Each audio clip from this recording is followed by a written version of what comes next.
Okay, good morning. It is 9:02 and we will convene our meeting for today, the regular meeting and board retreat. So we'll go to the roll call and start on my right. Sir Watt. Okay, and Michael. Here. Miles is here, and our new board member is Mel. Present. Okay, and Geronimo is not present at this time. Okay, moving on to 1.2. Approval of the agenda. You have the agenda in front of you. I'll look for a motion and a second, and we can approve the agenda or any changes you might want.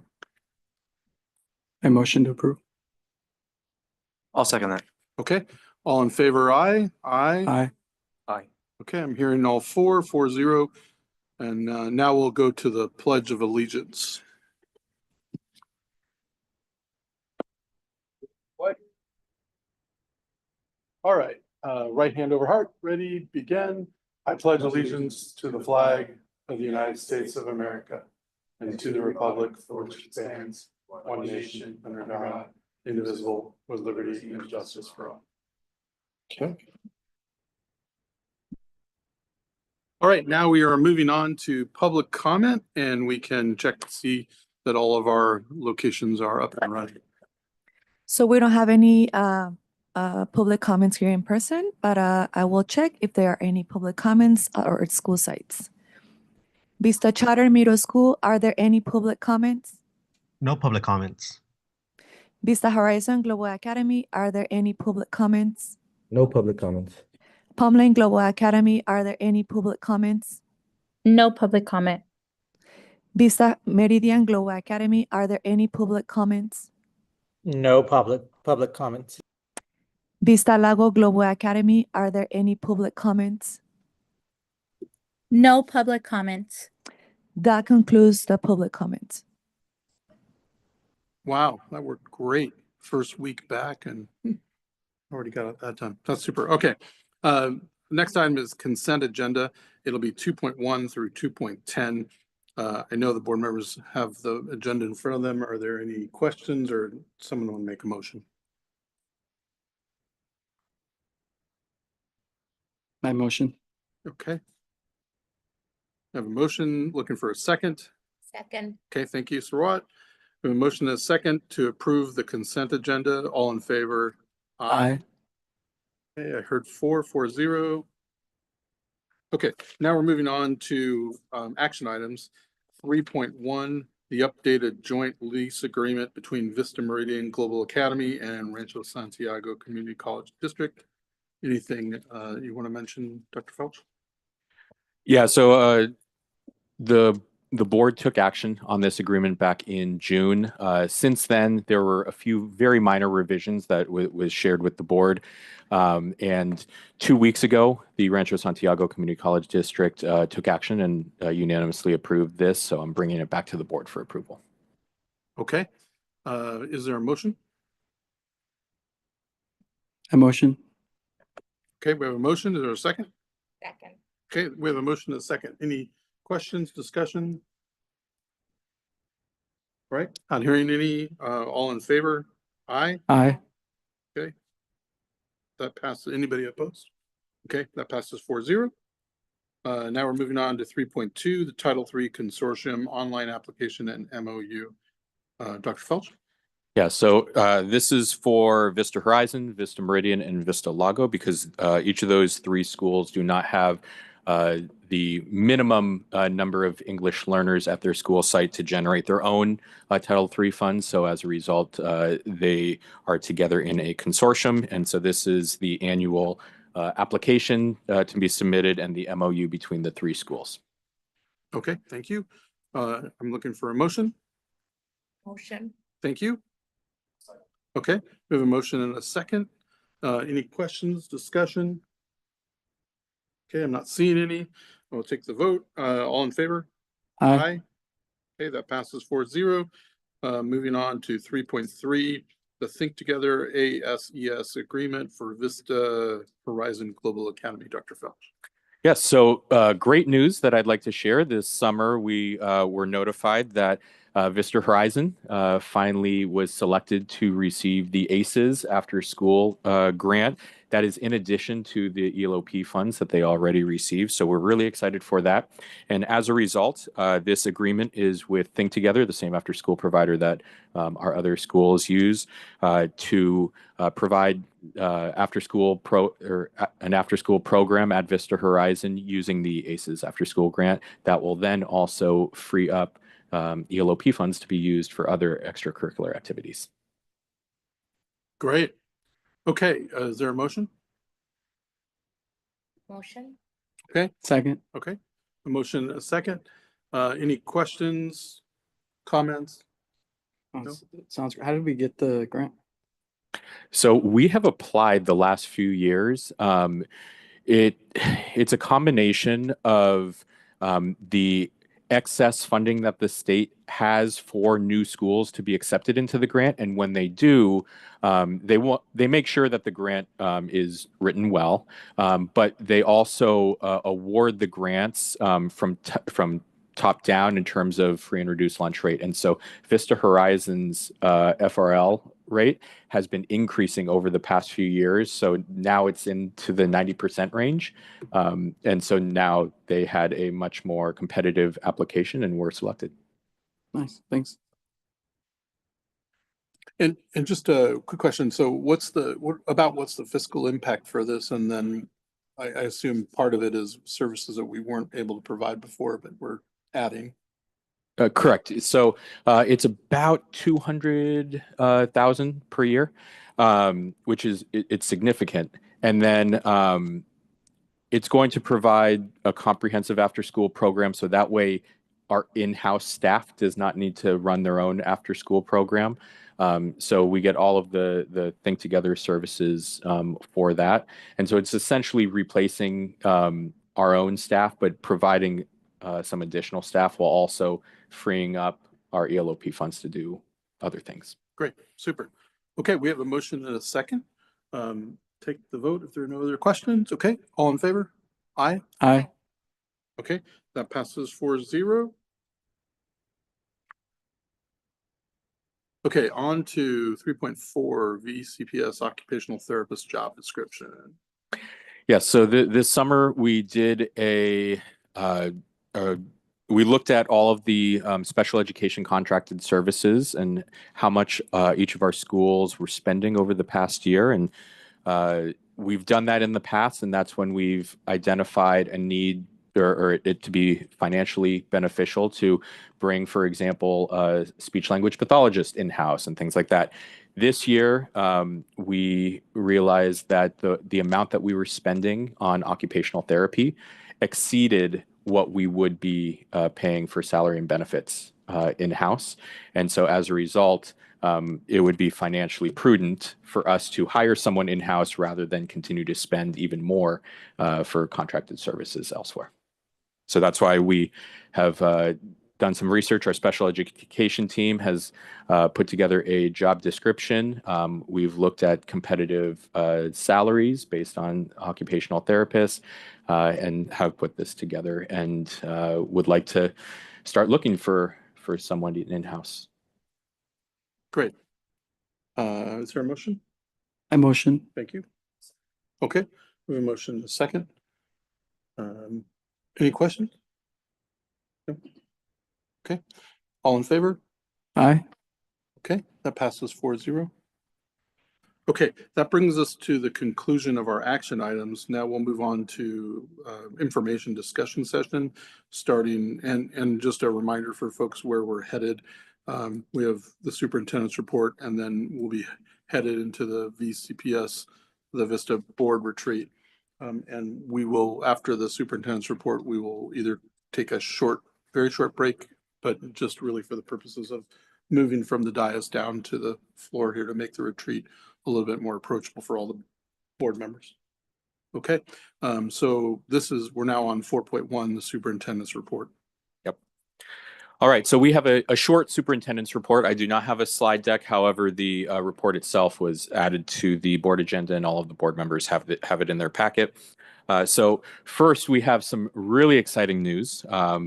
about a week ago, we were informed that the Vista Charter Middle School Band, who you all have heard a lot about, was selected to perform at the 2027 State Band and Orchestra Festival that's going to be held this coming spring on April 30th, and it's going to be held at Sonoma State University. So we are extremely excited about that, and well deserved. Mr. Raven and the Vista Charter Middle School Band are just doing incredible things, and it's great to see them honored at the state level. We also have our oversight visits for LAUSD. We received them back in June, and so I wanted to share that.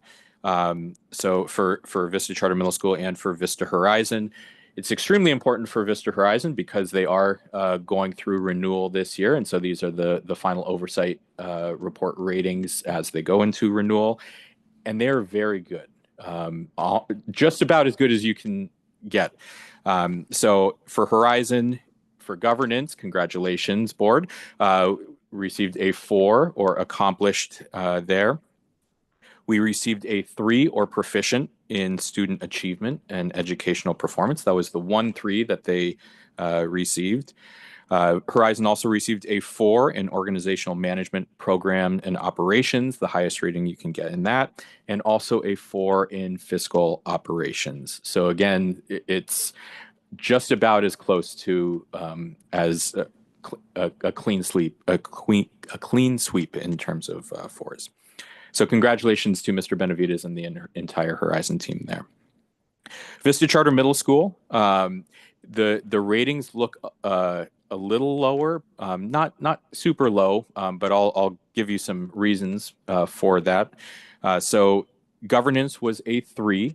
It's not because board you did worse in terms of governing, or but LAUSD's calculation, if a school receives a 2 or lower in the educational performance, they cannot receive a 4.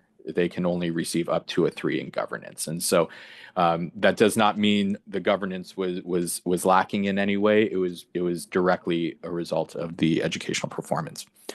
So student achievement and educational performance was a 2. We have discussed at length and shared a lot of the data with Vista Charter Middle School and what they're working on, and we'll discuss that more later today. However, they are continuing to increase their student achievement, so we are hopeful that this will hopefully go to a 3 during this next school year. Yes. Then just like high level, can you just name, because I know you said you're going to talk about it a little bit later, the scores for that, for the oversight visit, right? Is that from state testing? It is. Every year, Yeah. right? It's based on the dashboard. Based on the dashboard. Thanks. Yep. In terms of organizational management program and operations, it was also a 2 or developing. That is also because of one item. We had one staff member who was lacking their English learner authorization. We have been actively working on that. We thought we might have had a path forward during the last year, but unfortunately that was delayed. And so that's the sole reason it was not a 4 and bumped all the way down to a 2. And then finally, in fiscal operations, it was a 4 or accomplished.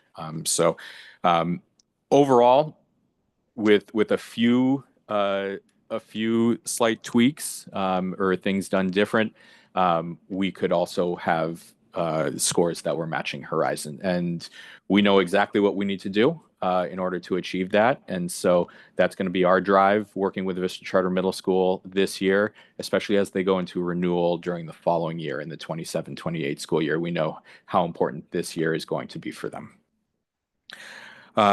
Before I move on, any question, I wanted to pause in case there were any questions. I know that a few of you asked some questions with the oversight reports. I just have one question overall. I don't know the answer to this. Does LAUSD publish the results of all charter schools oversight scores anywhere? I don't believe so. I don't, and I'm looking at Karen and Michael now. I was just curious. They don't. They don't. They might come up in findings during like renewals and things like that if they're of concern. but these are not published. They do however require us that we share with our board. So I think they do have ways of making them public. I guess you can say that, Yeah, but they don't publish them. not in an aggregated way. They don't No, publish them. no, they just want to make sure that we're informing our board and that the board is informed. Great, thank you. All right, and we do follow this very closely every single year and for each of the schools. Next, continuing in LA and Horizon specifically. So Horizon has submitted their charter renewal petition. It was submitted to LAUSD on July 16th. The public hearing for Horizon's renewal petition will be held on August 25th, and the LAUSD board will take action on Horizon's renewal petition on October 13th. So the dates are set. We feel very good about the petition that we submitted, and we also feel very good about Horizon's data, both the oversight data that I just shared with you, as well as the academic data as well. So we're very confident going into their renewal. Next item, wanted to share an update about the AI task force we had initiated this past spring. And so the AI task force has recruited 22 people made up of teachers, leaders, and our IT staff across our schools. They met one time formally so far on May 19th. And overall, they discussed the different uses of how our schools and our staff are currently using AI, identifying some of the benefits and some of the drawbacks that our different stakeholder groups are seeing and noticing. They did look at our AI policy to make some recommendations on that, and also have really looked at specifically like ChatGPT and Claude, because those platforms have also come out with education specific uses, and so really looking at the benefits and the drawbacks of that, so that way we can continue to work to support our teachers and our staff, as undoubtedly they're going to be using and incorporating AI, and we want them to do so with the best abilities possible. And so that's going to continue to the AI task force, as we come back from the summer, is going to continue to meet to look at this, and we'll continue to provide updates to the board. But so far, that's really what's been done. Who's leading that task force? So it is primarily led by Dr. Simmons, our director of instruction, but I know that Mario is also involved in that leadership.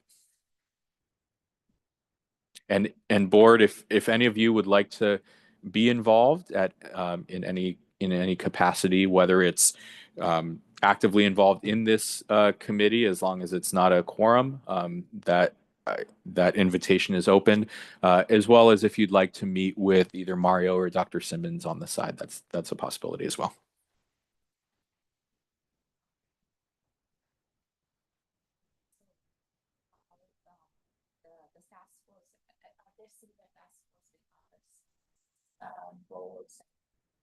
Like what kind of information exchange is happening?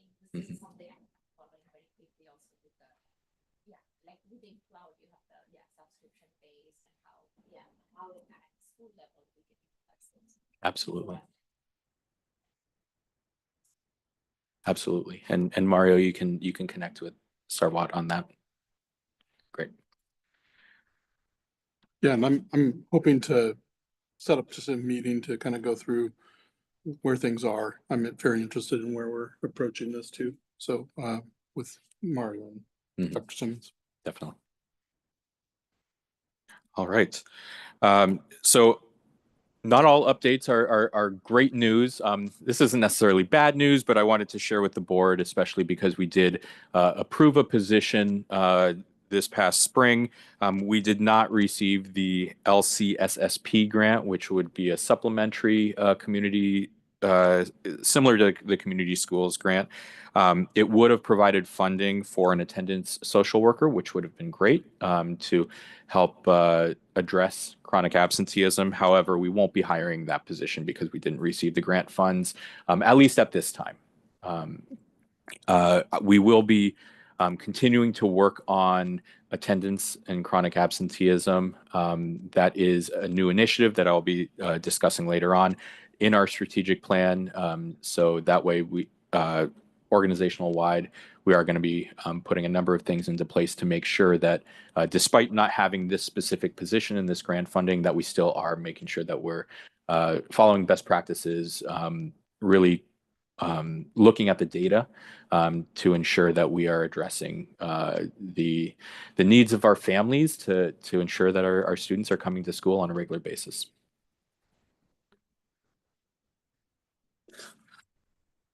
I would have to double check. I don't have that off the top of my head. And I think as a follow-up question to that, I think it was the state if I was, but sounds like a state yeah, grant. yeah. Did you all request any kind of feedback in terms of why they declined the grant as a means of learning how to then remedy some of that if you do reapply 26, 27? Yes, it's a good practice to do so. I don't know if our team has or has not. Yeah. I think just as a strong recommendation, I would highly recommend that, especially since I've gone through those processes myself and have been able to learn from that feedback, especially from large either federal or state grants. So that when we do reapply, if you do reapply, then I think you can certainly use those findings to then strengthen your application. Absolutely. Yeah. Thank you for sharing. All right, and the last thing is an enrollment update. So we are, let's see, 2 weeks away from the first day of school. So we're getting down to it. This data is from the middle of last week, so it is not updated as of today.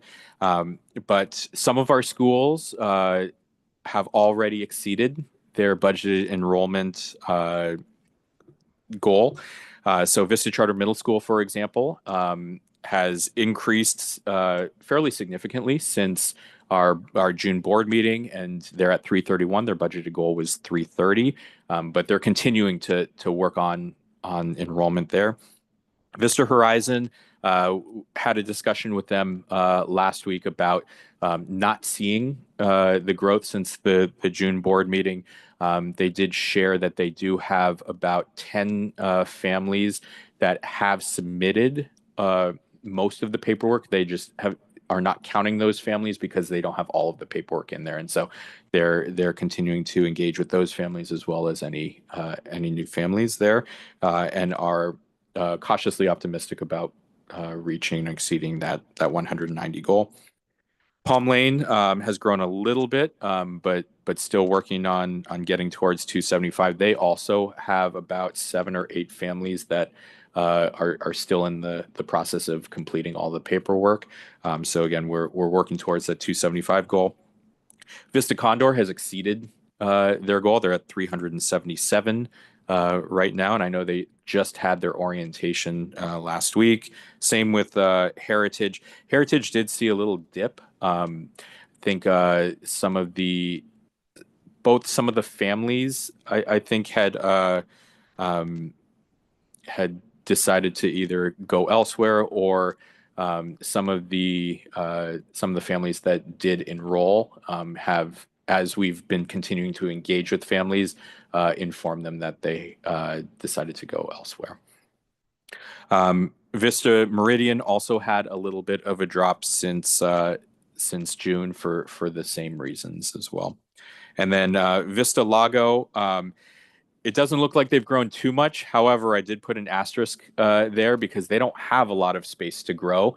They really only have space in a few select grade levels in the upper grades. Their elementary school has a wait list of 25 and counting. 25 was early last week, so I wouldn't be surprised if that's up near 30, 35 families right now. Vista Lago is in a very good place with their enrollment. Okay. And questions? While folks are thinking of any questions, the enrollment piece, particularly the spreadsheet. Thank you for providing the spreadsheet. It's super helpful. And congratulations to the schools that have hit their budgeted enrollment goal. I know that's something that's been high on everybody's mind and really important to, our progress as an organization to make sure that we're funding it appropriately. And I'm looking forward to, I know we're going to talk a little bit about goals and in the incentive attendance and the enrollment goals you guys have added, which I'm really excited that you're structuring so that you can see these things more real time and address them. So thanks for that. Yeah, and just, I know echo what you just shared, and curious, when we talked about Vista Charter Middle School and such great growth, are they also are they sharing information with Horizon? So are we kind of step in toe with those schools since they serve kind of the same neighborhood? Yes, they work together a lot. Okay. It's really interesting, especially when you look at the historical data. Year after year, Vista Charter Middle School sees a huge growth over the summer. If you look at last year's, I think it was like around 50 or so new students just between June and August.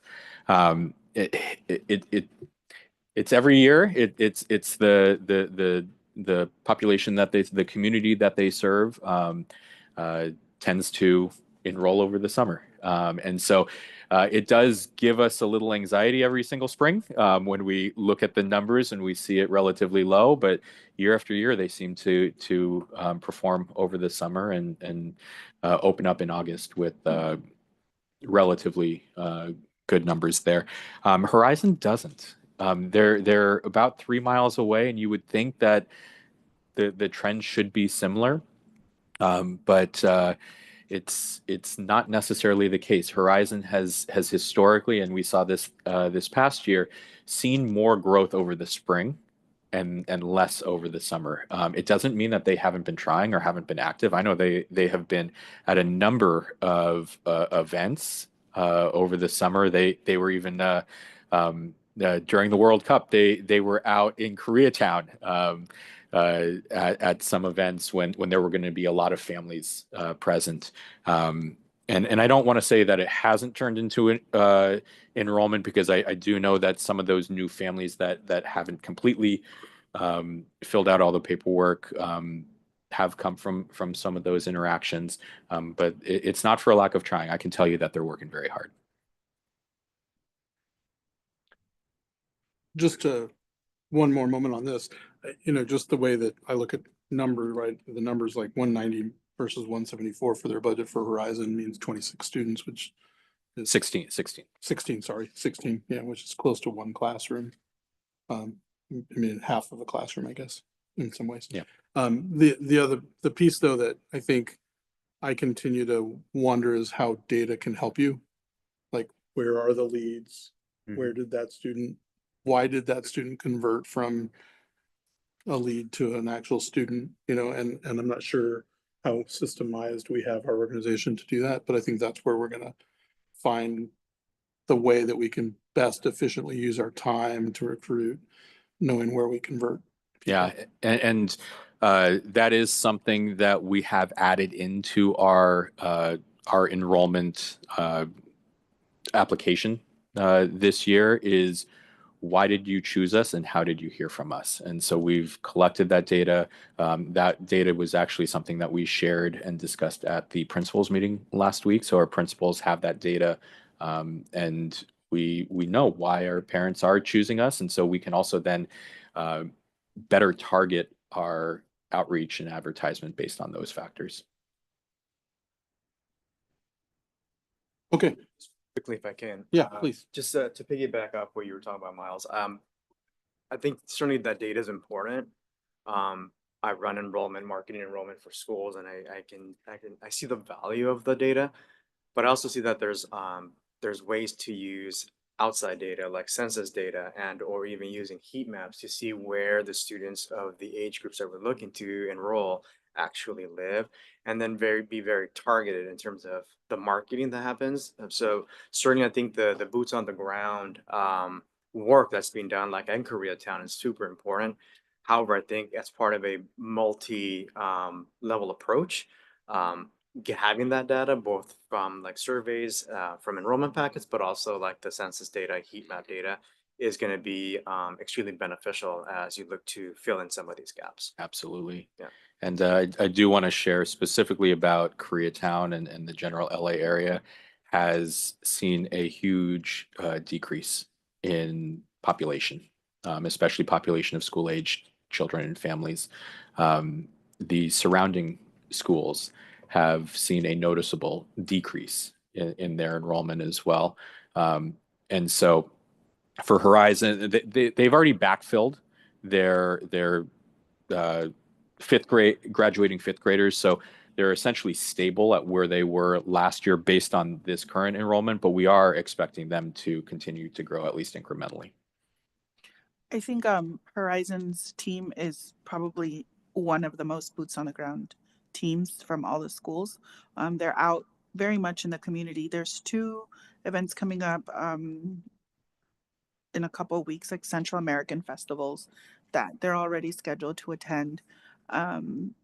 So they're kind of out in the community, and the community schools coordinator there also has a number of partnerships with community organizations in the area to support, as well as their partnership with the local preschools. I think, like Colin was saying, in general, that community enrollment has been a challenge. It's a Prop 39 school, so even the host school is seeing significant drops in enrollment, and definitely lots of work going in to get more kids and attract more kids to Horizon. But if you guys have any ideas for Koreatown specifically, like Colin said, believe it or not, they're 3 miles apart, but they are very, very different communities, historic Filipino town and Koreatown. And then also that influx of students during summer. Like, I think there's something about how preschool families enroll and then how 5th grade families enroll into middle school. That's vastly different. So, which is why I think we always see that influx in the summer at the middle school, but not necessarily at the elementary. So definitely a lot more looking into that. I think we also need to do. But it is a very boots on the ground community, and they have been at, I don't know, all the events that you can think of. They've been there. So yeah, I think we might need to start thinking about different. Yeah, I think just on that note, I've been grateful for I think we're getting better data and we're tracking better data, and I think we can even do better. And I think those points are really well taken by a couple board members. I think we also know that there's a lot of work happening, but to your point, I don't, it'd be good to know, like, do our schools submit like their enrollment strategy plan, or do you know what I mean, based on the data every year? Because having that information would give us better insight to giving any feedback, right? Because I don't want to be spending time saying, oh, we should think about this. You're like, oh, we've done that, right? And so I don't want to add more work to what people are already doing, but if there was some way to be saying, hey, this is what we're doing based upon our data every year for enrollment, I know I would feel better kind of like looking at not only the numbers, but also what they're doing to be able to give a little bit of insight. Because I think you guys are spot on. I've worked in Koreatown for a long time. There's a lot of things changing, all the more important, especially with Horizon going into the renewal year, that we are, showing that we're making strategic decisions that aren't having kids, you can tell a narrative without the data and the strategy that we're doing. And so I guess my question is, do schools submit like a enrollment plan every year? Like a targeted enrollment plan? They meet so the community schools coordinators meet monthly, and they plan their calendars on a monthly basis. So that gets submitted to Got it. yeah. And then every principal has like a central support team partner. So we're also checking in with them. Like Colin is assigned to one principal, I'm assigned to one principal, Dr. Simmons is assigned to a principal. everyone is assigned to a principal basically, so that we're doing monthly check-ins, and we can also check in on what strategies they're doing, how they're communicating with their community school coordinator to make sure that they're aligned on recruitment and enrollment plans. And yeah, same thing, like even support, you know, of I've walked with a principal to local businesses to just meet with that business owner and talk about how we can create a partnership with the school, just to start to, you know, increase visibility in the community, and yeah, also hopefully for recruitment. So we do, yeah, we are meeting on a regular basis and talking about our strategies and things like that. Great. Yeah. One quick follow-up. So thank you, Karen, for that added context. I mean, that's really helpful. And you know, to Michael's point, having those strategic enrollment strategies, right? Both from an organizational standpoint, just like best practices, but also that are very niche in terms of like each individual school and each individual community that they're serving is important. I'm happy to, you asked if anybody can support that. I'm happy to lend my experience to those teams and provide some of that, because what I do know is that competing against the traditional school behemoth, which really comes with very huge marketing budgets and marketing teams. You know, bless the community schools coordinators and the assistant principals at our schools, but they're not marketing experts, and they are certainly not a marketing firm, which I know a lot of the schools that we're competing against for those seats are doing. So one thing I always did was, you know, I couldn't compete with those vast budgets, but I certainly could outsmart them. And I think just being very creative and tactful, and really understanding your communities better than the marketing firms that are being hired to like target those communities is important. So yeah, certainly going out and meeting local business you know, leaders is important.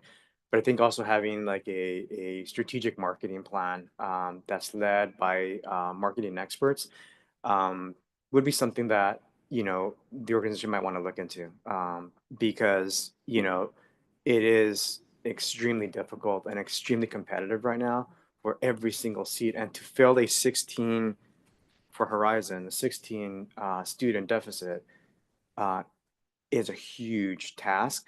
I also know that enrollment doesn't end on the first day of school. And you're really leading towards census day is really when you want to have those, you know, students in the seats. So it really shouldn't stop now. Actually, probably should increase. A lot of parents pulled the plug on the first 2 weeks of school because they felt they made a really bad decision on their school choice.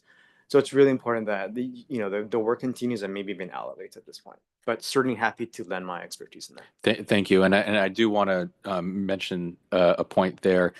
Last year, if we're looking at the historical tracking data, Horizon had 9 more students join the school between our August and our September board meeting. And so it's obviously not, the enrollment's not going to take care of itself, but to your point, we're going to continue to ramp up our work regarding enrollment even after the school year starts.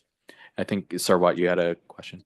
I mean, more of a comment. I mean, I remember reading this LA Times article earlier in the year about how the steep decline in elementary school population is in the LA Unified School District, right? And I think it was like 4.5% decline, and some schools are closing.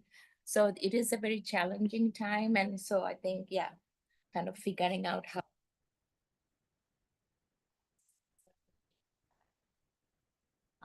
you know, comparing that, what trends are.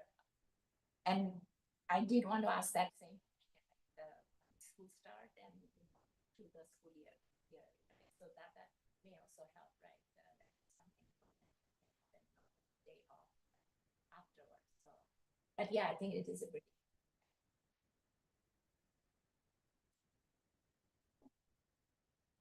Okay. Yeah, and just to note, Horizon, if you look at the data, they're 10 students ahead of where they were last year at about this time. So that's positive growth, which is great, just not where the budget is. So thank you for your volunteering to help. I think that would be really useful and helpful.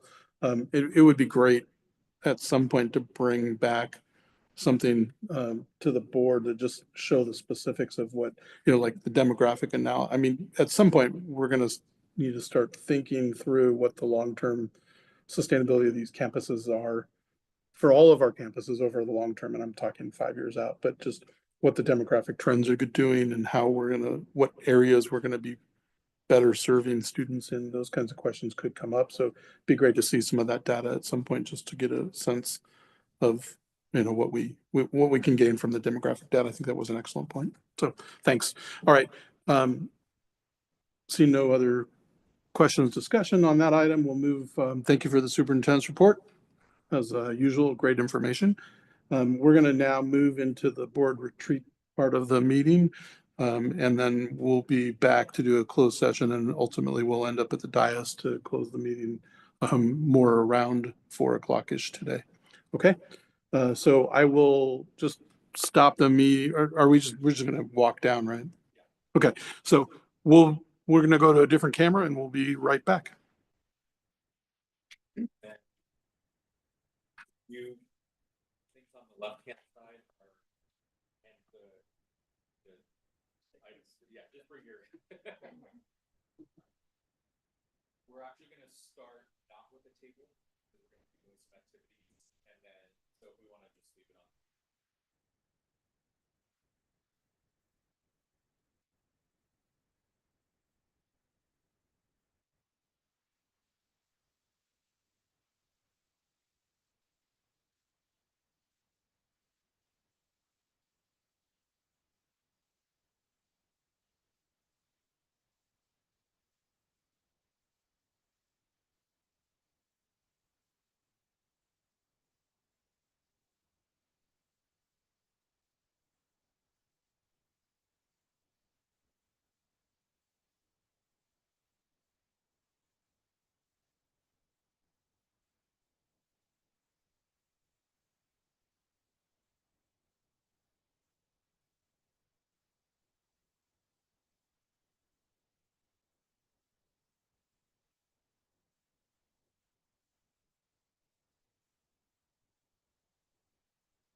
Can you test the, I know I'm speaking, but can you test the microphone, just what you're getting over YouTube or what, or wherever we're broadcasting? Oh, do I need my little tokens? No, chips? No, Not yet, not yet. That's later, Okay. later in the day. Is the microphone good? Nice job, Mario. Yay!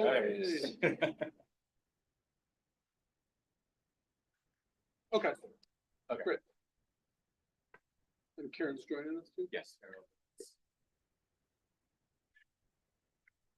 I just realized that the last time I used the council set must have been outside in the dirt because Just go on. I opened it up and there's still remnants.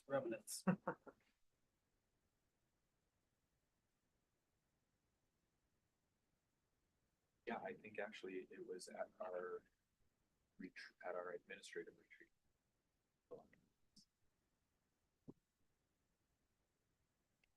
Bringing some nature.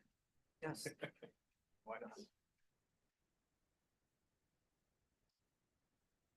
Karen, I was saying we must have used that outside last time. Oh, where were we last time? Was it at the admin retreat? Yes.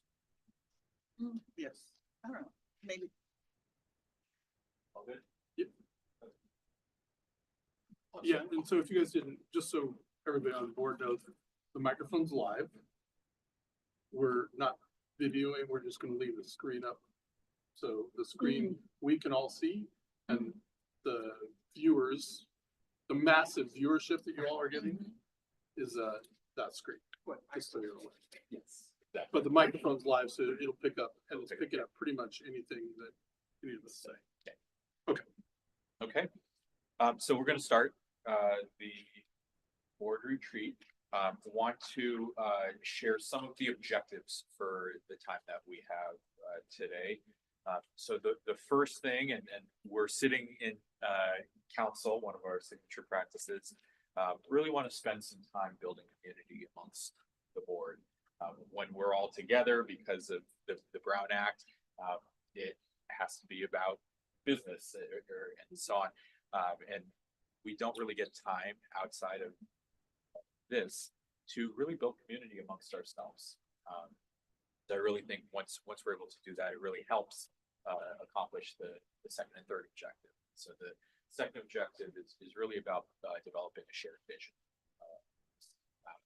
amongst us. And we're going to really ground ourselves and dive deep into our strategic plan, look at a fair amount of the data from the strategic plan that we do have, and really talk about some of our next steps, where we're going. We're really about at the midpoint of our strategic plan. We're entering year 3 out of 5 of our strategic plan. So this is a really important year in that aspect. And then the last thing is to set expectations for a successful 26-27 school year. Set expectations for myself as the superintendent and the organization, but also setting expectations for you all as board members. So that's really today's objectives. And so first, we're going to do a team builder before we get into way of council. And this team builder is called Common Ground. So you don't need any materials outside of yourselves. And so you're going to have 5 minutes if we need 5 minutes, and Karen and I will participate as well to discover 3 things that we all have in common. But it cannot be a part of Vista or a part of the board. You cannot say, oh, I'm a so 3 things outside of Vista, outside of our work on the board or with the organization that we all have in common. So an example could be if we have all lived in another state outside of California or something, that could be an example, but it forces us to really learn more about each other and find common ground amongst ourselves. So any questions with the activity before we start? How are we finding out? We're just talking? We're talking. Okay. Yeah. Or organically. Okay. Figuring out what 3 things Racist or something. No, no, figuring out 3 things that we have in common amongst ourselves. So the three things can be beyond professional. Yeah, it should be beyond. All right. I'm gonna put this down so we can discuss open. And again, just remember that as we're talking about things about ourselves, that we are being recorded. I'll start one because I always talk about travel and I know a lot of us talk about travel, so I assume that we've either been in the same country, all of us may have been in another country that's not, well, we've all been in a country outside the US. Right? Yes. Yes. Yes. Yes. So we've all traveled internationally. Yes, Okay. these are easy ones, right? Absolutely. And do we all have kids? Yes. Yes. Oh, I know. you ruined it. I did. How about siblings? Do we all have siblings? Yes. Yes. Yes. I have a younger brother. Okay, there we go. Is anybody the eldest of their siblings? I'm not. Then split. Four of us. Okay.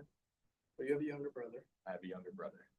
And so Oh, no, I'm the youngest. you're the youngest. So you have Yes, I have a brother and sister. brother and sister. So I have three sisters, and then second. So it's, yeah, no brothers though. I had a brother, older, so I'm the youngest. I have a brother and a sister, both younger by a lot. Geez, one late brother, well, so two brothers and two sisters. I'm the eldest. So yeah, I was the one leading the charge. So 6 total? No, Five. so myself, two brothers and two sisters, Oh. those 5 total. Cause I think this game's good, like I think you started us off well. It's also good, like, we all have siblings, but it's also good. Right? More about that. More about it. Yeah. Cause like the more specific we can get to is also really fun, but I think we all have siblings. Mhm. And all travel internationally. Very surface level. Yeah. I could possibly jump in. I think something that we might all find a through line. So I think through my studies at Chapman, South Street, through the leadership development program, one thing that I clearly learned about myself and cemented about myself was my core value, and that was of service to others, which is one of the reasons that drove me to come to support this board and join this board, and to be in education almost 30 years. So I think that's something that we might all also share in common as a through line. So I thought I would share that. Mhm. So like service as a core Service to value. others. Yeah, service to others. Definitely. And maybe related to it, like the curiosity that we have, that's at the board meetings, I always hear, the follow-up questions, why is this happening? Where can we share experiences? So that kind of curious, kind of a positive outlook to make a difference, right? Kind of related to that one, I think. Sure.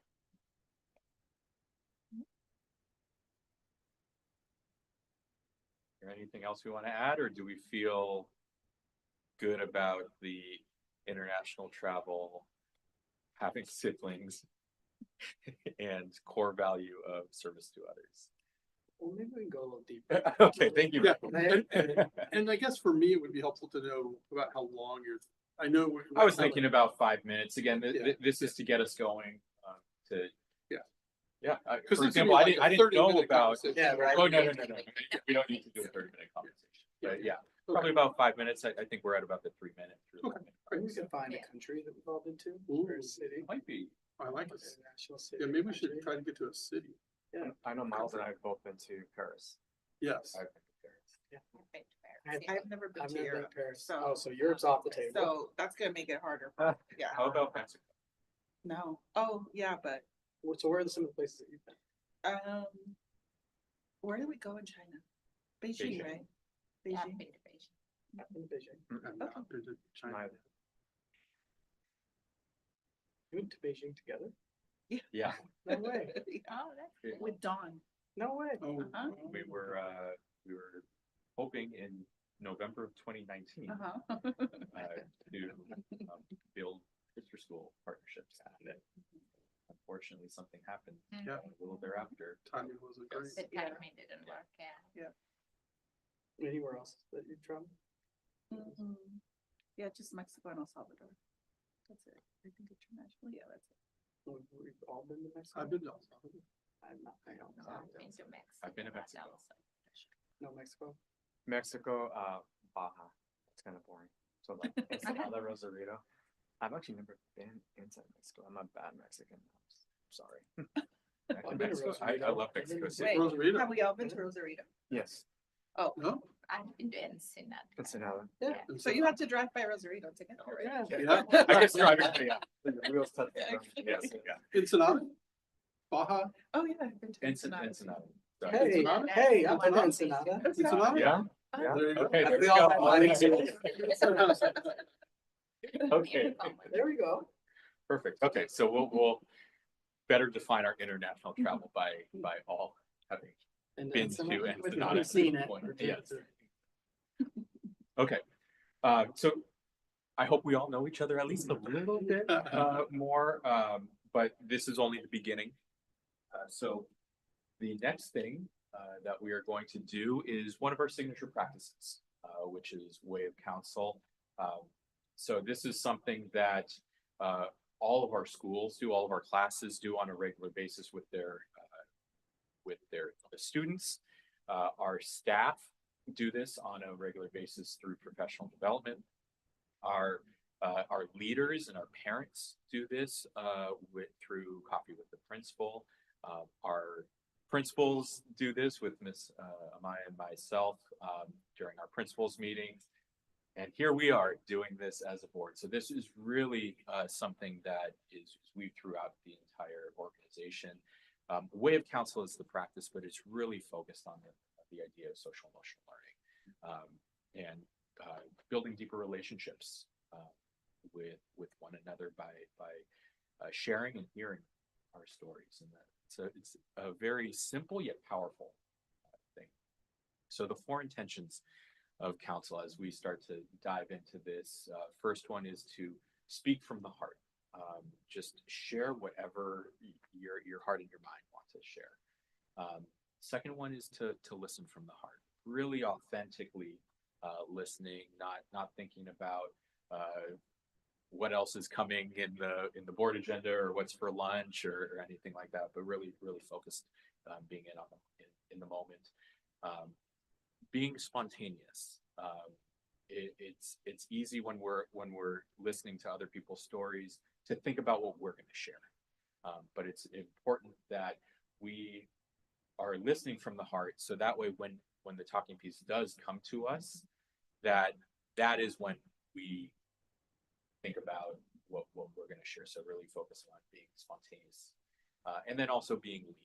And so what I mean by that is not sharing a story that goes on for 10-15 minutes. We all want to share the airtime, and so saying what needs to be said, but nothing. Any questions about the orientation? In terms of a general sequence of how it works, there are many different ways that councils can work. So this is by all means not the only way, but typically this is how it works, and this is also the format that we're going to use today. We will do an opening, so that way we all know that the council is beginning. Council in general is defined as a practice where you have a heightened awareness of yourself and others. So councils can happen anywhere, but we want to have an opening and a closing to just make the formal action of the council. After the opening, we get into dedications. Dedications can be about anything or anyone that might be on your mind that you just want to speak into existence. So it could be about a person, it could be about an event, it could be just about something that you want to share with others. After that, we'll get into a speed round about the prompt of the council. Again, this starts to generate ideas We'll do a few rounds, probably 2 or 3 rounds about the topic. These are really short words or phrases, so we're not getting into deeper stories quite yet during the speed round. And then after that, we get into a story round. Many times it's something that is related to your speed round. So if you're talking about 2 or 3 things, you can then select one of those things. But you don't have to. You could select something completely separate to tell a deeper story about that. Is just one round where then we go deeper into the story. After that, we do a witness round. This is really to kind of share a word, a phrase, or even a summary of something that really spoke to you as you were listening to everyone's story. It also validates what people share. And then lastly, we'll do a closing. Oftentimes, closing is something that's more active. It can be a clap, it can be a stomp, something like that. But that also signifies the end of the. Any questions about the process before we get going? Yes. Clarifying question. Yeah. Do you always have the right to pass except for the witness round? Or do you need to? So you always do have the right to pass. Thank you for sharing that. So if you either can't think of something or don't want to share, by all means, you have the right. So we just ask that you hold the talking piece for a moment, even if you don't have something to share. So at least people can kind of share that respect of giving you the attention, even if you don't have something to share. And that's something that is really important for our kids too, because sometimes they don't have something to share. They might not want to share for a variety of reasons, but it's important that they still hold it for that moment because we want the students to still get that respect. But also, like you said, we don't pass during the witness round because that's evidence of listening, and we want to make sure that everybody feels right.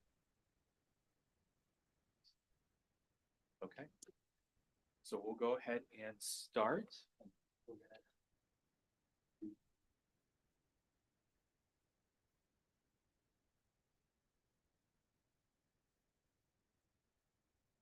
Okay, so now that the council is open, I'm going to provide time for any dedications. And for a dedication, if you want to just take a marble and put it in one of the bowls, if you want to dedicate this council to anyone or anything.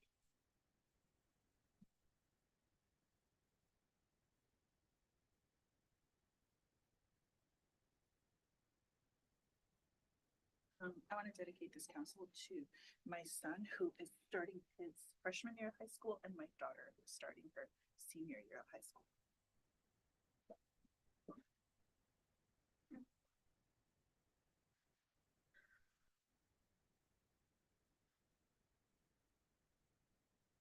Dedicate this council to Joe. I was first trained in council so many years ago when I joined Valor Middle School.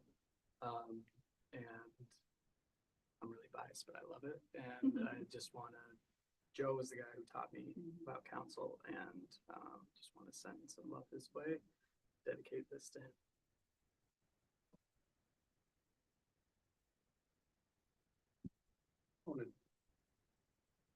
I want to dedicate this council to the Vista staff as at the beginning of the school year for this school year and all the learnings that they've given me as being a board member.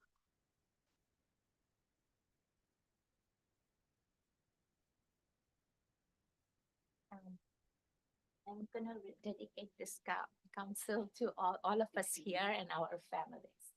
It's really great to be part of this group.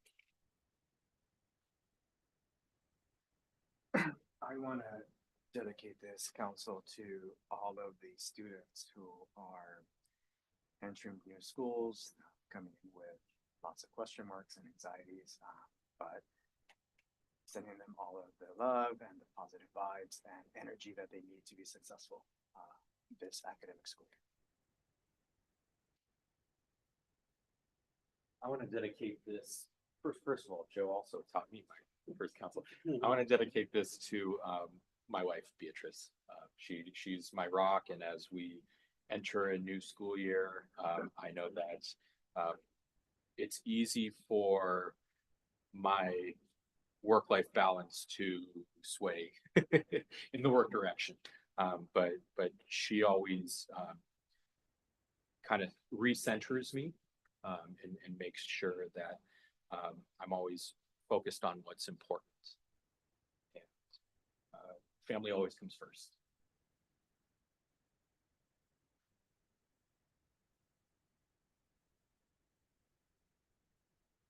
You can do multiple. Yeah, I want to dedicate this to our school leaders. Their summers ended last week and they're busy at work, getting ready for everybody else to come back.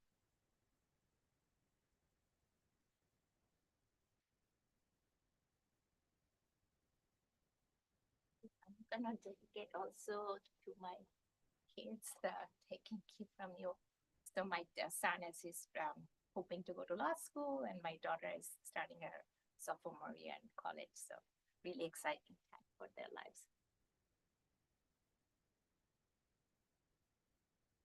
I want to dedicate this to our new teachers who in 2 days' time are going to experience their first Vista professional development, and hopefully it helps transform them as educators to help transform our kids' education.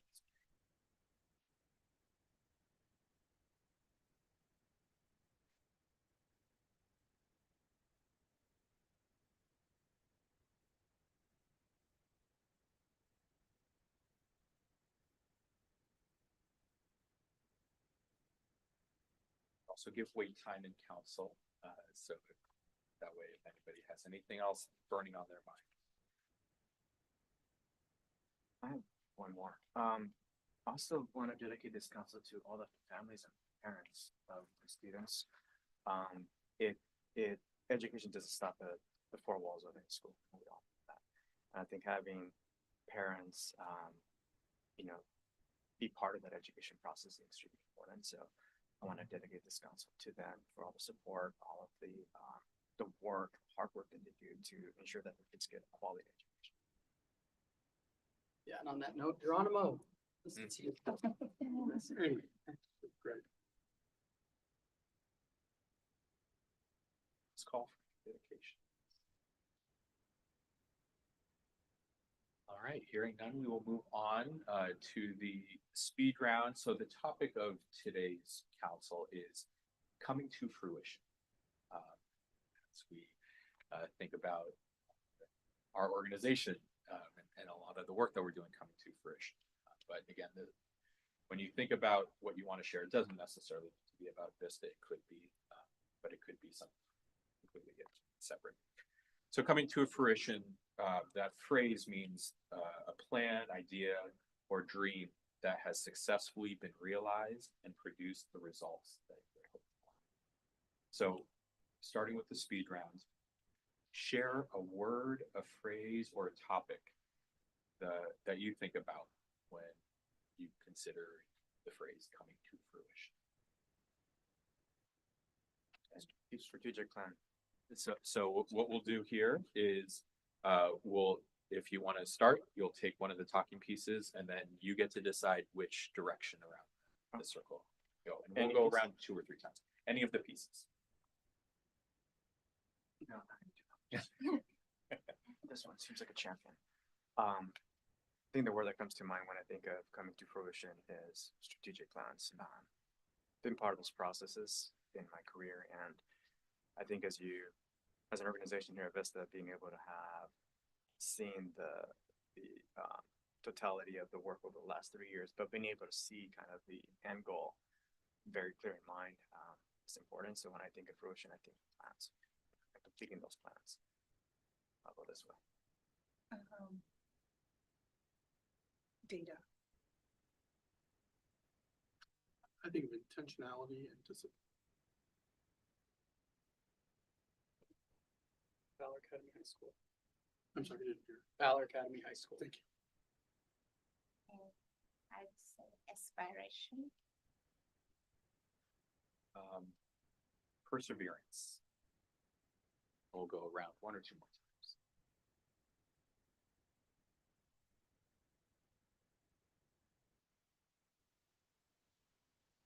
Commitment.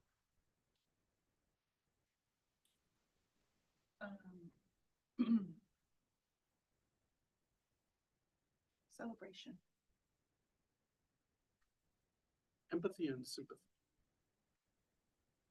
2013 LA Marathon.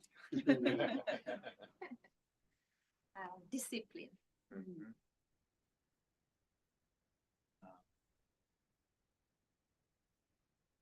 Failure.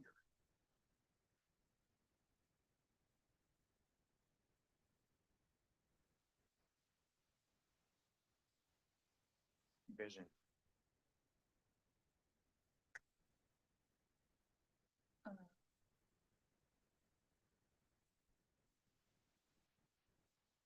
Collaboration.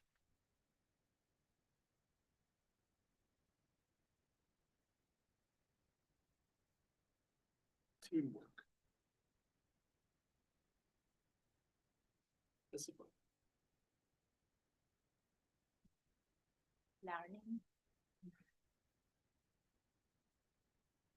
Anticipation.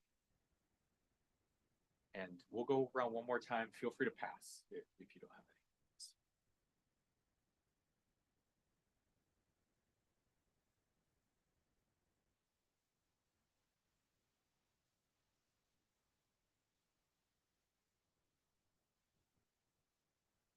Innovation.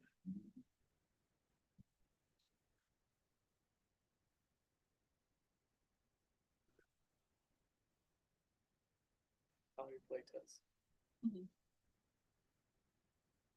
Communication. Along the same line, collaboration. Okay, so thank you for sharing. Hopefully that generated some ideas as well. So now we'll move to the story round. The story round is tell of a time when you worked hard at something that ultimately came to fruition.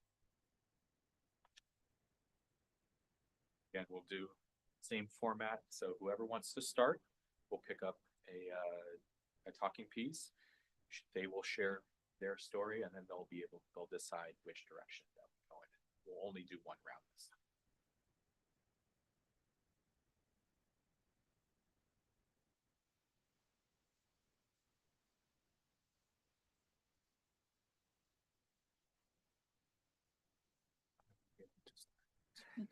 Here. It's interesting, it's Colin, I love council, and Colin had shared, usually you go talk about, you elaborate on something you shared, but I'm not gonna do that. So I was founding team member at Valor Academy High School, which I was really grateful about how that came to fruition, and named one of the students, Valerie Playtest, who works now at that school, so I just think of that as like full cycle, but I started in the school district after Valor High School, but Bright Star School was my first year.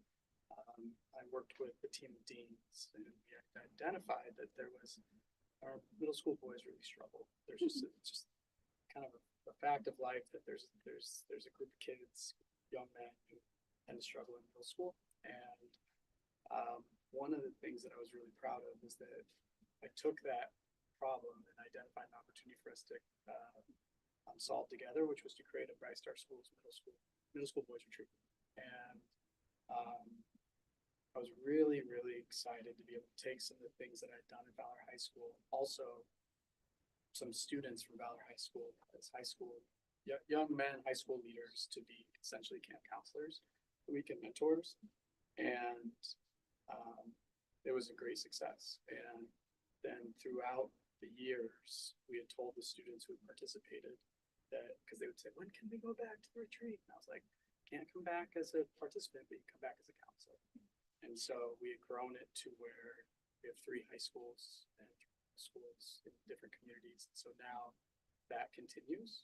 And so I shared with Ishmael, he's like, how's school you're going? I'm like, not going back. So, but looking back at things that come into fruition, I really am grateful for the experience. It's something that lives on, right? And so that middle school boys retreat is something that I was really grateful for. And now we have a girls retreat and all the things, but looking back at my time at Bright Star and at Valor, I'm really grateful for leaving something behind, right? That came together as a problem that we identified, but then something that's seeks to solve it that is sustainable. So. And you'll. Oh, got pass it. Okay. Either direction. Hearts on my lap. So. You can pass it. So. Okay. Trying to figure out an example. I don't really have example at school level. I haven't actually attended school here, and I have part of the university content. So what I was thinking about is I teach sustainability at the university, sustainability courses. And sometimes, so I teach different majors, but they are part of this honors program. So they have to take environmental, social sustainability courses with me. But sometimes I also get asked to go to different schools and give lectures. So one of it is business school. So business school, that's like I've done it for 3 years now.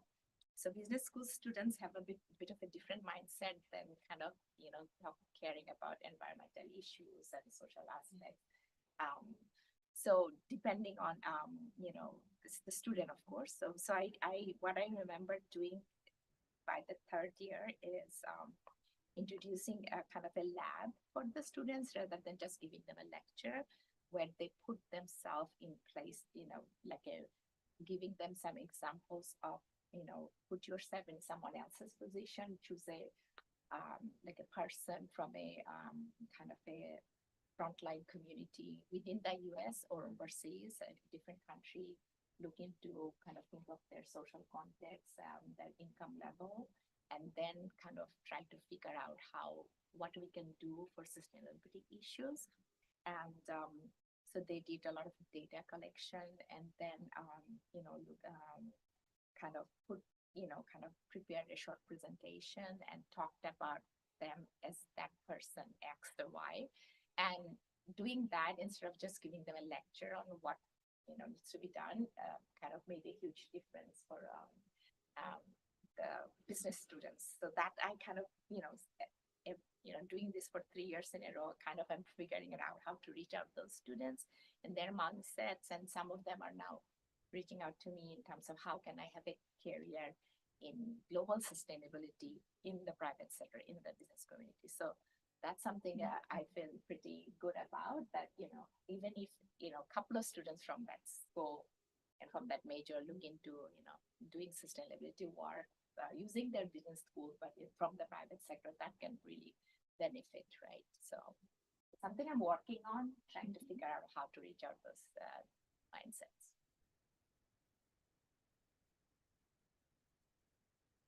So when you create a prompt, it's hard to be spontaneous because you generally want to think about what you're going to say. Got two things on my mind, and I'm going to pick one of them.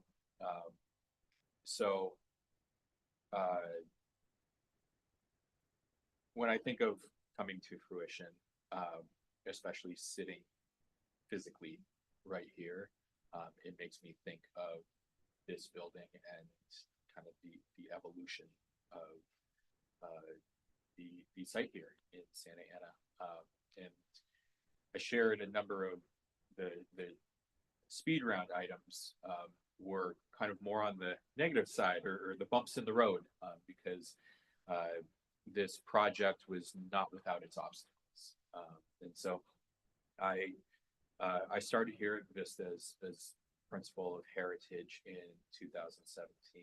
And when I got here, it didn't look anything like this. This physical structure was here, but it was an auto shop. The rail line, the light rail line, was not here. It was a dirt lot, and that's actually where we had our PE and our recess. We just in a dirt lot, and some of the staff who are still here remember me in a suit playing with the kids in the dirt lot, and I would always come home with dirt on my suit and my shoes and so on. But needless to say, I knew it was important, and I constantly heard it from our parents too, that as we were evolving as a school, we needed to make sure that we looked at physical structures that, one, were going to enhance safety, and two, just the the space for our students to be appropriate for school and so on, because nobody wants to send their kids to a school that is just kind of an open dirt lot with, but tells for it, it's good for a story. So we embarked on this plan back in 2018, 2019.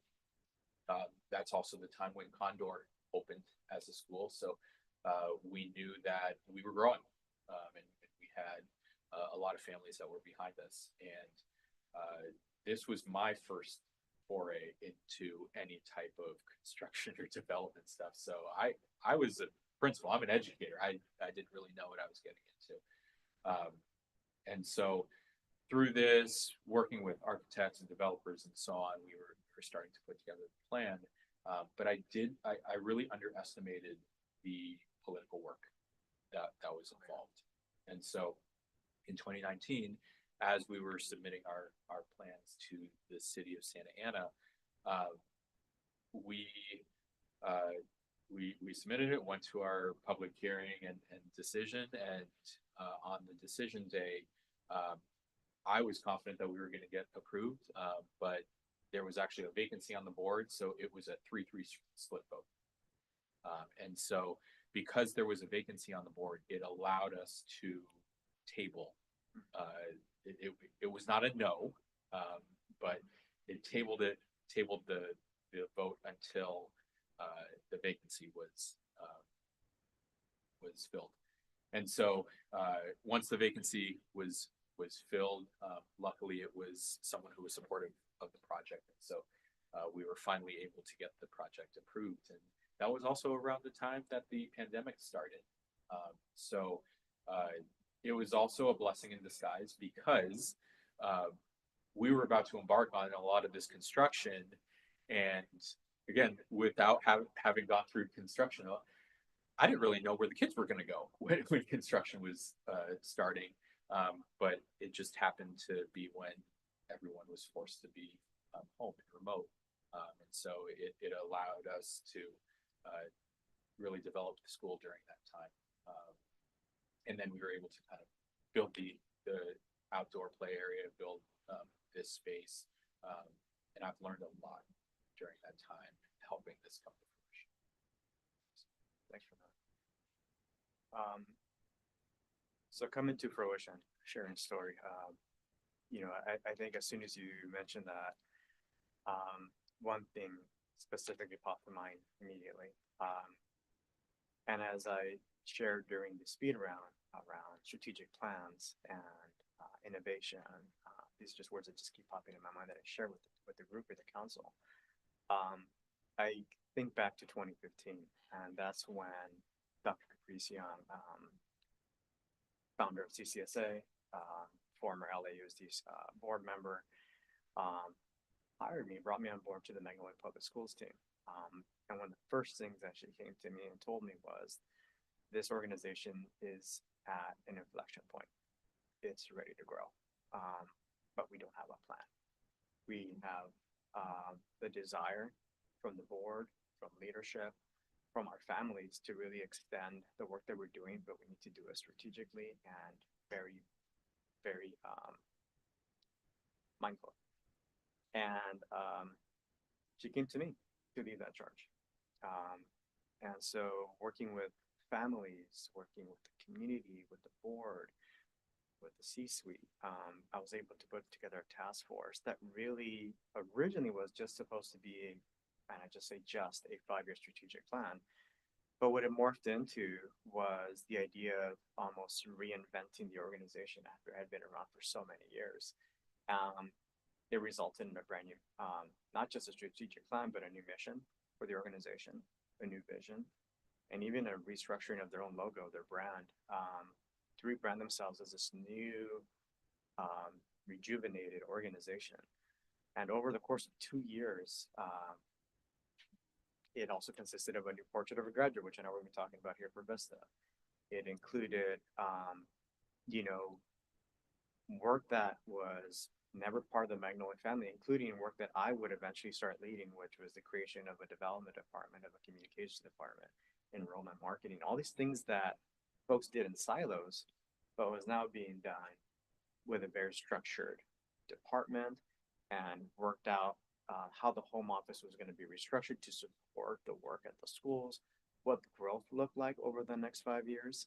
I'm proud to say that I believe last year was the last year of the 5-year plan, and they stuck to it. And just speaking with the now CEO, Alfredo Rubalcaba, and looking at their test results and looking at the success of their schools, the plan was a success, and it came to fruition in a way that we all dreamed, not I, because I was just the one leading the charge, but collectively getting the voice from all these stakeholders across the organization to be able to see all that come to fruition is probably one of the proudest moments in my career.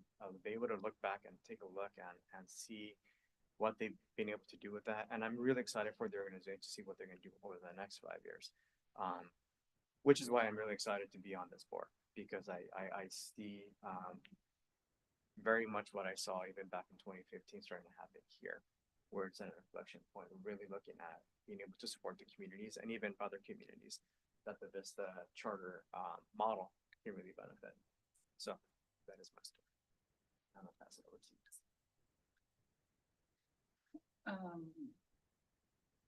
By the way, this talking piece is a gift from one of the school leaders that we went to. Oh yeah, that's right. That's right. What is it, by the way? I don't know, I but have no idea. but it's part of my, it's From part China? of my Yeah, council yeah. kit because It's it's from yeah. I don't know, it's from a school. This is, I think, their mascot maybe. Mm. The sun, or I don't know. Speaking of being spontaneous, when Colin shared that prompt, I don't know why this moment popped into my head. When I first became principal, I came into the principalship on test scores had dropped. So here I am, a new principal, and talking to teachers and students and sharing our horrible data at Vista. So when in my first year, so again, put together a plan, put pieces in motion, and that first year that we tested, we had huge gains.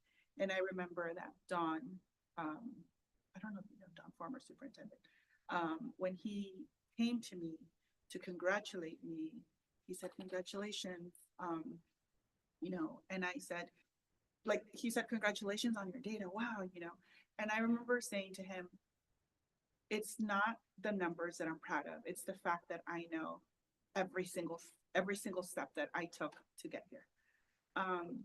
And so, fast forward, I step into this role and I had no idea what I was doing. And I just remember that, at that time, both Colin and I were assistant superintendents, and Don was like, "Colin's in charge of this stuff, and then you're in charge of academics and instruction." But I don't think I knew exactly what that meant. So started in January, data comes out that summer in June, and it was horrible. It was horrible data. And it hit me really hard. Oh my God, this is how we're doing. And so I think after that moment, it really became about, how do I take accountability for these numbers and what do I need to do to fix this? Rather than saying, "Oh, this wasn't my school," or "Oh, I was only principal," or "I was only assistant superintendent for half the year." No, what did I not do these 6 months, and what do I need to do to make it better? So I think, in that time, we had started working on our strategic plan. So I think with regards to the academics part of the strategic plan, we've been very intentional and deliberate about the pieces that we've put in, and following through, and what that means and why they're in there. In those pieces, I know where the stressors are, where the stressors are for the principals, where the stressors are for the assistant principals, for the teachers, for myself, even for Colin, and thinking about how to manage. When I say we're going to do this, what first of all, what emotion is this going to cause? And then what do I need to do to move forward, even while people are feeling X or Y or Z. Um, and then thinking about even going, like Colin said, we're halfway. So thinking about going into this year, just really thinking about like, what did we do last year that worked? What did we do last year that didn't? But also, what are we building on? We're not just going to do the same thing that we did last year. We have to do it and do it even better or do more, because it's just what our kids deserve. So I think our strategic plan has really defined my work for me, which has been really nice. Two, it has really focused my work, which is really nice thinking back to when I started and I had no idea what I was doing or how I was going to do it. And three, speaking of coming to fruition, definitely seeing the success and the trends and moving, our academics in the direction that we want them to move, and doing it for a number of schools, not just one. So it feels like this is coming into fruition. And I say coming because I don't feel like we're there yet. I just feel like we're moving in the right direction. I feel like there's a number of pieces that are in place that are going to help us keep on moving. And it's really nice because we keep on adding, additional pieces that support that work. So again, we're not there yet. And I think as an educator, like, I think I'm going into my I don't know, I can't do the math, but maybe 23 or maybe 24. I don't remember.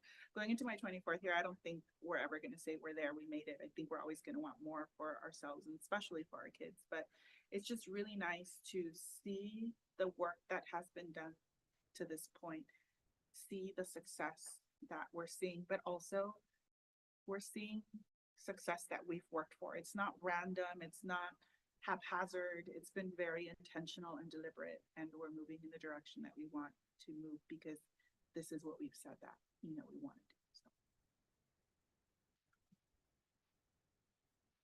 to do. So I'm going to share the thing that popped into my head.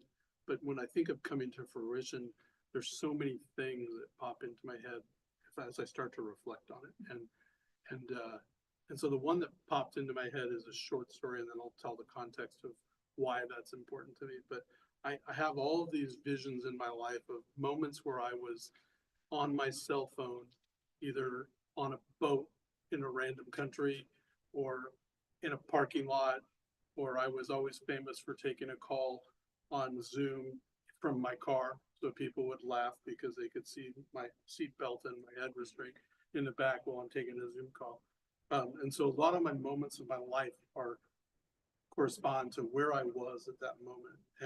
And so the story for coming to fruition is about a charter school leader who I was on the phone with one night right before her decision-making hearing for her new petition, which was at San Diego Unified, who had not approved any new petitions for years and mostly only approved local petitions in general. And I just remember the discussion that we had at that point and how we got from her plan all the way through to her eventual approval, and just the work and deliberate steps that we had to take to get there, and the odd things that had to be answered immediately because those were make break moments where things had to go. And so for me, when I heard discipline and those kinds of words, that intentionality, those are the way that I wrap it up is those are all the things that come to fruition means for me, right? Is the learning that anybody can have a great idea, anybody can have a great plan, but it's how do we get those great ideas and great plans and implement them and then spend the work and the time, the teamwork, the collaboration. And so those are the things, and I guess that stick in my mind about coming to fruition because I've seen lots of environments where people come up with great ideas, and then time goes by and nothing occurs. But where the magic is when the team is structured in such a way that you can actually implement the plan and then see that you implement the plan. And I know we're not reflecting yet, but as you talked about the strategic plan, how you can see the success and that you had a plan and that it checked the boxes rather than having no plan and and then create. I've also seen places where people don't have a plan and then create that they came to fruition without the plan because that's where they had actually ended up. So anyway, that's what I would share today. Now I'm the last one. Do I? So you should put it Put it back. All right. Thank you all for sharing your amazing stories. So at this time, we'll move on to the witness round. Again, whoever wants to go first will pick up a talking piece and pass it in either direction, and we'll just go around once. This is a word, a phrase, even an idea that really resonated with you as you listened to others.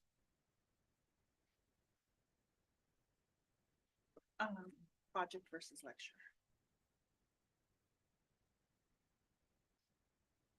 I think I heard a lot of people say discipline. Playing PE in my suit. Yeah, I think the Zoom, making COVID make us, very flexible, I guess. So no matter where I am, I'm accessible and I can be reached, that kind of thing. Yeah. Inflection point. Because I was listening to Karen share about reading from a strategic plan, or myself being creating a strategic plan, reading all of the speed round comments. Something that Miles just said really stuck with me, and that was that plans are only plans unless they are implemented. And so implementation is a word that stuck with me.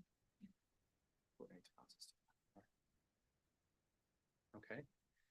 So now we'll do the closing. So we're just going to do one simultaneous clap.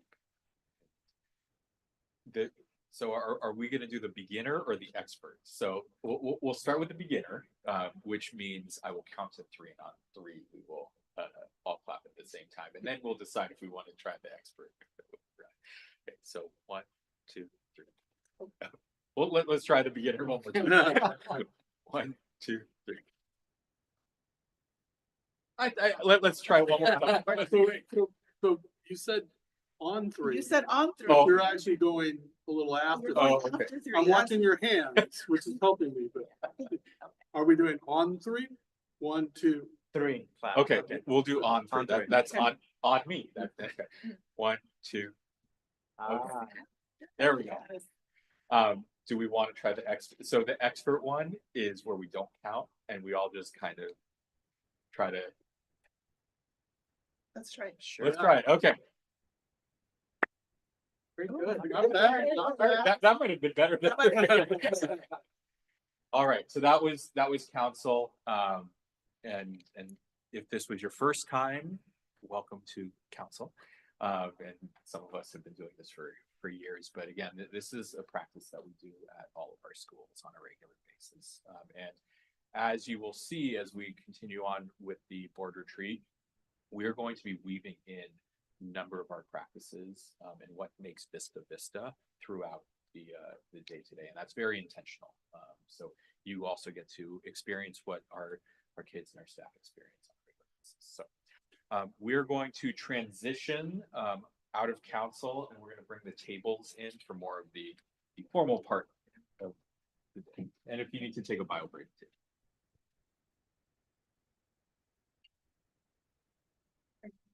Tomorrow. Yes. Because I need it for Wednesday, so I'll do it tomorrow. Okay.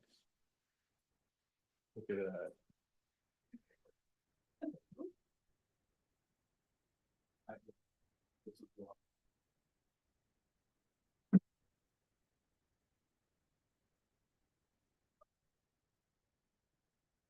Yeah.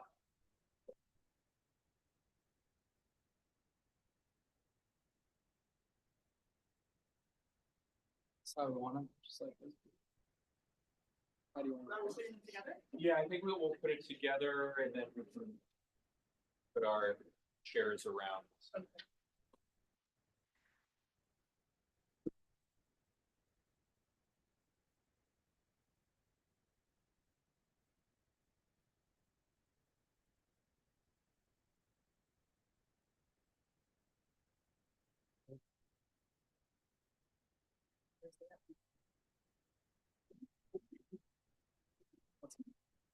Okay, so Dan, so next week is our summer PD.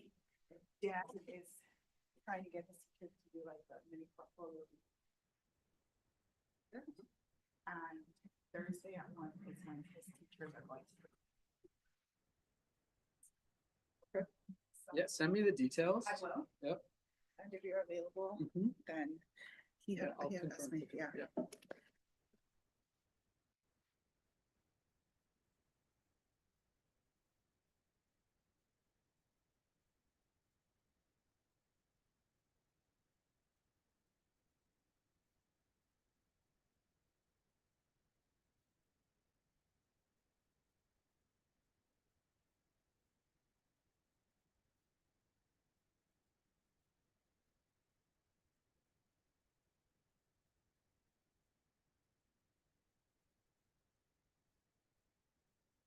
Six. Mm-hmm.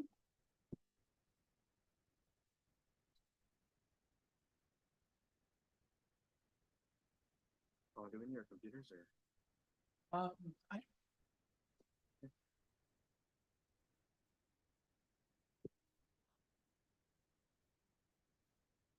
Can either be on the screen or Hmm? in our packets. Email with you as well, because he might come to, and then you guys.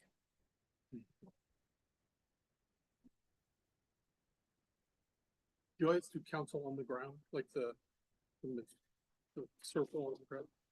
Sometimes we'll put it on the table. Yeah, it could be. Yeah. I was wondering how much it was rooted in, like, you know, things like yoga and meditation. But I think the key is, The kids. yeah, you can do councils like you said anyway, but the nice thing is that it's centerpiece. That help kind of like symbolize, give people places to look. So sometimes if you do it at a table, there's a lot more Yeah. distraction, but. More things.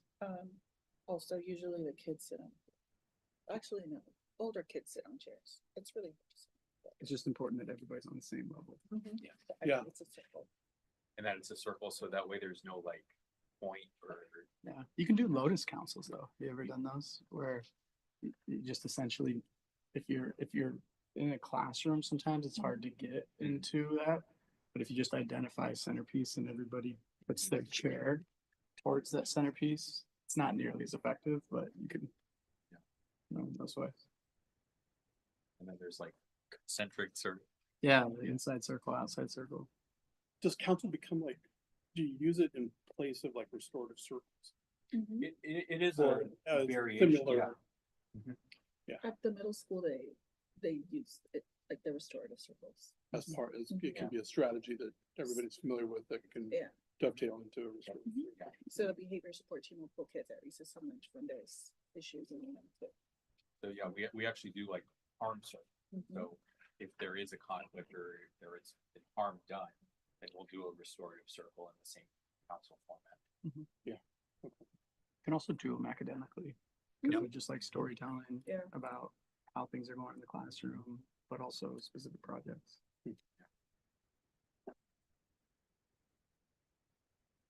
Okay. All ready to dive back in? Okay.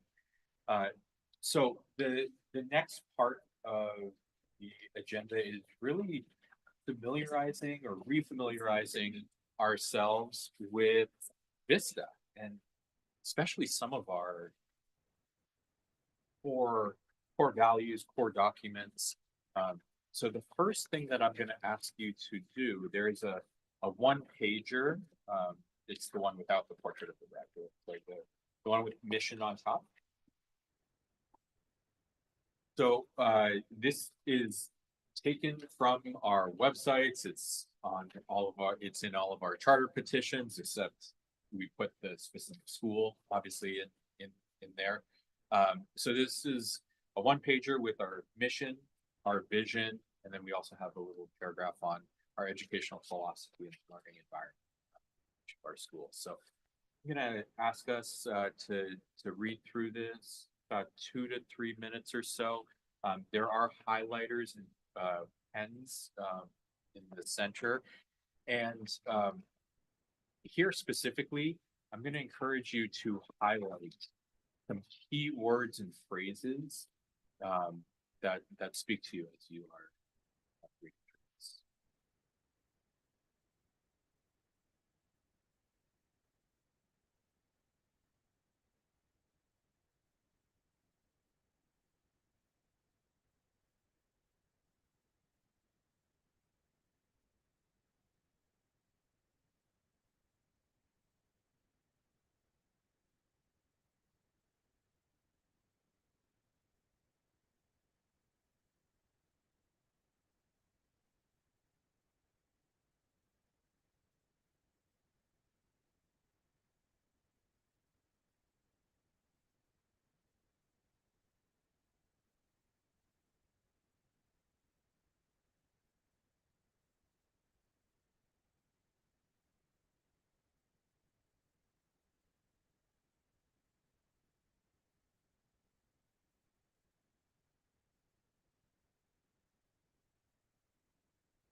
Thirty more seconds.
as we kind of debrief this, we're going to do one of our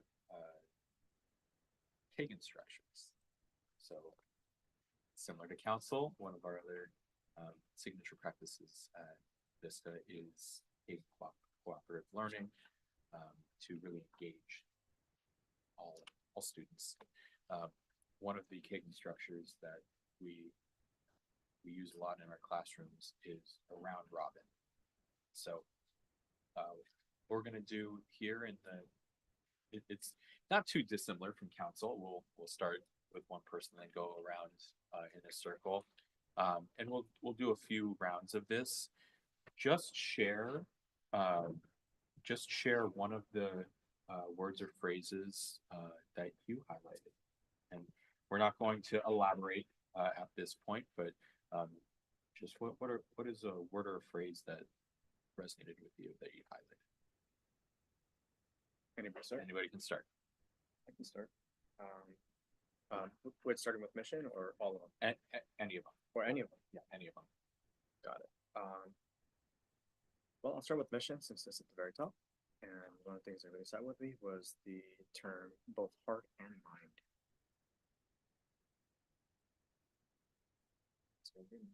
Okay, yeah, I'm looking at the word transformative learning experience and transforming the school experience in both places. Yeah, so under mission, I highlighted first STEAM, so it's the focus on science, technology, arts, engineering, and maths. So it's overall focus.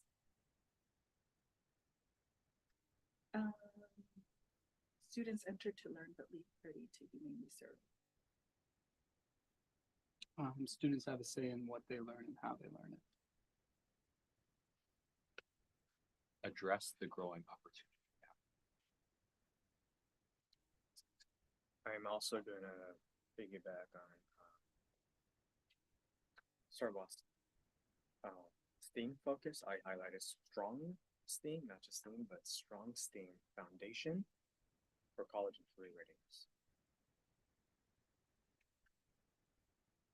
I looked at highly engaged in their academic life. And I really like the under learning environment. We believe in joyful schools that are also successful. So the joyful was really. Similarly, the setting in which a culture of joyous learning occurs. Joyful schools are successful schools. Warm, welcome, and inviting environment. Let's do one more round. Under vision, I highlighted exhibit their mastery. And I looked at whole child, concept of whole child. That's good. Also under vision, I looked at the Vista envisions a school where students enter to learn, but also get ready to serve. So the balance of learning and serving. Students feel 100% accepted as part of this event. Vista Charter Public Schools is the right fit for students of all achievement levels and aspirations. Take action to improve their own conditions in the world. All right. So we're going to do is similar to council. We're going to do one other round, and based on one of the items you shared, or if you would like to go outside of one of those items, just elaborate a little more on like why that is important or why that resonated with you.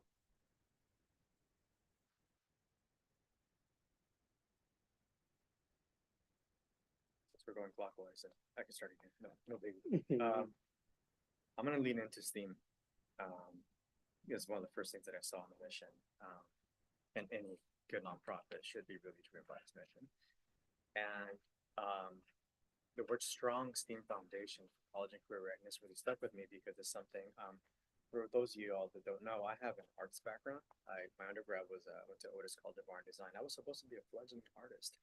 and then I got bitten by the education bug, and I never looked back. But because of that, I really learned to understand what a strong STEAM program really is. And I was actually tasked to convert Magnolia when I was served under during that tenure from STEM to STEAM. That was a Herculean effort. And part of that is what we learned is that a lot of organizations, again, I don't know enough about Vista, but I'm sure I will learn about their arts programs, is a lot of them do STEM plus lowercase a's programs, right? And what does that really mean? And to have a holistic program that is integrated, that is purposeful, and robust, was something that we took very serious as an organization when I did that. So again, putting the word strong before STEAM, I'd love to learn a lot more about what that means for Vista Charter, and if indeed there are some gaps or opportunities to really cement that as a strong STEAM program.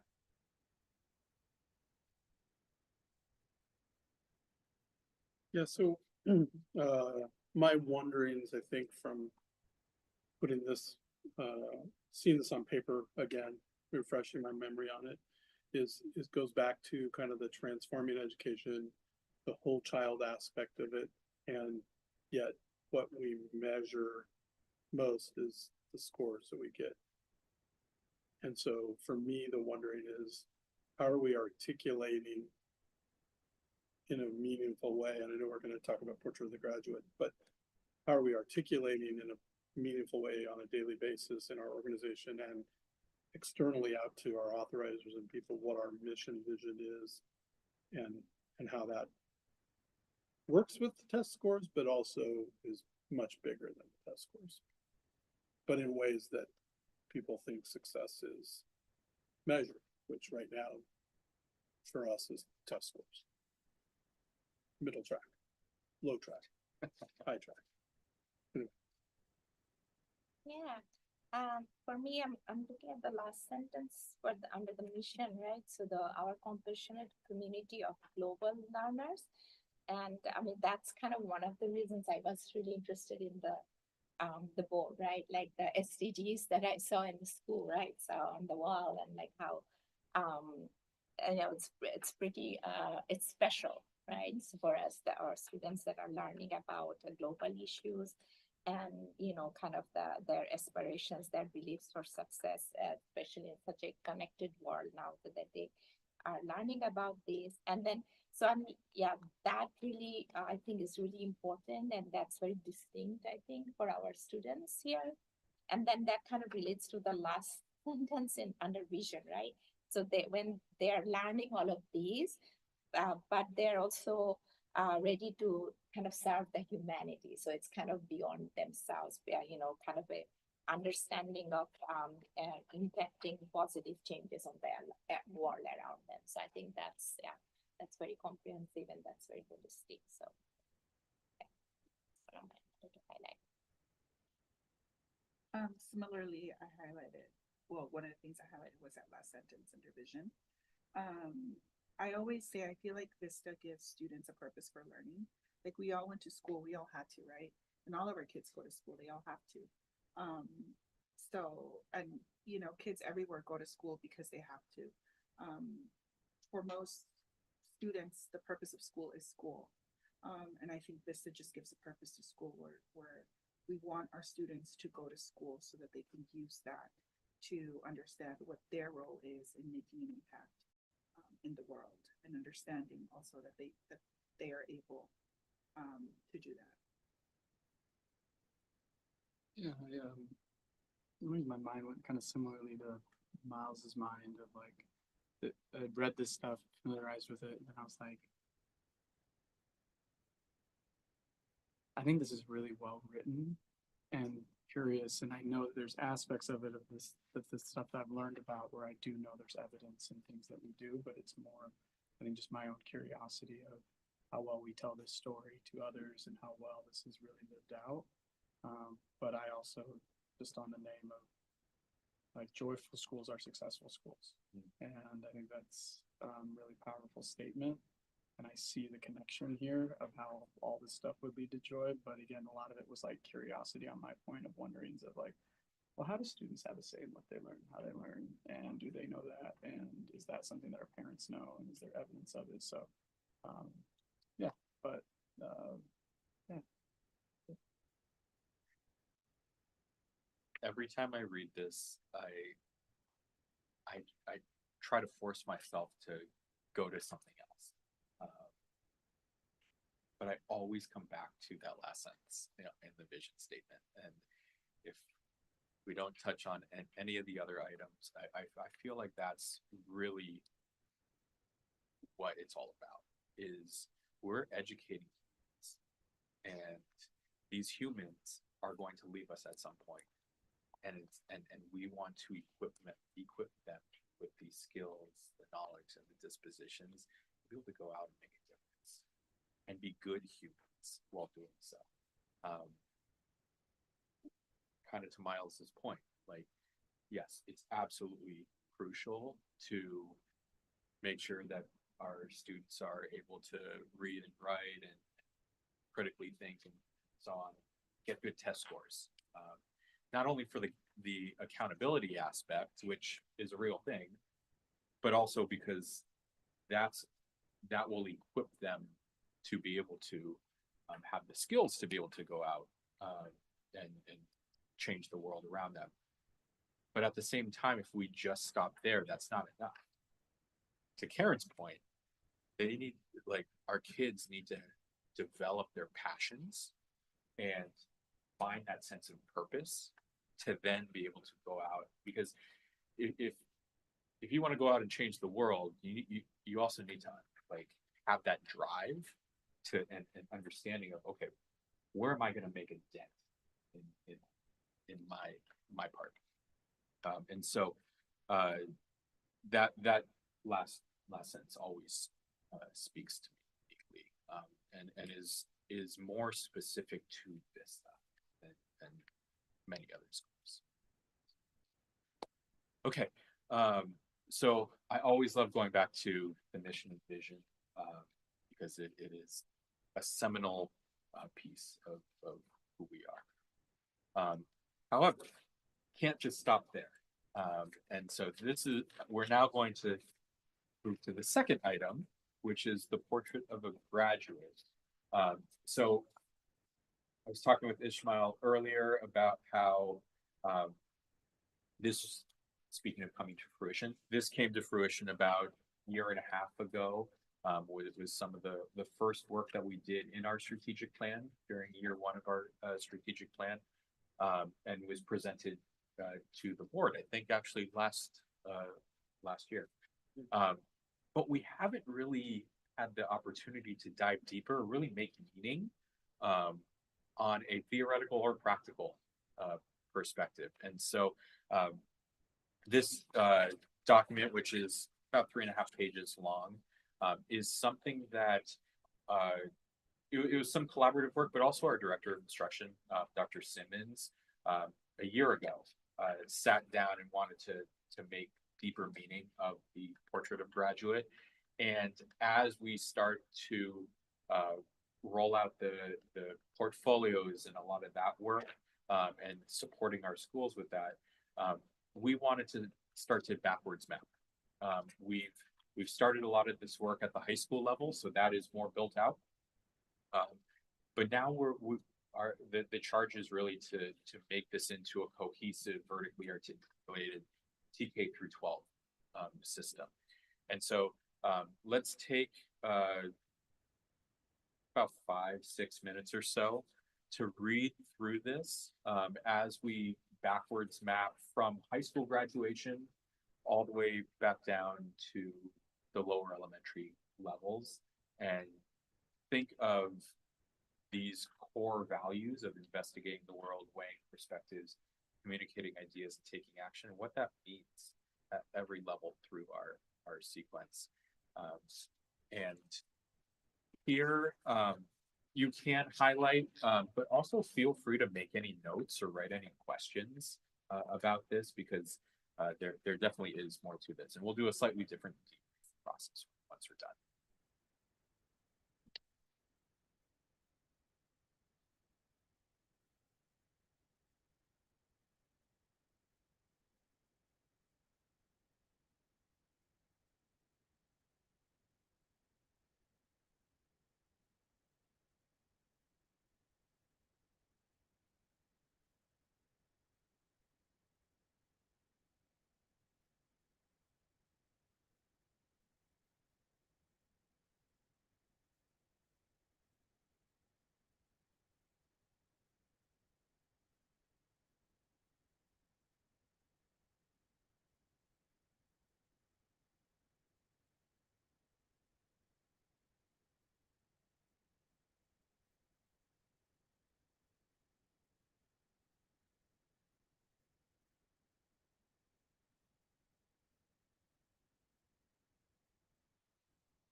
So we'll do 2 more minutes, but when we debrief, just so you all have a context, we'll start with step one.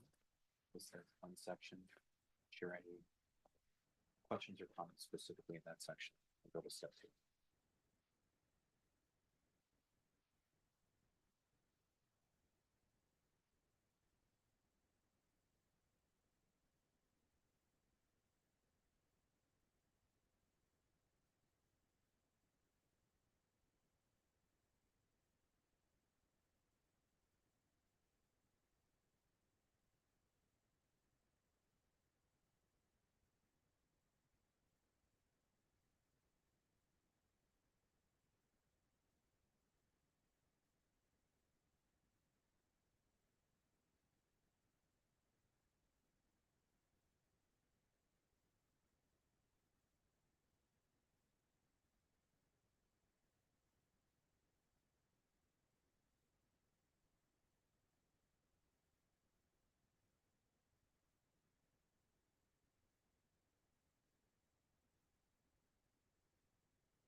So, we're gonna do one round for each step, and this is really your opportunity to share any comments, but also ask any questions that might arise specifically as we're looking at each level. As you'll see that there is a lot of weaving in, there's a lot of consistencies woven throughout, but at the same time, you'll notice how each section kind of builds one another. So, does anybody want to start focusing on section one or step one? I don't want you to always have to start, so. Thanks, Miles. So generally overall, I want to say, I really appreciate this and I like it being a framework of what we're doing. And I like seeing it out in the schools in general. When I go out and visit schools and you can see it in the classrooms, just the themology of having the logo and then the meaning and thought that's behind it, because I think it lifts that. So I really appreciate that. My continued questions is like,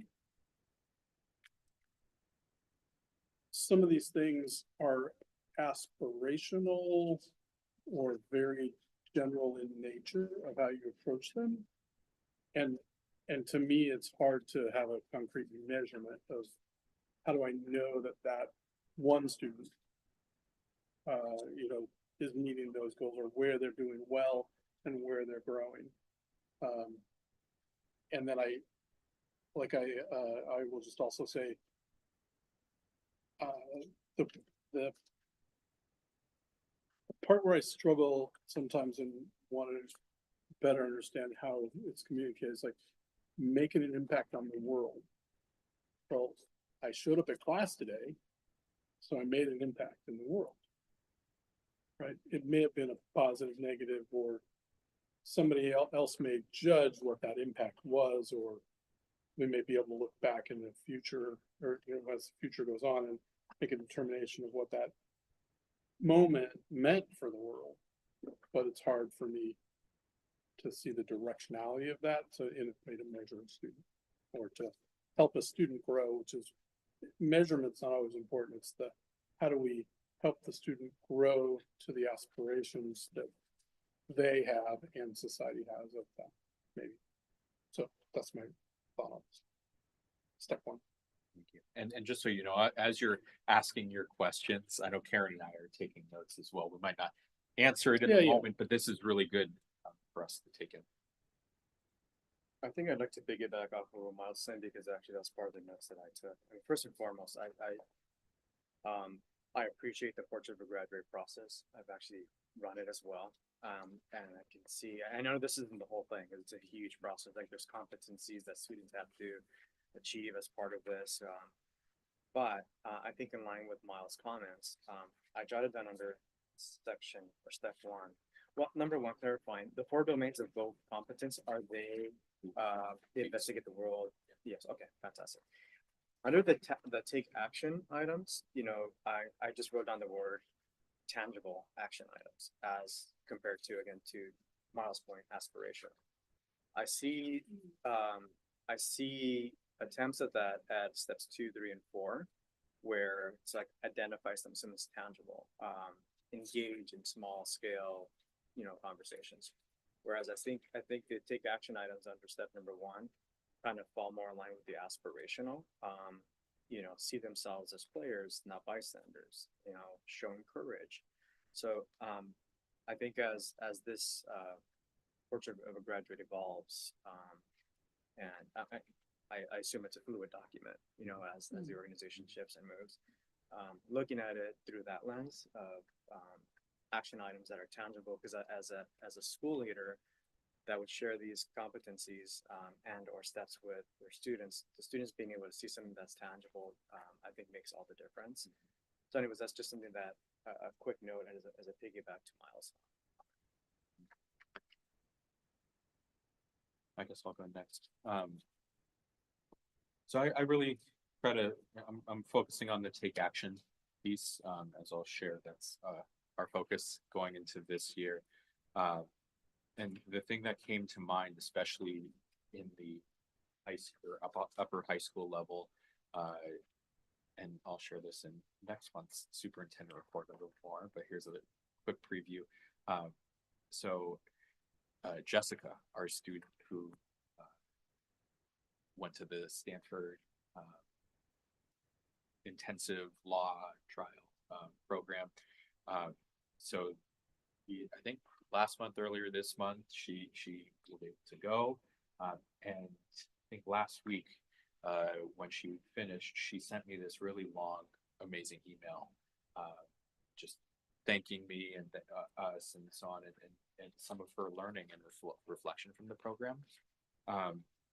And one of the things that really stood out to me was her realization that she initially was a little shy because there were people from all over the United States and other countries, Australia and so on, and it was intimidating.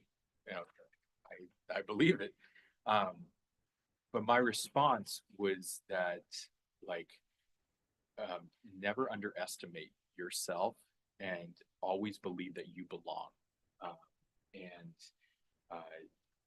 understanding that, I want her to see herself as a player, not a bystander.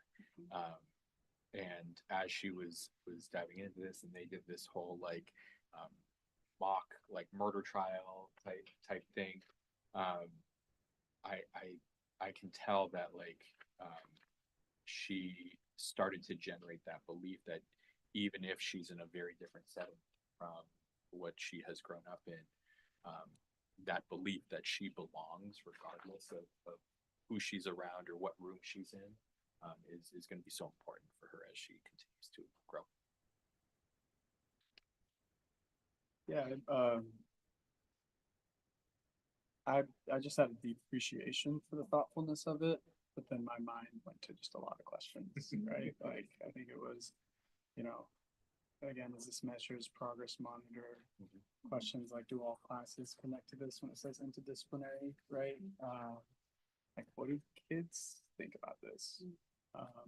When they talk about it, but again, more so just deep appreciation for the thoughtfulness and the intentionality about, I know we're going to get to step 2 and 3, but just how we're thinking about engaging our young learners and how do we ultimately get to a senior portfolio presentation that measures this and feels authentic to what they've been doing.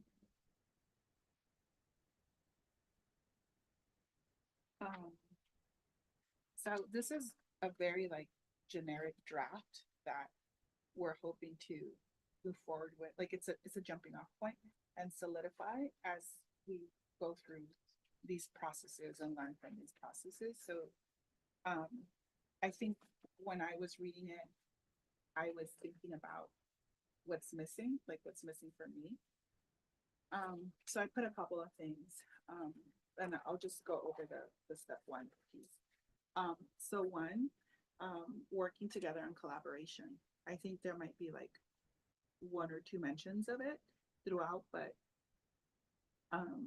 because collaboration is such an important skill, I would like for it to be a little bit more prevalent throughout. Then the other thing that was missing for me is like global/international connection. I remember a few years back, I was principal, one of my teachers, she had the students working on a project on social media and the impact of social media on teens. And they worked on this project because the students were going to take part in a forum where they did. That's the part that I experienced, where they connected through Zoom with kids from Colombia, Venezuela, and Mexico to talk about how social media is impacting kids in all, in all parts of the world, and what that looks like, how it looks the same in Mexico and the United States, and how it looks different in Mexico and the United States. And I was thinking that for me, that's missing from here as well. I think as part of a capstone, I would like, even though kids may or may not, right, take on a project, like when I think of our kids' projects and even things like, homelessness in Santa Ana or pollution in Santa Ana, while the project might be local, I think if we're saying, we want to develop global competence, there should still be understanding of what that issue looks like around the world. So that's one thing that was missing for me. And then kind of going to what you said about tangible actions, like the SDGs are missing for me. I feel like the SDGs are that vehicle, right? If any student at any age chooses any of the SDGs, you would be making that impact at both a local and global, both locally and globally. So I think to me the SDGs are missing, and just the connection of this to the SDGs. Sorry, SE. Sustainable development goals, the Sustainable United Nations development. together. Yeah, first off, I was kind of wondering what the Vista's portrait of a graduate is, and I really appreciate this writing. And I think the 4 domains really make sense. I have it looking into just the step 1. I had a couple of questions as well. It does mention about connecting local issues to global processes, and kind of looking into in the investigation stage, right? And then it talks about the weighing perspectives.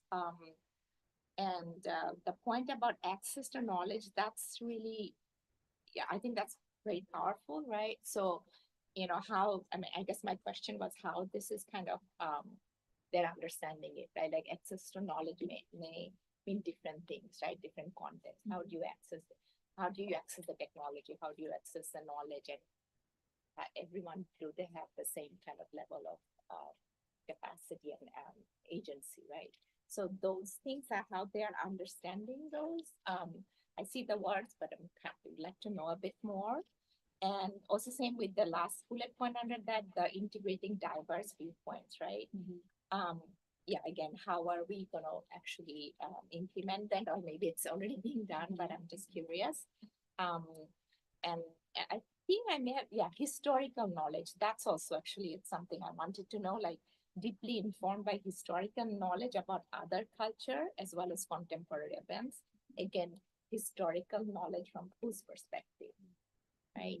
And if there's something that I'm really, because I work in a land grant university in California, and like the indigenous perspectives, how much are we aware? So those kinds of things. And I do like the communicating ideas. I really like the fact that the last bullet point is talking about proficiency at least in one other world language, I think that can make a huge difference no matter what other language it is, just to have a different perspective, right? And the last thing I wanted to say, I think others have already said, is players, not bystanders, right? And if we can really make that happen, because I mean, I'm also kind of, I guess, wondering is, if we look at step 3, step 2, and step 1, it makes sense. Students coming from elementary, going to the middle school, high school level, they have this storyline, right? But students who are maybe starting from high school, they don't have that kind of grounding, right? So then, yeah, how do we incorporate that being there and not bystanders idea?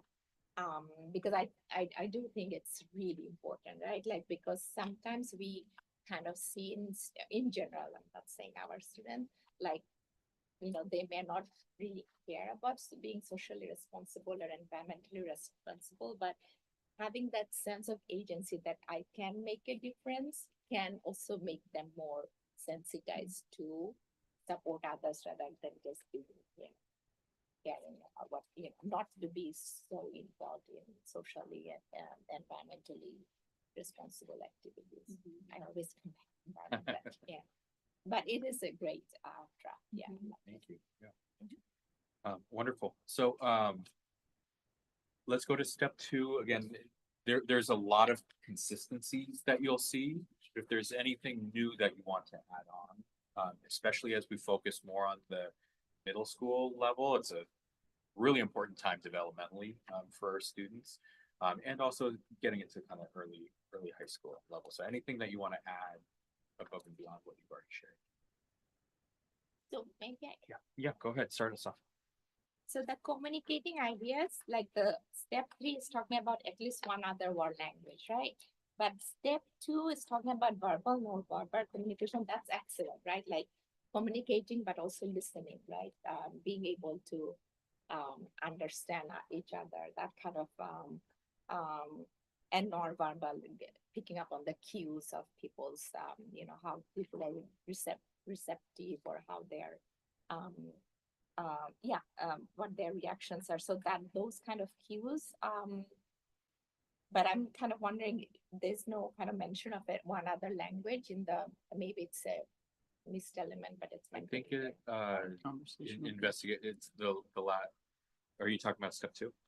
Yeah, in the step 2, there is no, and the step 3, there is also second language, but step 2 that doesn't mention, or is it? I think it's in the last bullet point of investigate. Oh, right, investigate the word. Yeah, I guess that's my other question. So why are we moving from investigating and communicating the language part, the second language part? Because also in step 3, the Spanish language is under investigating, not under communication. So maybe that falls more under communication. Yeah, Yes, I that's think what so, would yeah. be. Okay, thank you. Just to kind of keep it with the step 1. Mhm. But yeah, I do love the fact that verbal and non-verbal communication is there. That I think is really important.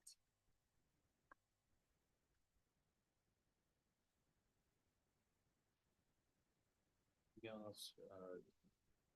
Yeah, I guess I was curious in terms of, because what connected to the mission vision is you guys spend a lot of time talking about engagement. And I think your learning environment and how things are taught can really cultivate what we're trying to see in terms of, are there signature practices in the middle school and high school that teachers and educators use that help students to investigate the world, right? Are there like small things like notice and wondering strategies, right? Or weighing perspectives? Do they name it in terms of when we have differing ideas and communicating and essentially taking action? And I also wrote, like, just because we were talking about AI committee a little bit earlier, but like, if they're not, I hope I see that the connection, what you're saying, but like, how is their work connecting to when we talk about digital tools and media? And then the last one is, in terms of that measurement, right? Like in the take action at the end, it says begin to see themselves as capable of making a difference. I know that we survey students, right? But this also seems like a great opportunity to like self-identify whether they do see that in themselves as opportunities to see where they're currently at or their growth from when they start. Yeah. I think for me, what came up in the step two, just thinking like middle school and early high school, I think in the way perspectives and potentially in the communicate ideas, like I feel like developmentally, middle schoolers are very selfish and egotistical. It's part of their development and it's just where they're at. So I feel like something around sense of self is missing, or like self-awareness is missing. And, you know, because I think especially for that group, it just needs to be spelled out that, you know, just that, like, I don't know, it's so hard to explain, but there's this notion at that time that everything is about me, you know, and I'm walking and people are looking at me, and somebody in the other classroom who I cannot see is talking about me. And so bringing that awareness to at that age, and even, you know, because it says early high school, even in early high school, like, just bringing that awareness to the fact that not everything is about you. And that, but also awareness to the fact that I don't want to say that you're very selfish, but awareness to the fact that you're very much in yourself, and that being, you know, part of the Vista family is about understanding yourself so that you can help others, so that you can make an impact to others. And even somehow like some type of exploration of like yourself and your strengths and what you bring and what's great about you and what are some things that you need to work on, and how all of those things that make you you will have an impact on just issues and problems that you're working on. But yeah, just kind of the weighing perspectives piece just really got me thinking about where kids are developmentally and how that's something that might be important to name in order to help them move out of their context of self to the context of others. I think, but two things make me, one note, it's a really good book called 10 to 25, The Science of Motivating Young People, which I thought was really helpful for our middle school teachers to read in terms of like what's happening biologically and during their pubescent stage and like what matters. And I think that is also a really helpful context for educators to know, which can then work down to our students. But then you're also, the point about like middle school, I think is also important to know that a sixth grader is very different than an eighth grader. A ninth grader is very different than a 12th grader. And so I think there's really great opportunities in terms of, I know I shared first, like, do we have kind of signature practices, but there's also like, what does it mean to investigate the world when you're in sixth grade, right? And then what does it mean in seventh grade? Because you want to make sure that we're telling a story to our students that makes sense and we're building, but also feels authentic, right? And like, where do those opportunities live? Not just in the classroom, but maybe when we go to an assembly, there's a different experience, or on our field trips, where we're consistently kind of raising the bar, but having that through line in terms of, you know, comparing and contrasting perspectives in seventh grade looks a little bit different now that we're in eighth grade. Just that little bit of a step. And so I think just naming that, I carry a lot of my own trauma in terms of how we grew Bright Star, in terms of not being able to identify what makes a school unique and how they do things, but also what makes our organization identity the same in the through line. Because you want to make sure that you're empowering the people that are working with the community to create and cultivate these things in alignment with what we want to see, so that you know that when you go to Vista Lago, you're going to see a similar or have a similar feel than you do, but how they get there, right? So it doesn't feel like corporate or like one size fits all. So, And I don't have anything specifically for step two, but I do want to carve out, like I have three or four points that I want to cover overall at some point. So I don't have to do it now, but when it's appropriate. Either if you want to do it now I'll or do it after. at the Go end. Okay. I got one just Go ahead. final thought.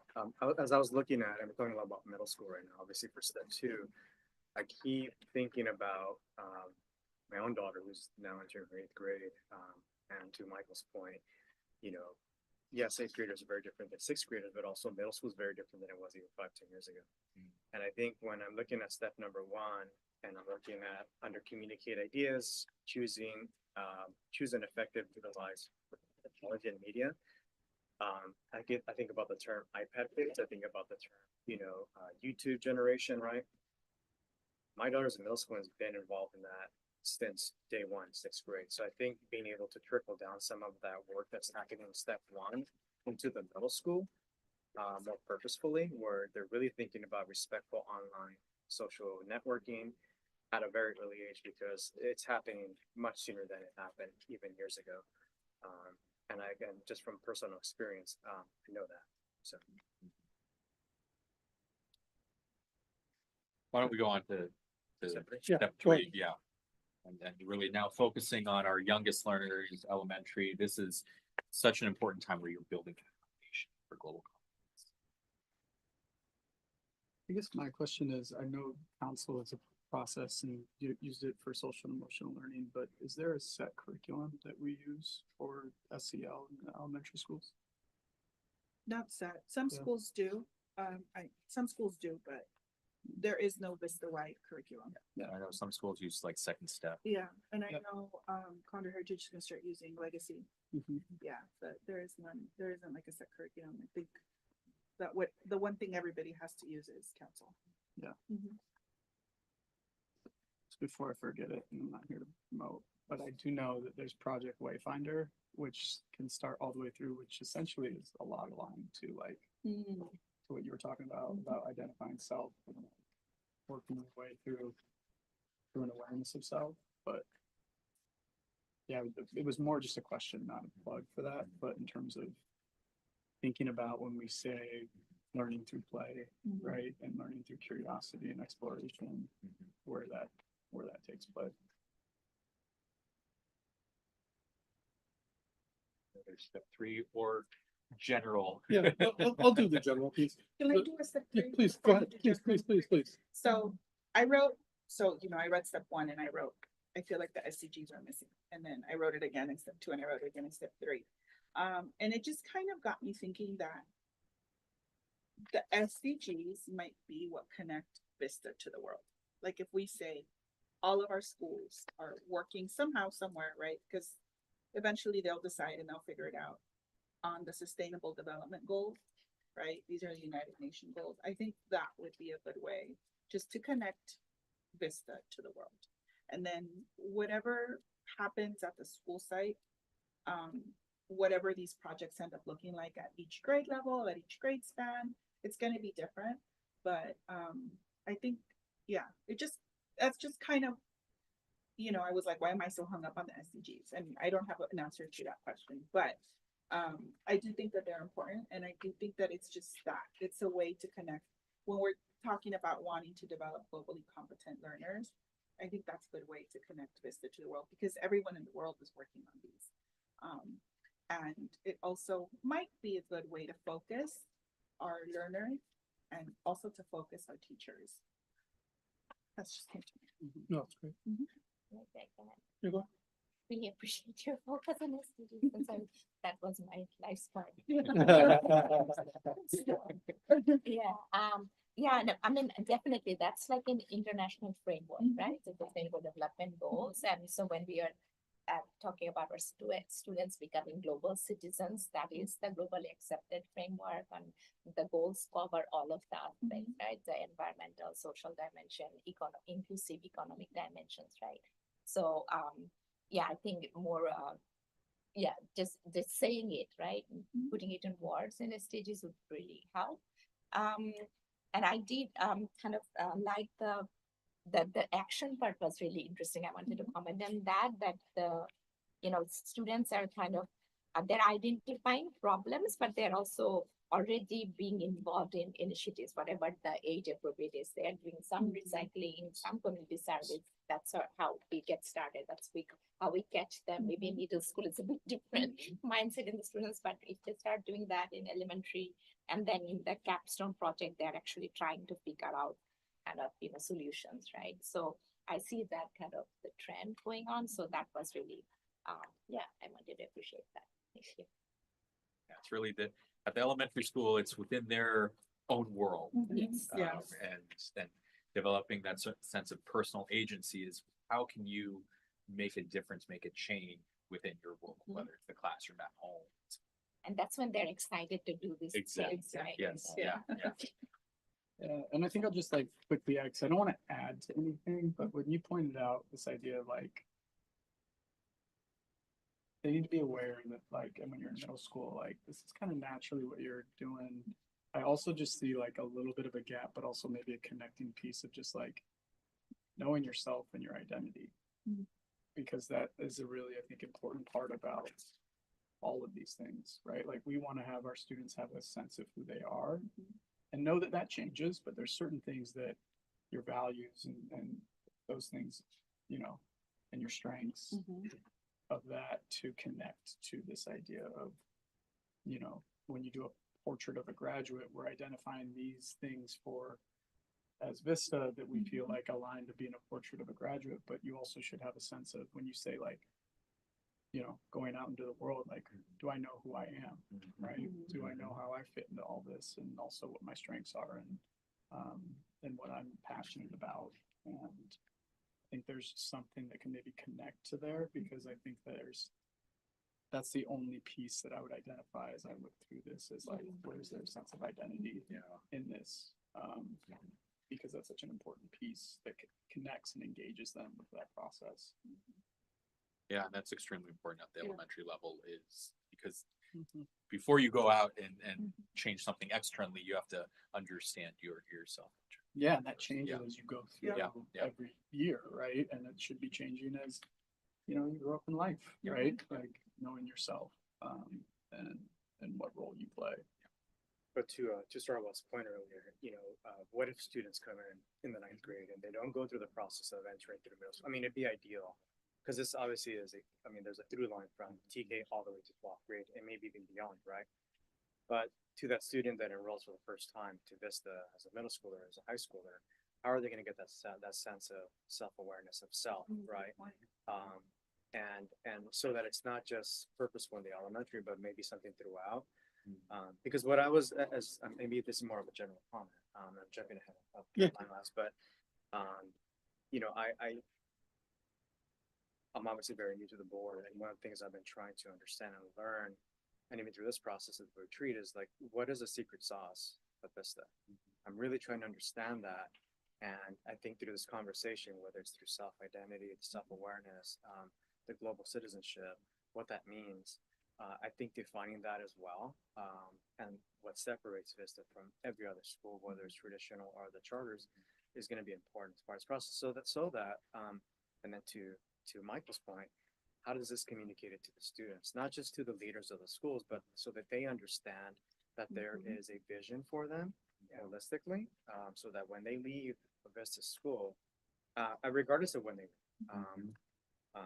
they're going to have these competencies, right? And they're going to understand why they're having these conversations or they're having to create a certain capstone project that is aligned with global citizenship or whatever the case may be.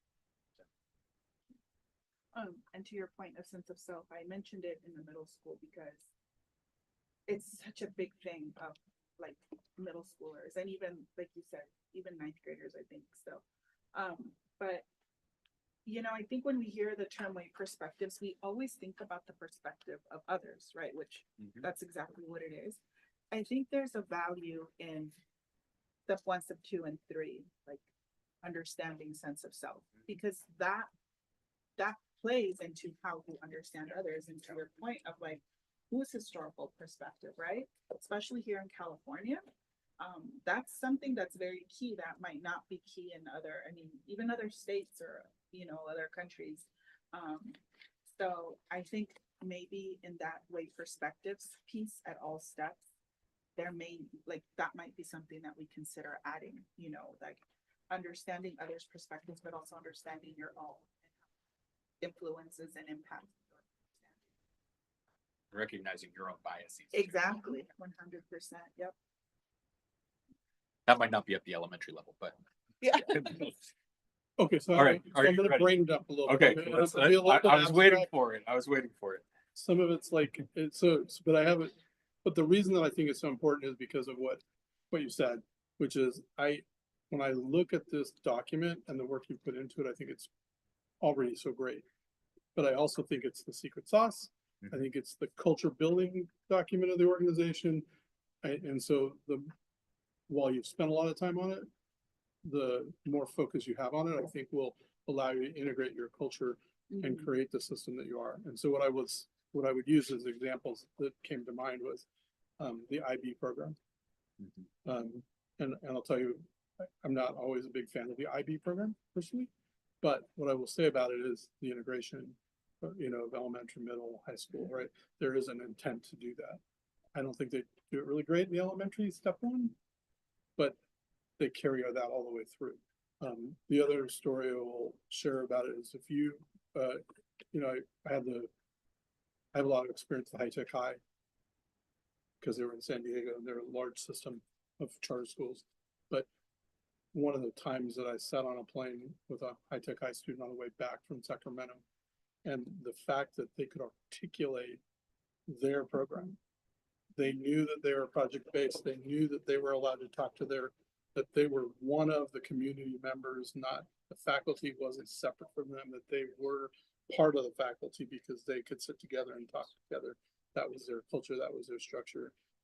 And that kind of feeling, and they were, if it was only one student, I'd be like, okay, well, this is just the Jessica from the Stanford program, but it's not, right? It was all the High Tech High students understood that what they had grown up in, if they, even if they started in high school rather than, because not only were they able to get it from elementary school, but they were able to get it from the ecosystem of what school meant in San Diego for High Tech High students, right? Because it was so big that people knew that. So that's the two things I think that this document, for me, what it means for me.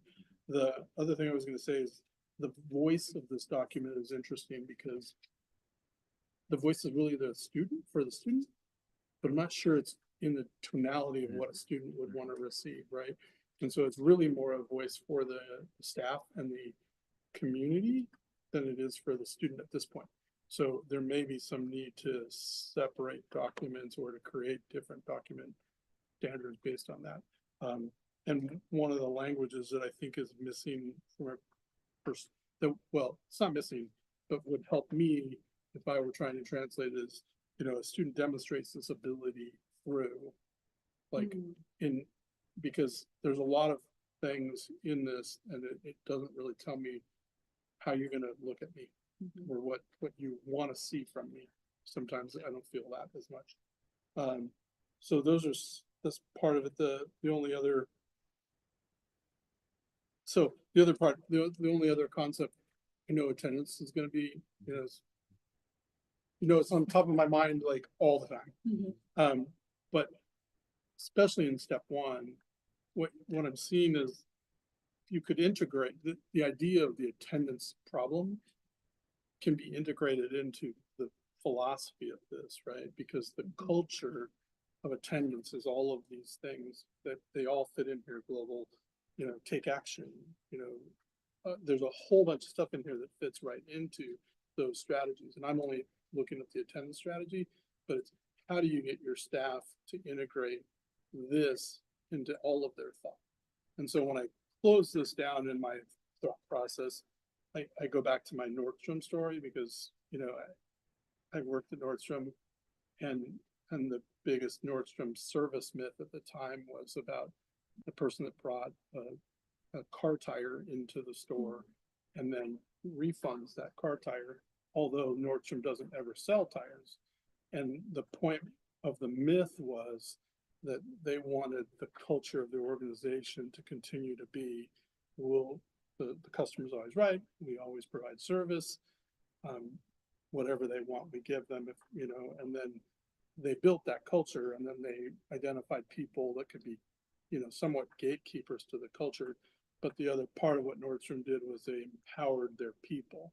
So if a sales associate that was hired yesterday returned an item because they had built the mythology that any item could be returned, even if it wasn't a real item from Nordstrom, then they didn't fire that employee because they returned that item that was the car tire. They actually said, hey, maybe car tire isn't the right thing to return, but hey, you lived by what the rules were, which is the customer's always right. Yeah. They also promoted within that structure, right? And so everybody in the organization had to learn if they wanted to pitch a new position, well, how does that benefit the customer? How does that show that we're always looking at the customer is always right?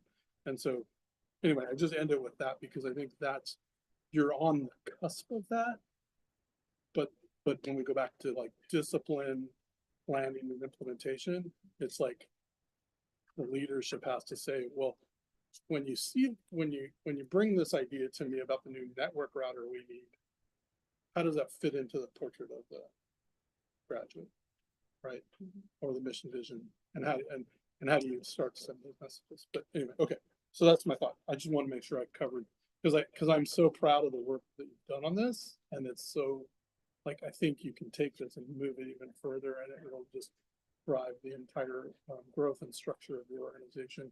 And what Michael said about the uniqueness versus the theme overall of the school system is so right, but that this is a softer way to get into the one direction of the entire organization, because we do have a lot of different things going on at our different schools as they've grown over time. But this would allow them to always look in that lens. So, okay. That was great. Thank you. Yeah, all of this was extraordinary. Thank you for feedback. This is a living document, and I think it's only going to get much richer because of all of your feedback. All right, I want to do a time check. It is 11:54. My hope was to break for lunch sometime between 11:30 and 12 o'clock. So the last piece is very quick. So as we're kind of looking kind of within the organization, I know that you all have had various interactions with staff, but I don't think we've ever had a chance to really like go through like who people are. So these last few slides.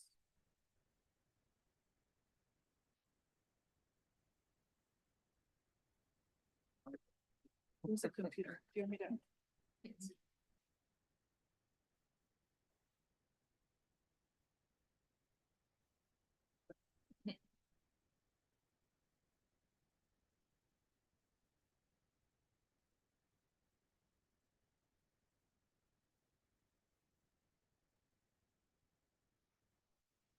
I can bring it up on my computer or. Well, my I iPad. have it Yeah. on my computer too. Yeah, let's. Okay. This stuff was super helpful to me, even though I'm on the board's tenure. I'm one of the older board members now, Mike Conway. What, a year and a half? Yeah. Here, I have. Oh, there you go. There you go. Okay. So this is something that we're going to be sharing with our staff. Many of our returning staff already know who most people are, but it's important to put a face with the name, especially when you're working with a number of people. You interact with some people more regularly and some people not as much. But as you throughout the year hear from a number of our staff, I think it's important for you to know who is on our team. So you obviously know me and Karen. When we talk about our directors, we are going to make a push where during the principal reports, because we have 6 principals, we're also going to incorporate some reports, and each month we're going to rotate. So everyone has one presentation. Our 4 directors are also going to get a chance. Because for example, like Erica Nahara, our director of special education, we don't often get a chance to talk about the great work she's doing, or Alyssa and the work that she's doing with community schools. And so we'll also provide them an opportunity, since there's 4 directors and 6 principals. We have 10 board meetings. Everybody will get one chance to share. You know Susie from her work here, and probably Miss Medina from the business and HR lens. I think you were introduced to Cameron, our new ELD coordinator, at the beginning, and then you probably have not been introduced to our newest member of the team, our ELOP coordinator, Marissa Rascon. So she's really dynamic, and we're really excited to have her on board. And then some of our other staff, again, you might know some like Mario, but we also have our coaches, sped coordinator, people kind of on the back end. And so these are our central support team members. And then there's one more, and our principals. So you hear from our principals on a monthly basis. We obviously have one new principal, Dr. Cisneros at Condor and Heritage. So this is our principal team that you get to see and hear from on a monthly basis. But and I think many of you all get the weekly newsletters too, so you also hear from them on a weekly basis as well. Is this going to be updated on the website? All these teams in the central office? Yes, so we are actually tomorrow we have our central office retreat. We have back-to-back retreats. We're taking photos of our new staff because only some of them were here last year when we took the photos, and so we are taking photos tomorrow to make sure that everyone is up on the website. But the principals are all on the website. And then lastly, this is going to be hard to read, what I realized, but it is on the slide deck, so you can also take a look here. This is our org chart. There really haven't been, outside of the ELOP coordinator, really no updates compared to last year. But it's good to familiarize yourself with the structure of the organization.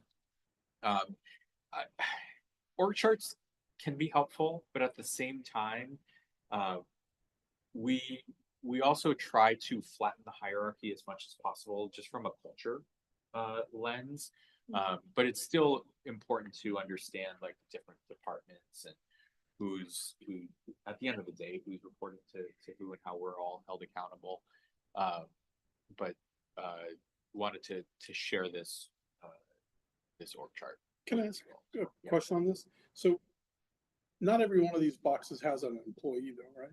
Like director of operations and fiscal there's no person, right? There is no person at this time. Yeah.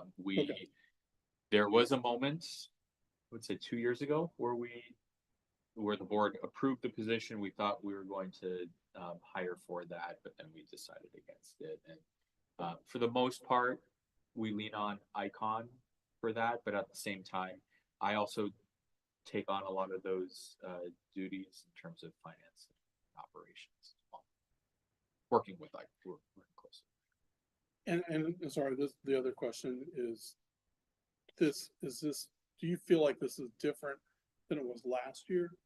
Or is this the same as it last year? Like I look at the way you and Karen have each other listed, and I know you do hop from place to place, but I also know that Karen does a lot more of the principal instructional piece, and you do a lot more of that's not reflected there, which is totally, it doesn't matter to me. I just want to know, do you feel like the roles have evolved, or are they the same for you guys? I would say very slightly.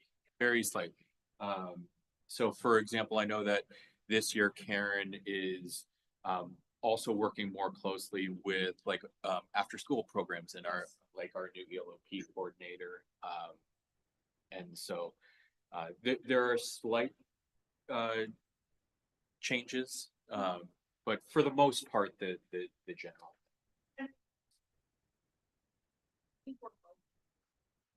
Yeah.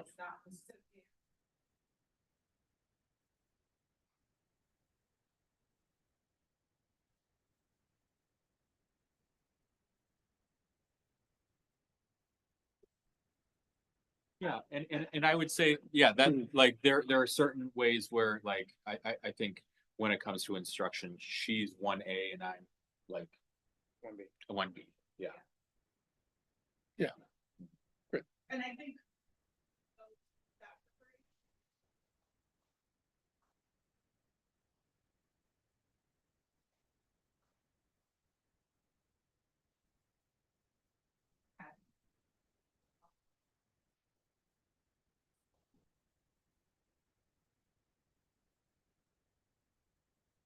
Yeah.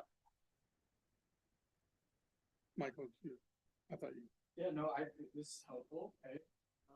Just curious, kind of on the same lines of Colin, in terms of, do these lines mean that this person is their supervisor? or does it mean that they're their coach, right? So like the director of the counseling, do they hire and supervise the counselors, or is that the principal's job and they're supporting? It's kind of the same thing with community. For the school. most part. Yeah. For the most part, when it comes to, and counselor is a good example. When it comes to some of these positions where, like whether it's counselor or special education, we have staff, whether it's like director of counseling, college and careers, or director of special ed, who are more experts in those fields. But at the same time, there might be school site staff where they have their principal who is their on-site supervisor. So in a way, there might be two supervisors, and we have an evaluation master document where we highlight who evaluates who and so on. And so in some of these cases, there's the primary evaluator, and then there's the secondary evaluator who's kind of involved and provides input. And it's also where we try to take some of the burden off of the principals, because the principals have a lot of people and they might not be an expert as much in some of these fields, where we have more content area experts that, based on those job descriptions, those people know exactly what is expected. Yeah, this is great. I also think it's interesting. One thing you might think about doing is, because you said you're going to publish the pictures of who they are for the staff, is an outline of like what they do for like how they help. That was gonna be my comment. You know, because a lot of times within an organization like this, it's very easy for people to like all of a sudden feel like the district isn't there to support them, but it's also an opportunity where you hurt your culture, because you might see certain district staff helping you here, and then they're like, well, this district staff doesn't do it, but they're actually more facing with these people. So I think just more clarity that you can provide on that. Exactly. It's super helpful, but this is great. I think that, to that point, Michael, one of the things as a best practice that was used during my tenure at Magnolia was that exactly that. During the year kickoff and principals meetings, the first one, a lot of the department heads, including me, were tasked to share with the school leaders what exactly we did as a department to support them at their schools, right? So that they knew exactly what support systems they had at the home office and whom and how to reach out for those supports, was extremely helpful. It really eliminated a lot of like question marks, like, what exactly does the smile do again? Well, you know, it's this, this, and that. And it was a quick presentation. I think we had about 3 to 5 minutes per department to really share out what we did with our school leaders. And then they in turn share that with their staff during staff meetings. So it's really clear in terms of what the home office provided them. In addition to like maybe just a summary of what the department does under the website, just for even families to know that those supports are there for their students and you know, their teachers for sure. But that's it. Okay. It is 12:06. So what I just realized is this was going to be our mid-morning break. So we're behind.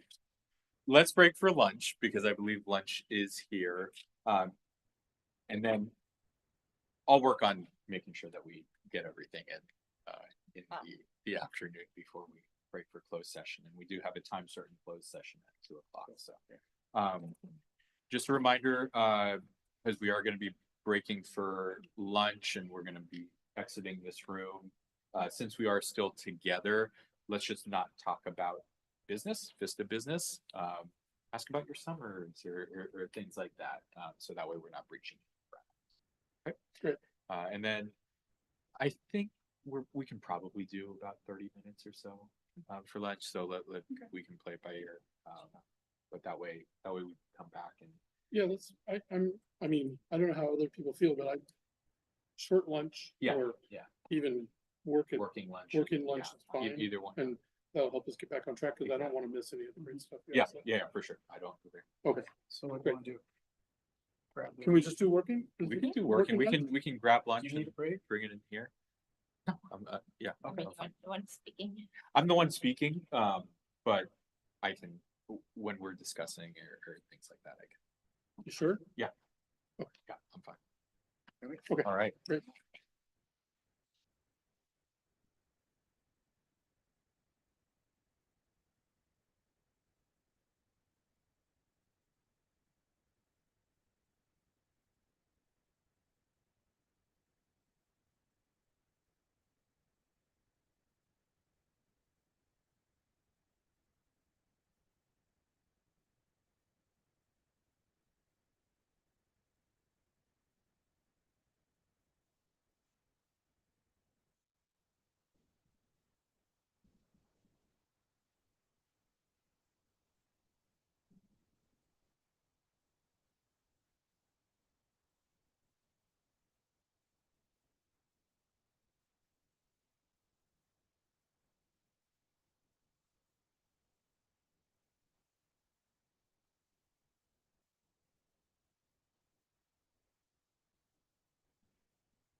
It did.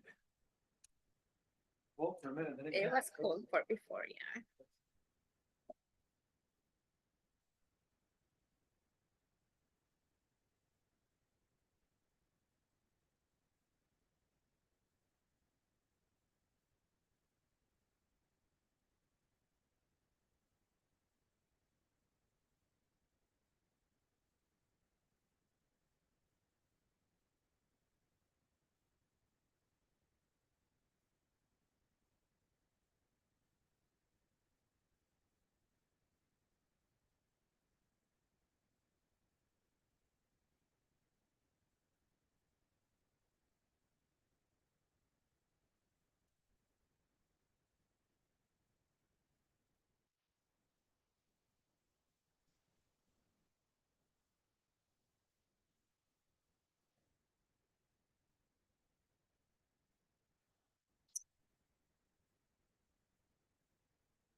I think, turned on.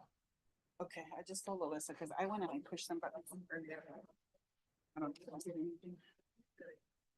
Yeah. It was 79. I think I just fidgeted it with it, and now it's 78, but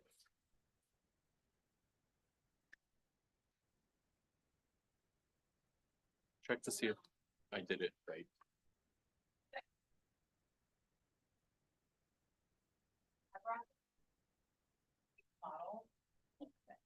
Oh, I was about to ask you. It was recorded, yeah. Hi. 3D modeling is favorite. Some people. Oh, can cool. see it. I'm gonna bring it over there. Okay, but it's like. I'll bring it in.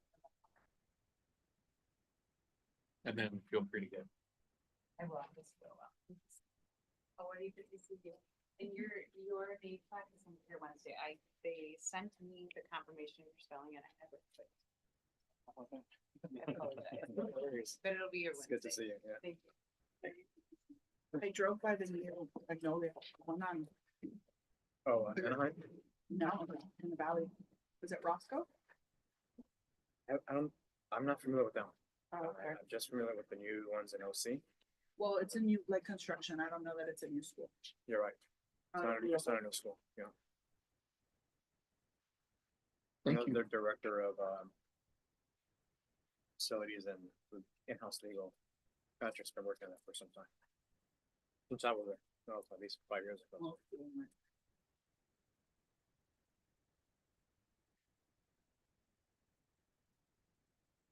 If you don't mind, just like 5 minutes. Yeah. No, take your time.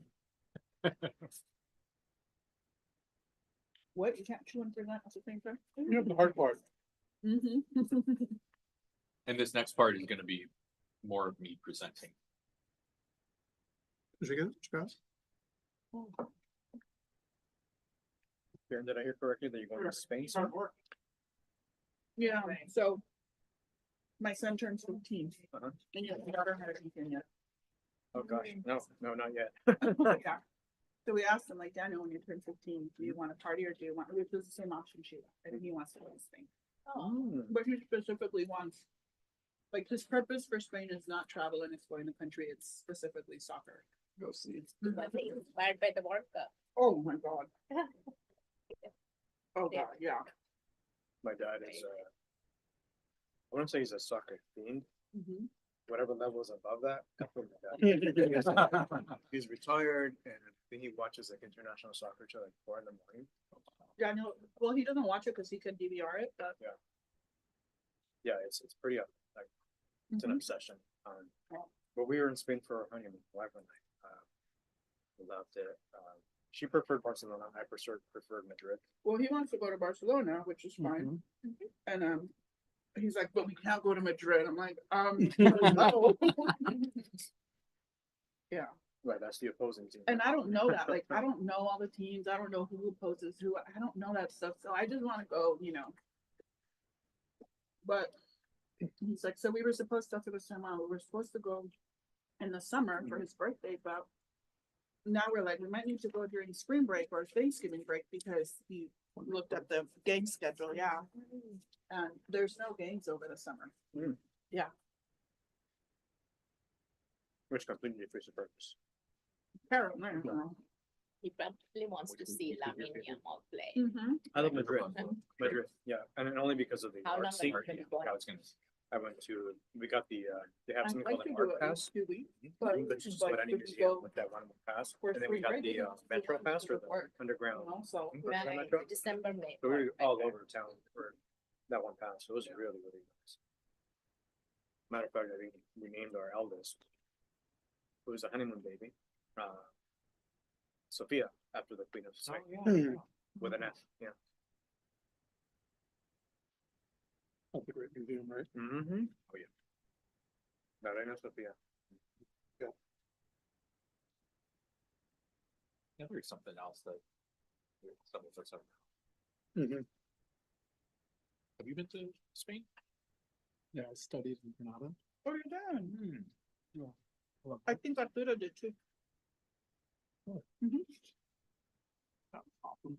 I know he studied somewhere. I mean, in Spain, but I think for whatever. I thought it was reason- Italy. You're right. Never mind. It was Italy. Yeah, but I also loved Barcelona growing up. And at that point, I don't know if you how much you know soccer, but there's a player named Ronaldinho. Mhm. Gotta go see guy him with the play. green long hair? Yeah, Yeah. gotta go see him play. And when I was there, I was with some friends from Granada, and they were like, "Oh yeah, but we just got this young kid from Argentina. Many people don't know about him. He got long hair." Messi. Like, yeah, and we were watching when before he was like crazy. Nobody knew about him, but it's gonna be really fun with him. So that country is just my if I had a kid and they were like, "Do you want to party or go on a trip?" Yeah. Yeah. Oh, trust me. We tried convincing my daughter to go on a trip, but you have no idea. And I'm like, I'll tell you what, I'll buy you the dress and I'll get a photographer and you can do a photo shoot in front of Eiffel Tower. And she was adamant she wanted a party. I was like, oh. And then what doesn't help is that my family, my daughter was the first baby girl for a long time. I think the next cousin, so she's 17. I think the next cousin is like 30 something. So she was like, and there was like this little boy. So she was, you know, just everybody wanted a new baby in the family. Plus she was a girl. And so I think the family was also expecting a party. So she wanted one and all, you know, my parents, my aunts, my uncles, like, and when is the party? And what are you doing? And what are you doing? Okay. She had I love that choice though. I love just giving them that choice. Mhm. It's great. Well, once they outgrew birthday parties, like we just kind of take trips on there because they have the same birthday. And it's during the summer, What's the date? July 3rd. Wow. Yeah, yeah. And it's during the summer and we're in here, then there's usually fireworks, so it's great. But once they have group birthday parties, they're usually trips. We don't do the birthday parties anymore. So, although I did learn this year, never plan a trip during the World Cup. We were in San Francisco and we're like, okay, guys, let's do this. Nope, we have to find a place with TVs and it was like, I think that was the day that Mexico played and that Argentina played. There was 2 games, so we couldn't do anything. We just had to be wherever the games were. I actually find it fun traveling during the World Cup, just to experience that like in a different country. And There's a vibe. yeah, like I remember being in Vienna, and it, unfortunately, we got to Vienna the day after they played and unfortunately lost. So I didn't get to be there while Austria was playing. But still, like every single game, like right outside our hotel was a big convening, and it was fun to just walk by there.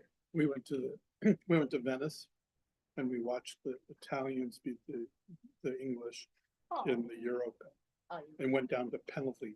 Oh, cool. And we were sitting in a restaurant and you just, I at that time didn't really care much about the Italian team, but just watching the fans and just their like the emotion of like crying and then joy, you're like, yeah, it's fun. They're hardcore. Yeah. Yeah, we were traveling through Qatar during the Qatar World Oh, Cup. nice. But it's like airport, you know, sitting in because it was connecting flight. So I watched that. But this time I actually went to the, I don't know if you guys watched the LA games. I went to the Belgium and Iran game in SoFi Did you? Stadium. Oh, that's It awesome. was so much fun. The stadium, I mean, I didn't realize that people are so excited about soccer, right? So here, so yeah, I was really, I mean, that was my first time watching World Cup live. Like, yeah, Yeah. yeah. That's great. We had tickets to first day, Oh. through Step Up, and my friends like flew down, and they never came through on Step Up. Oh, really? It was such a bummer. One of my husband's friends, the same thing happened to him. Yeah, so we watched it next door, right? But then it just so happened, because I was just on a road trip, that I was essentially like following the team. I was like in San Francisco when they played in Levi Stadium. I was gonna go to that game, we ended up not, but then I was in Washington when they played against Belgium, and I drove over and met some people. That was like the worst game to go to. It's 1-4. Yeah. Yeah. But it was still quite an experience. So, continue eating. Once you're done, let's not forget to sign in. Because this backup documentation for us to purchase the food showing that we are present. All right, if it's okay, I'm gonna go ahead and start. Yes, I did. So, so we're really gonna take a dive into the strategic plan. This is the same slide that you see every single month about our strategic plan, and we like to use the phrase "getting amped" because AMP is an acronym for our 3 priorities in our strategic plan: accelerating learning, moving as one, and paving the path. But today we're going to get an opportunity to dive a little deeper, look at some of the data from year 2 from last year that's hot off the press as well, and then also look at kind of a snapshot of where we are within our strategic plan. So again, this is going to be too small for you to see, but it's so this is really looking at where we're currently at as we enter the 2026-2027 school year. We use three terms in the phasing. So it's design, launch, and monitor. The design is the kind of tealish color. The launch is the kind of magenta color, and the monitor is like the navy blue. And so what you'll notice as you look at the 2026-27 school year is we're really, for the most part, getting into a lot of monitoring. And that's also really exciting because it means it's less new things and really getting to like dive into the things that we've already established or the initiatives. So that's going to be kind of the big focus going on into 26-27. There are a few initiatives that are still in the design and launch phase. For example, ELD, we're really still, we added a second year of design, same with lesson planning. That's something that is really a new focus going into this year. And then also special education is still in the design phase. We added a third launch year to the Vista identity piece because it's really focused on the evolution and the implementation of our portfolios that really are the showcase of our portrait of a graduate that we spoke about. And then there's two new initiatives that I'm going to speak about a little later that have been a focus of this board, which is student attendance so I do want to take a look at some of our results, some of the data from year two. And this is what's hot off the press. It is still in the preliminary stage. This is not publicly available data yet. However, we can share this with you based on each of our schools. This is the preliminary CAST, so the English, math, and science data from this past year. This is not the exact data that's going to go on the dashboard. The dashboard looks at the distance from standard. This data is broken out into the percentage of met and exceeded, which is still publicly available on the CAST website, or will be publicly available in about September on the CAST website. But this is going to show you the difference between 2025 and 2026 data. One thing that I want to highlight from the very beginning is that every single one of our schools increased in both math and science. Every single one, which is extraordinary. Some of our schools saw increases of a few percentage points. Some of our schools saw very significant increases. I want to point out Horizon in math almost doubled their percentage of met and exceeded in math, which is really, really great to see. A few other schools that I want to highlight, Palm Lane in both, Palm Lane increased and continues to increase across the board. They had significant increases, about 6% increase in math, but also more than doubled in science from just under 13 to 29%. Vista Charter Middle School, while they saw a slight increase in math, also saw over doubled and exceeded percentages in science. And then Meridian went from, in science, also went from 5 to 26%. So again, across the board, I love seeing the consistency across the board in the increases there. In ELA, our schools implemented, every school except Meridian. It was a new implementation of English curriculum. And so while we were very hopeful to avoid an implementation dip, we did see a slight dip in a few of our schools. Horizon, Condor, and Heritage did see slight decreases. Heritage did see a little bit more of a significant decrease. But we also know that there was probably a little bit more there than just the curriculum dip.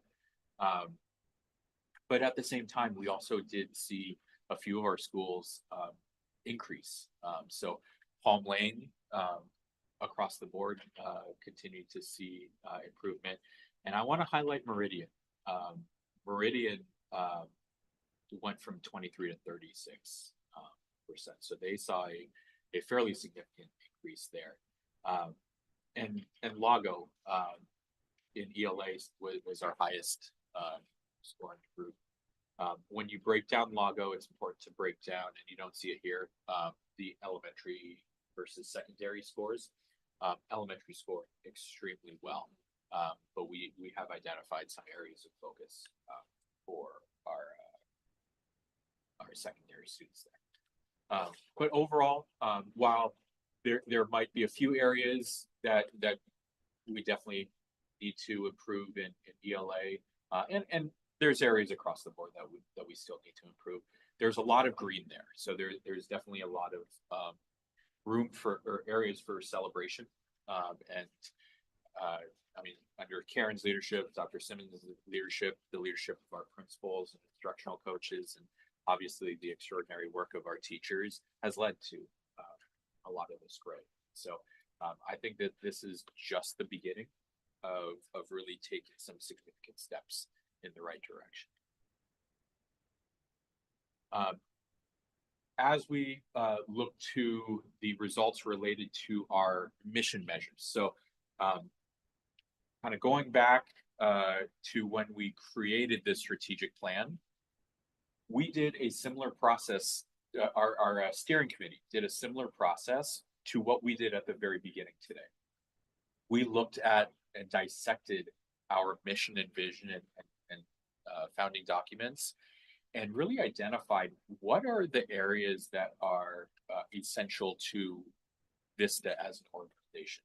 So we broke that down into measures of how we see out the mission and vision. And that's how we came up with these mission measures of indicators of success of our strategic plan. And so you have everything from college and career readiness to obviously achievement in math and ELA, to social emotional competencies as indicated on the Healthy Kids survey, and making sure our students are generating their portfolios and exhibiting mastery of the competence, low competencies. And so one thing that I want to highlight here is that every single category, every single indicator here increased outside of the area that was already 100%, remained 100%. So the percent of our students who were at the prepared level on the college and career indicator, we were already above the state average there, and we continue to increase. This is our projected amount. It will be published on the California dashboard when it's released in October. But based on our own calculation, we're expecting for that to increase from about 57 to 64%. The state average, and by the way, all the targets that you see there are based on the state average. So our goal in each of these indicators over the 5 years of this strategic plan was to be at or above the state average in each of these indicators. And so some of the indicators, mainly the college and career readiness indicators, are already above the state average. CTE pathways, it is still a little bit below the state average. We did see some growth from 7.8 to about 13%. However, we're still building out those CTE pathways at the high school level to provide greater access for our students to fulfill their pathway requirements. Talked about ELA and math a little bit. Even though a few of our schools decreased in ELA, as an organization, as a whole, we did still see a slight increase of about 1.5% compared to the previous year.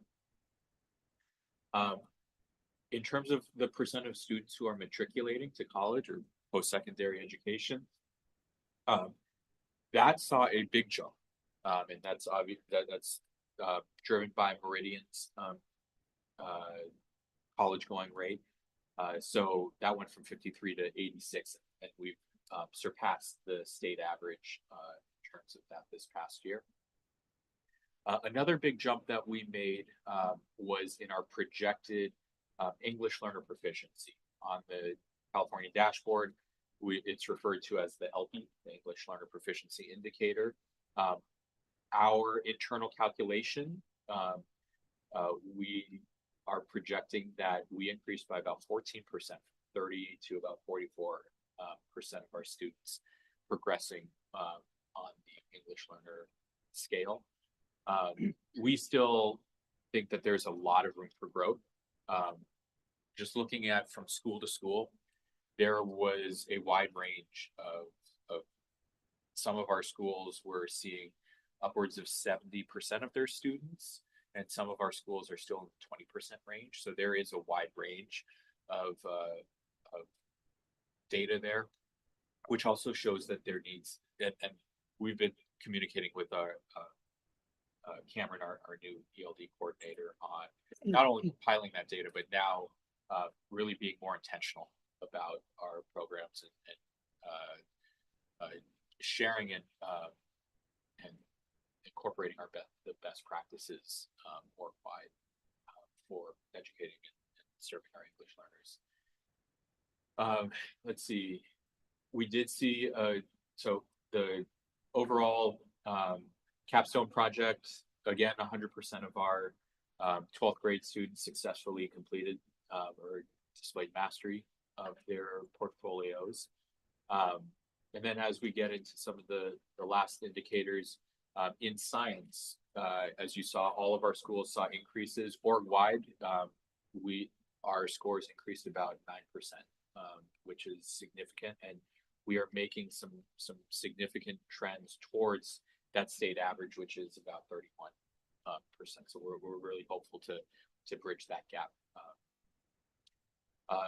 In terms of social emotional learning, we felt that the best indicator of that is through the California Healthy Kids Survey, because that's also done statewide. And so it's something that we're able to see between each school, org-wide, but then also see how we compare to the state there. That data also varies greatly. So we had some schools, and like Horizon, for example, that was their data was out of the ballpark. It was in the high 80% range, which is almost unheard of on the California Healthy Kids Survey. But we're probably not surprised by that data from what we've seen and what we've heard. But at the same time, there were some other schools that we've discussed at length that were significantly below that average in the 20-30% range too. And we also think that we're putting some things into place this year to address those areas. And then lastly, math saw some significant increases, still below the state average, but we saw 6% growth this year. If we can get another 6% growth, we're going to be bridging the gap to eventually be achieving at or above the state level. So that's a snapshot of the year 2 demographics. This is the same data, but it's on what we call our scorecard. So you can see where we're at in relation to the state average and how we're progressing there. So overall, I love seeing growth. I love seeing progress, but we're definitely very hungry to continue to grow and ultimately surpass the state average. I'll pause there. Questions, comments? Well, congratulations on all the great data. I know it's a lot of work, and it's what we talked about earlier, implementing the plan. See the fruition of that. Anything surprising?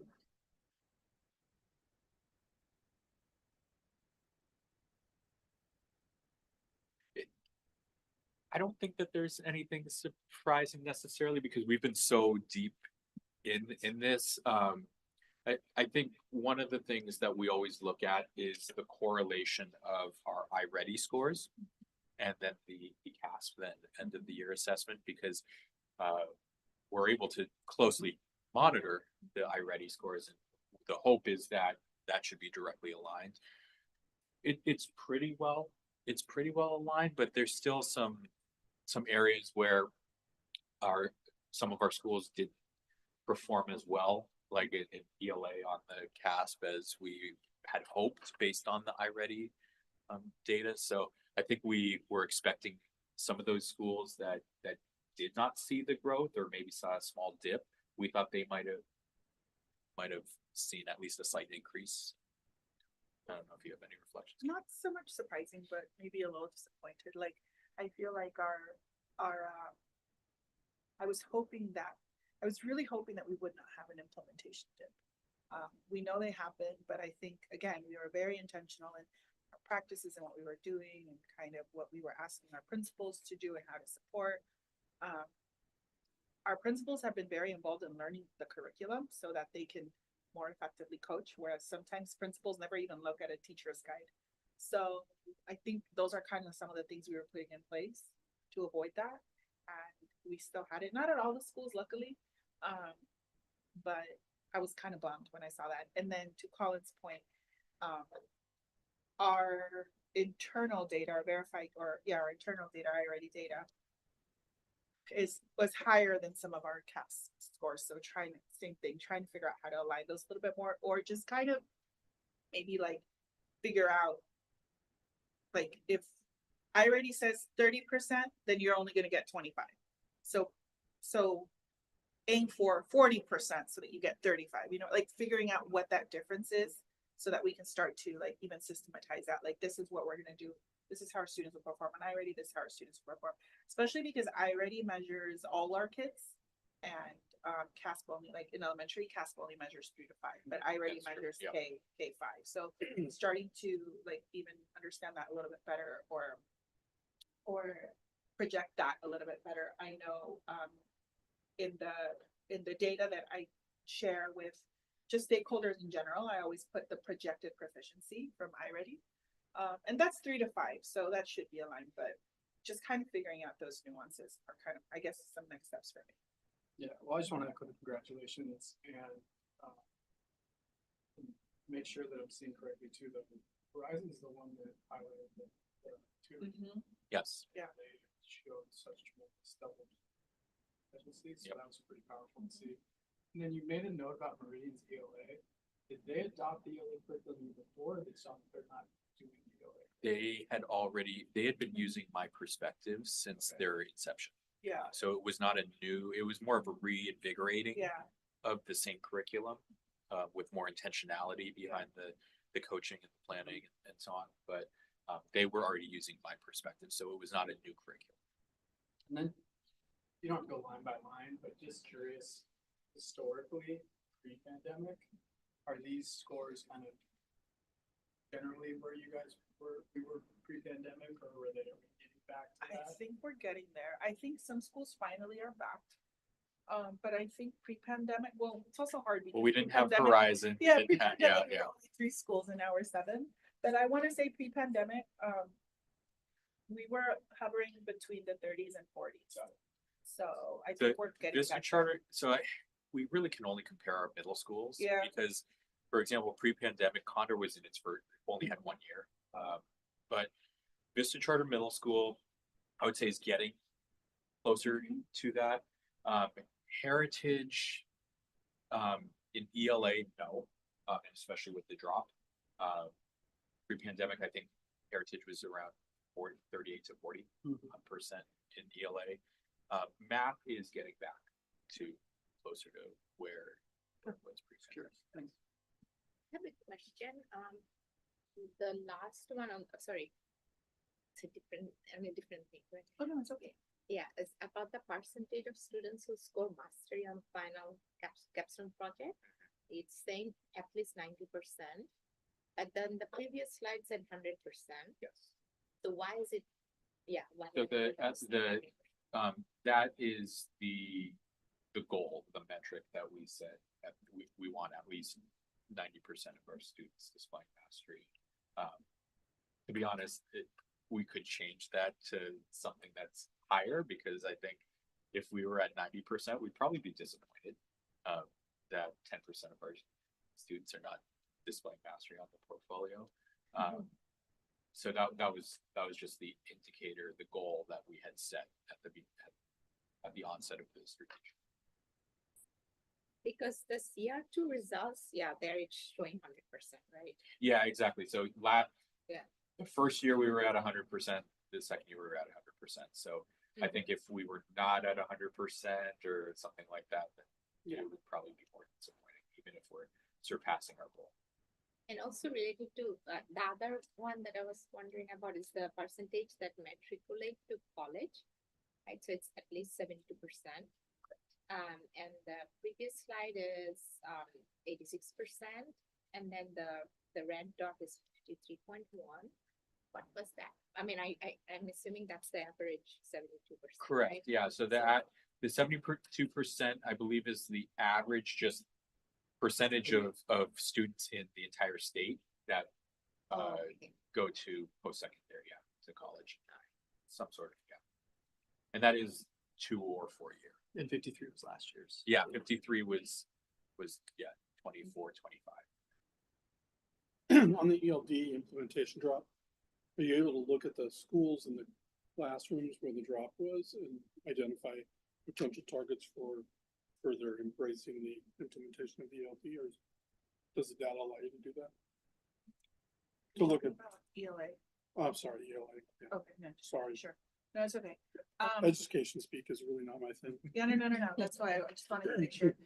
Yeah, we are. And we're also able to look at like the unique situations of each school and each classroom teacher and levels of support. I mean, one of the things that we noticed is, LA had an ELA coach for much longer. I think Orange County got their ELA coach in the spring. And we were able to see the impact that the ELA coaches or that the instructional coaches have. So yeah, we are. And Great. I know specifically Horizon has made some changes to their, like, which teachers are teaching which grade level based on the data.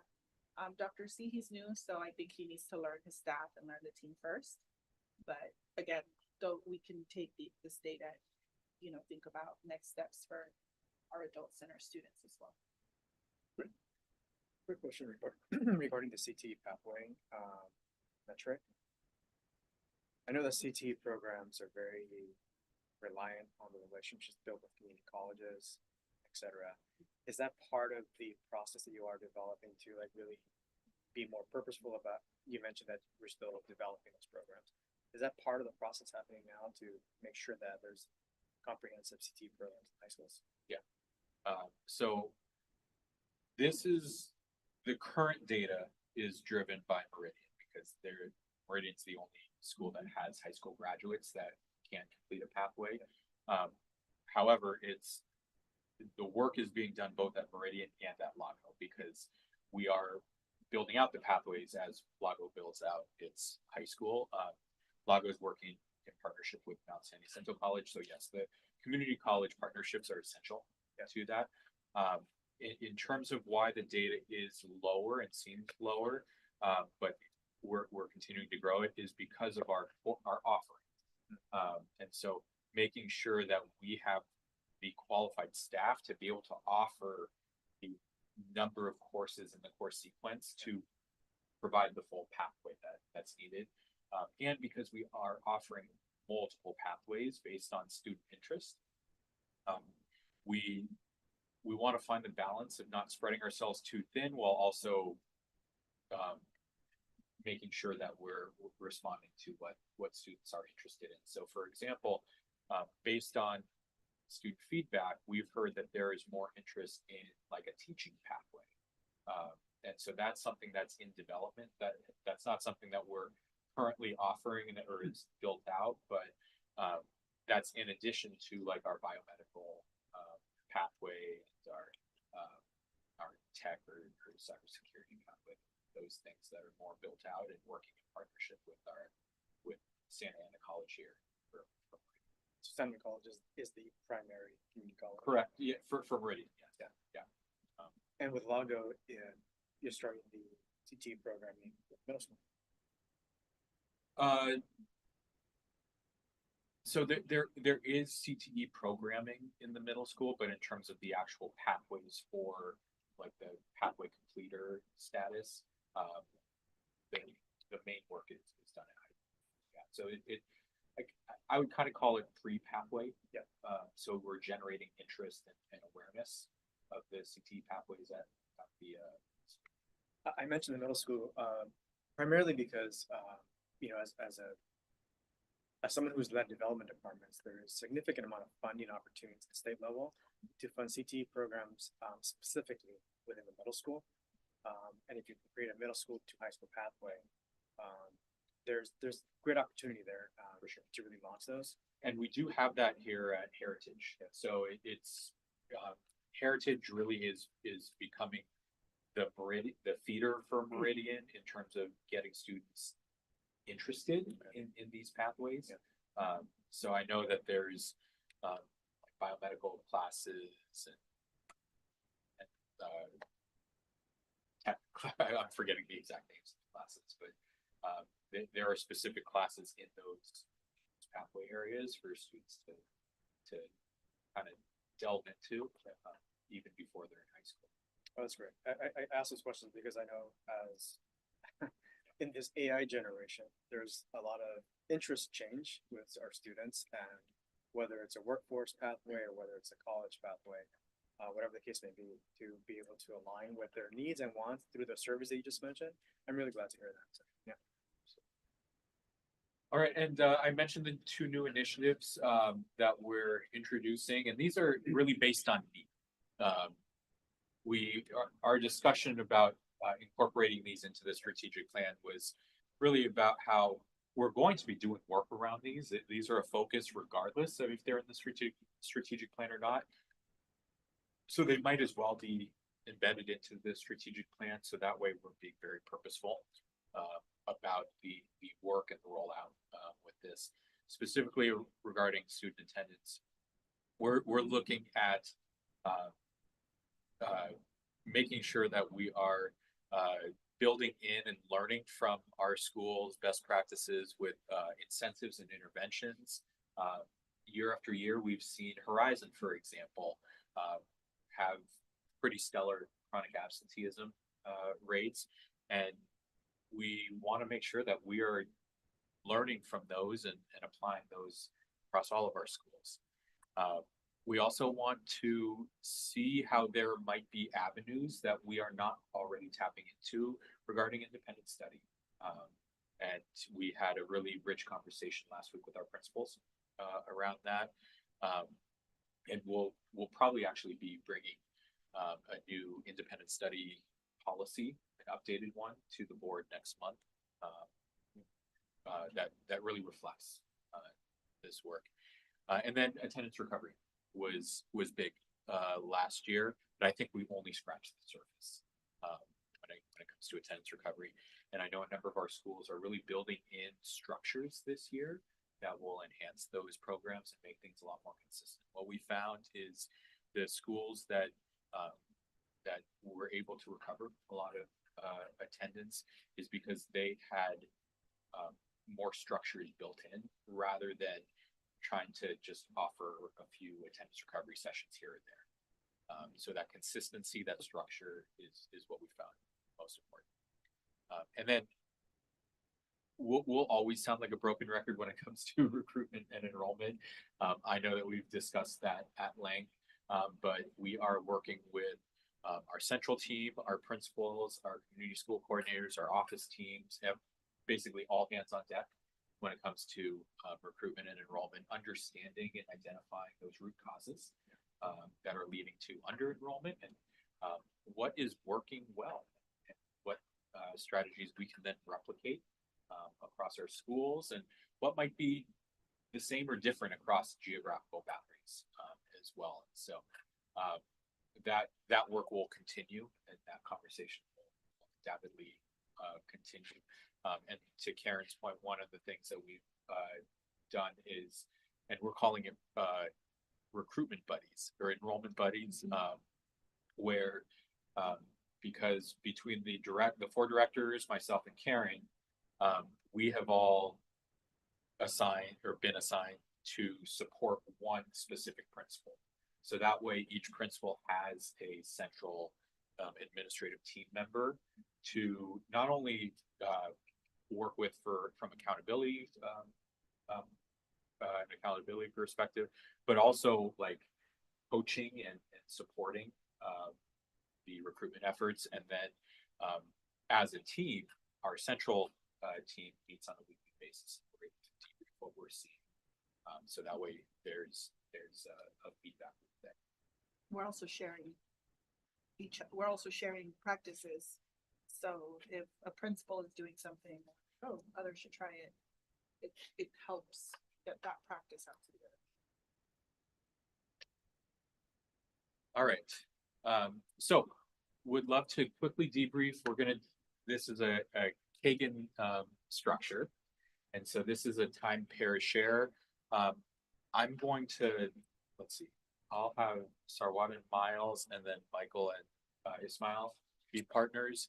And so the question or the prompt is, what questions, reflections, and learnings do you have about the strategic plan? And so Karen and I will just listen in to these discussions. A time pair share allows each partner to have equal time to share out their responses. And then so we'll start with this side.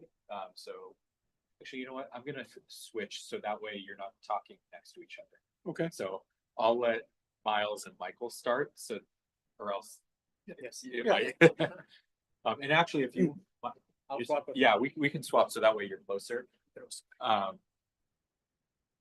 And so we'll take 30 seconds. 30 seconds goes by fast. But it's That's fine. clarifying question though. yes, The strategic plan was just part of it. the strategic plan is the entire, All the data. yeah. So all there, the- we went over a lot. Yeah. So Is that also inclusive of Portugal graduate? Is that part of? it is, but I was thinking more of this last section. Okay. Yeah.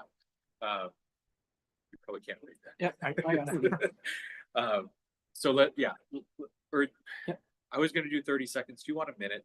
I feel like you might have more to 30 seconds. 30 seconds. 30 seconds. Okay. You can do it. All right. So I'm gonna put 30 seconds on the clock. And then we'll switch partners. Okay, so 30 seconds starts now.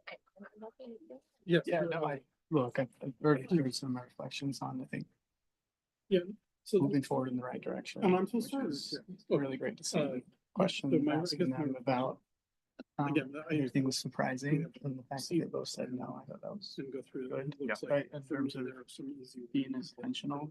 We can see I do have a couple questions about like when we've shifted to in some of these spots from pushed it back, like right here, we go design and then monitor. But Are we just not updating the launch, or are we, does that make sense? That was 30 seconds. That's great. Yeah. That was really Good. fast. I'm good. Yes. All right. So now let's switch partners. So Sarwat and Ismail, and we'll do 30 seconds. Again, same prompts. Go ahead. Yeah. So similar, I did also catch that gap. There not being a launch here for some of the initiatives like special education. But I think what I'm also seeing is opportunities for like alignment among the central office and schools, particularly around issues like CTE, which are part of the growth areas, right? Particularly around ELA, science, et cetera. So I hear that there's conversations about how the central office is going to assign to certain folks, but I think that can also create some.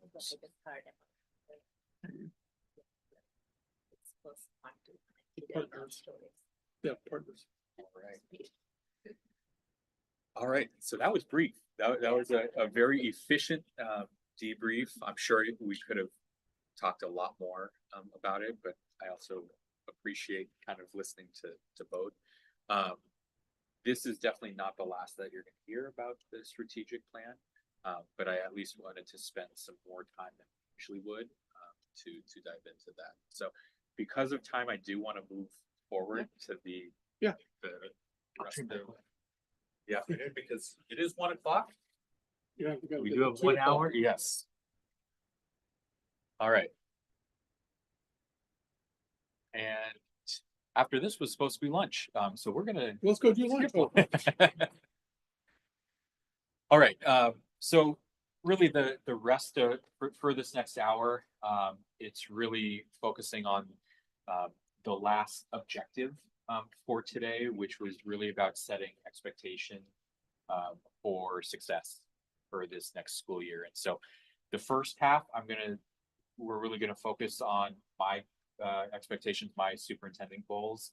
And then the second half, the last half hour, we'll focus on the board reflection, the prompts that I asked you to reflect on. Can I ask a question process wise?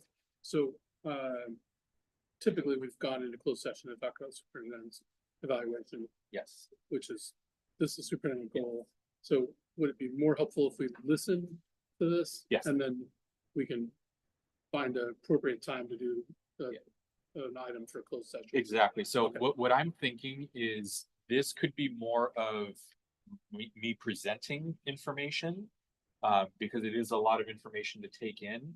Yeah. I think it would be best for us to then follow up next month in closed session to kind of initiate the evaluation aspect. Great. Everybody good with that? Yes. Yes. All right. Okay. Because my goals are directly related to my evaluation. Right. As it should be. Yeah. So I first want to start off with, I like to have a motto or a focus for the year. And last year it was expecting excellence. That's something that we've done throughout the year, that I mentioned at every single board meeting and superintendent's report. It was in every classroom and so on. Mr. Summer has actually made that his motto for this upcoming year. But this year, based on feedback we heard from our teacher leader networks, I'm going to be adopting and we as an organization will be adopting the motto of Vista takes action. And it's directly aligned with one of our global performance outcomes, but I think it really is all encompassing of every single aspect that I'm about to go through. So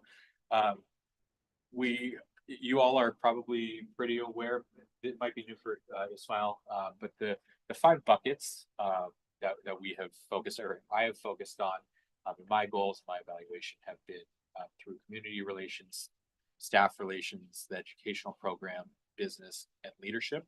And as we've discussed this, I still feel like this does encapsulate the work that I'm doing in terms of kind of broader areas.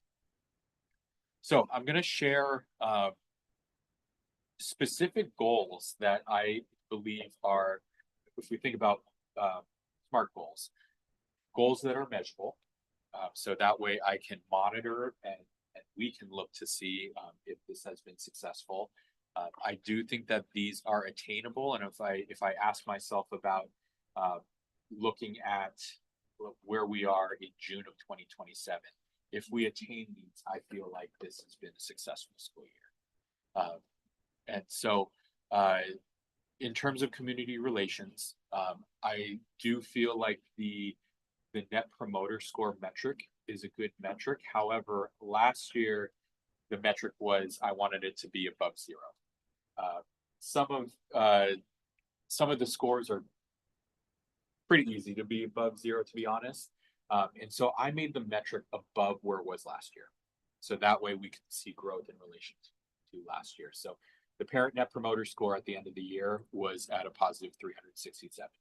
I want this next year's metric to be above that. I think that's going to push us in multiple ways. First, specifically related to the parent promoter score, we want to see positive results, and the parent experience to be a positive one. But at the same time, this is also going to push us to have a better response rate, because a better response rate means that end number is going to increase as well. So I think in multiple ways that metric is going to be useful. And it is something that we can monitor throughout the year as we do the three surveys.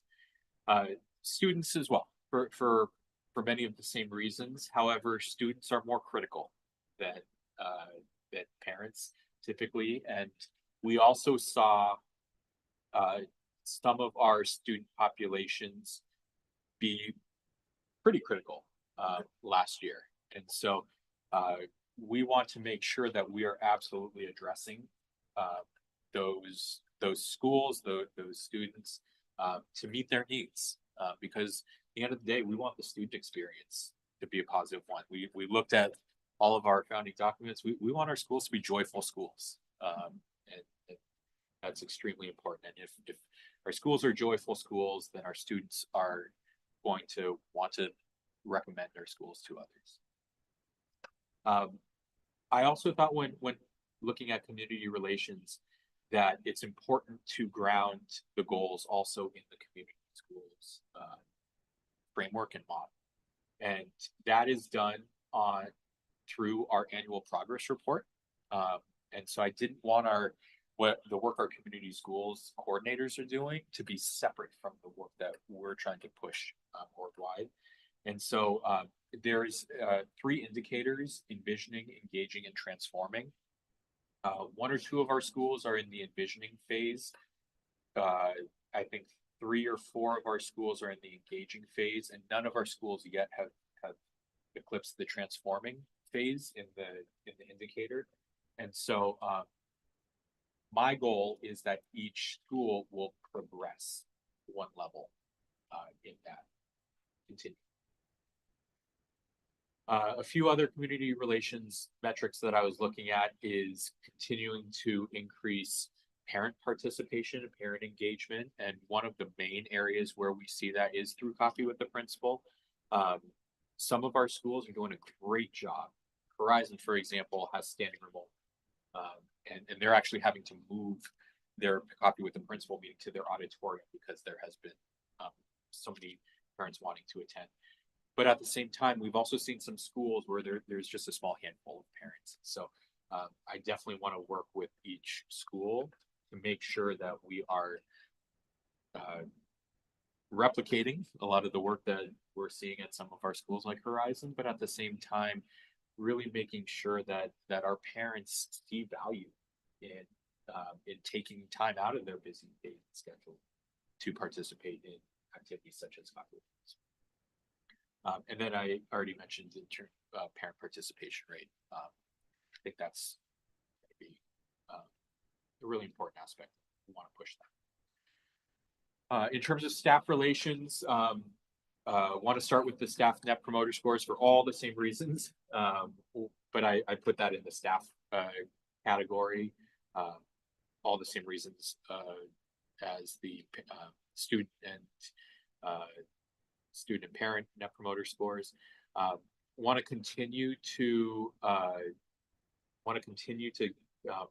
get high intent to return numbers. Last year, I think I put it at 90%. And I think as of the intent to return survey, obviously that's before the summer and some people might move over the summer. But I put that at 95%. So that's more consistent with what we saw this year. And then the last 3, especially in terms of staff, are survey questions.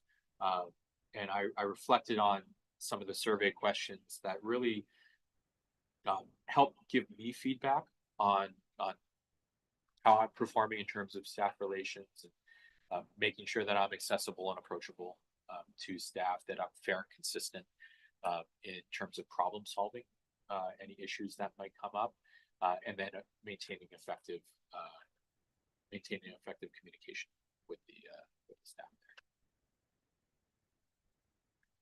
there. In terms of the educational program, we discussed a fair amount of these indicators. I do think that, so first of all, when we talk about the educational program and the goals, I also want to make sure that these are indicators that we're going to have data on at the end of the school year. So unfortunately, with some of the standardized assessments like the CASP, we don't receive those scores until mid to late summer. And so that's why for math and reading, I want to use iReady, because we will have that data at the end of the school year. So each school exceeding the 100% median annual typical growth in both math and reading is always going to be important. And that's also something that, for example, LAOC looks at when considering verified data for renewals. So it is directly aligning with that. In terms of the LP, the English Learner Proficiency Indicator, I'd like at a minimum for each school to increase by at least 2% relative to their current rate. Again, some of our LP rates are going to be higher than others, but I at least would like to see across the board the 2% growth. When we look at attendance, and specifically looking at the attendance rate, our attendance rates did improve this past year. But I want to continue to see at least a 0.5. So like, for example, if there was a school with a 94% attendance rate, my goal is at least getting a 94.5.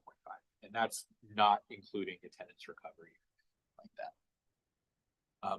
And at the same time, decreasing chronic absenteeism rates by at least 2%. And there was also a wide range of data there. And then in terms of the survey metric, assuring that the educational program reflects principles of high quality teaching learning. The survey metric that we use there. I'm leaning towards trying to use similar wording unless there is a reason to change the wording, because that also is would allow me to see year to year growth, hopefully, in terms of the surveys if we're using similar terminology. As we look at business, my goal is that, and this aligns, last year the metric was really around the bond covenant ratio. 3 of our schools have bonds, so it really kind of was geared more towards those. However, if all of our schools are maintaining at least 2% annual reserve in their budget, they by default will be meeting their bond covenant ratios. As we saw in the budgets that we approved for this year, the most difficult one is going to be Meridian, mainly because of the new facilities cost. But at the same time, I don't want to write them off. I still believe that we can continue to work hard, be prudent with budgetary decisions, and also really push enrollment and attendance, and work towards that 2% goal. Some of the other schools that are doing really well with enrollment and already had pretty solid preliminary budgets are probably going to have a much easier time at that, but I still across the board want to have that as a goal.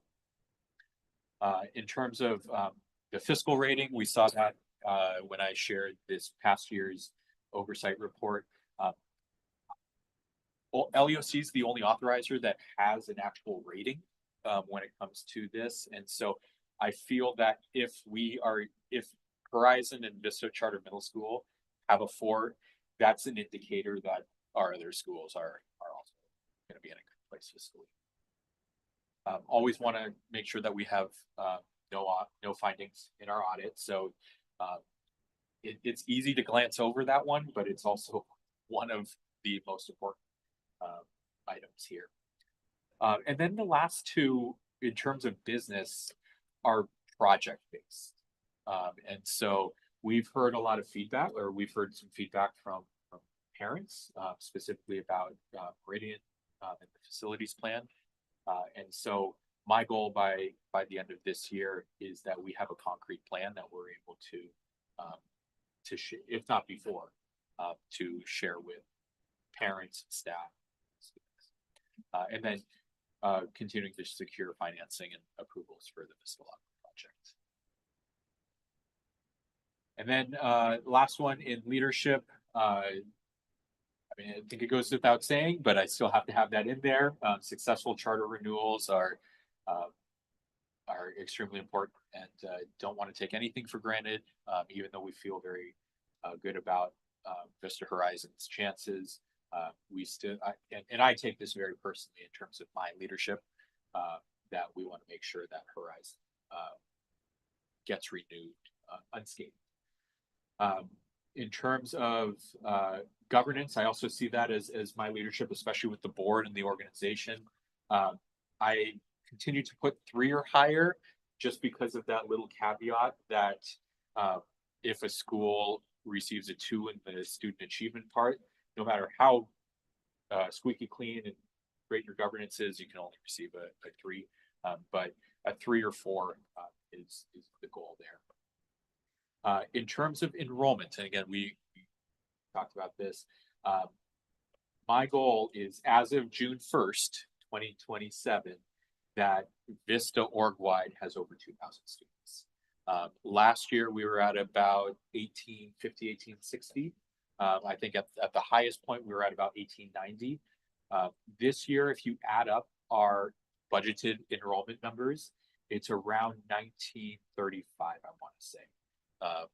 And so I believe that we can make that growth beyond the budgeted numbers. And especially if we give ourselves the school year to continue to grow, as many of our schools do throughout the school year, I do think we can eclipse that 2,000 student market. Making that a goal is also going to continue to drive my focus. I also want to, I feel like I'd be remiss if I did not include something related to travel, because that has been a key initiative of mine. I'm calling it the 5-50-50 goal. And so my goal is for Vista to have at least 5 travel excursions outside of our general vicinity of Southern California. So I would include Northern California in that, and out of state too. That incorporates at least 50 students participating. So I don't want this to just be like a one, for like the example of Jessica, as amazing that as that was going to Stanford, it is one student. And so I do want our reach in terms of students traveling to start to expand there. And then in terms of fundraising, in order to continue to make this possible, my goal for fundraising is to raise at least $50,000 this year related to student travel.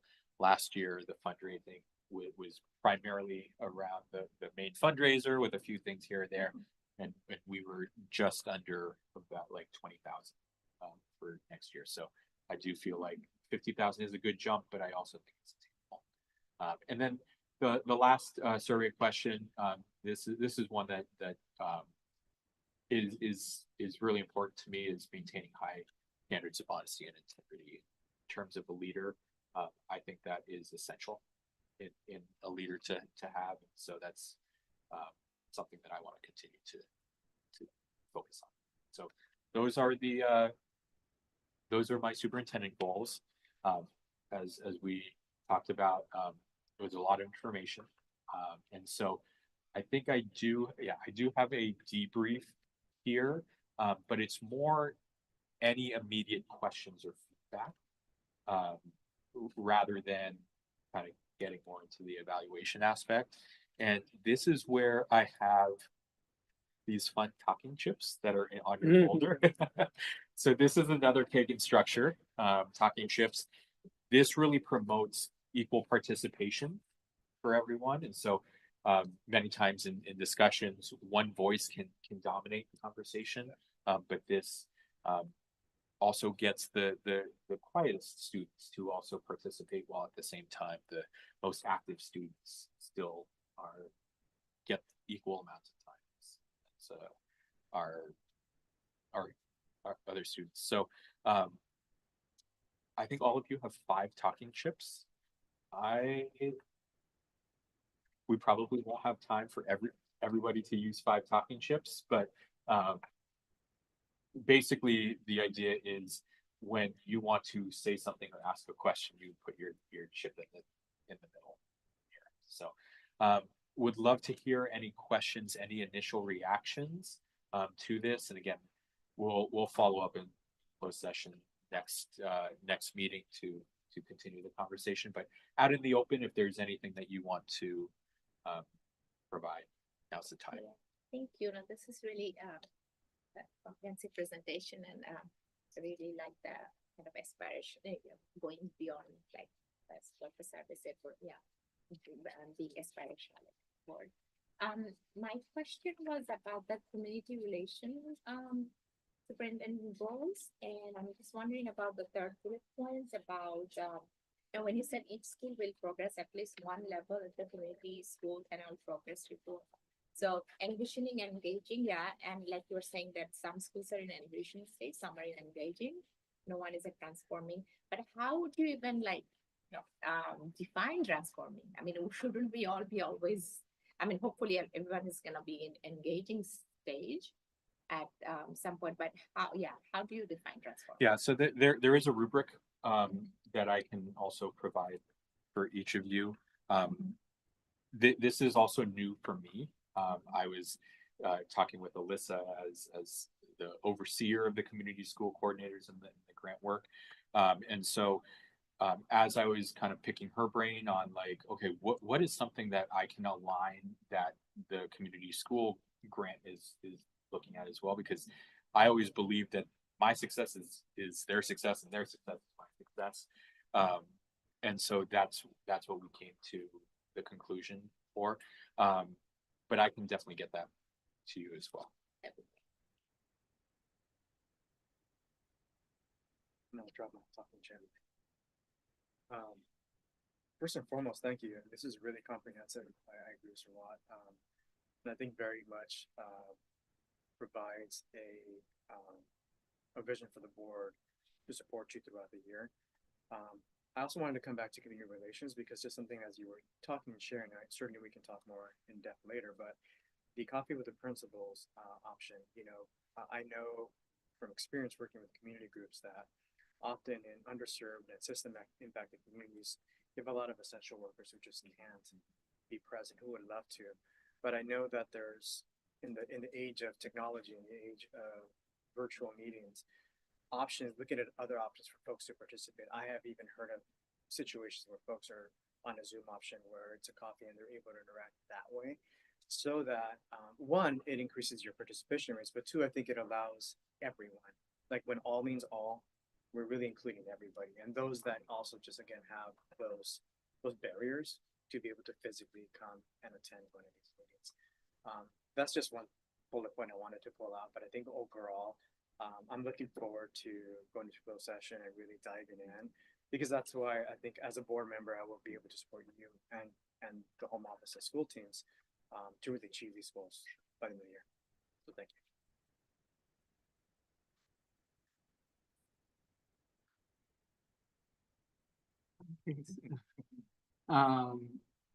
I always appreciate your ambition. It's the right word. I think it's really commendable, and I think that you set realistic but ambitious targets. Two questions are just like noticings and wonderings that need to be answered is, I know last year on the community relations goals, you had specific stuff about networking or attending events or meeting with local politicians, and curious, I'm not disagreeing with goals, just that's like a noticing of like, is that still going to be a key driver in what you're trying to do? Or I know you surpassed that goal by quite a bit last year, but just a noticing. And then the only other noticing that I have is under leadership, and even kind of throughout this, I think one of the things that is it's captured in your staff promoter score, but as you're building your home office, curious if there's any goals or thoughts around how are you going to measure the effectiveness of building out this team as it grows, and does that fit under leadership or staff relations? So yeah, those are just my two kind of noticings and wonderings. I'm gonna hold myself back no, on responding to this. Yeah.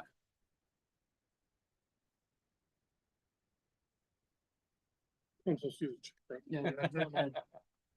For all I don't have a lot of comments. I think this is very consistent with what we would expect to see. We may have specific questions about specific items, but overall, I think it's in line with what we talked about. So, attainable and yet aggressive.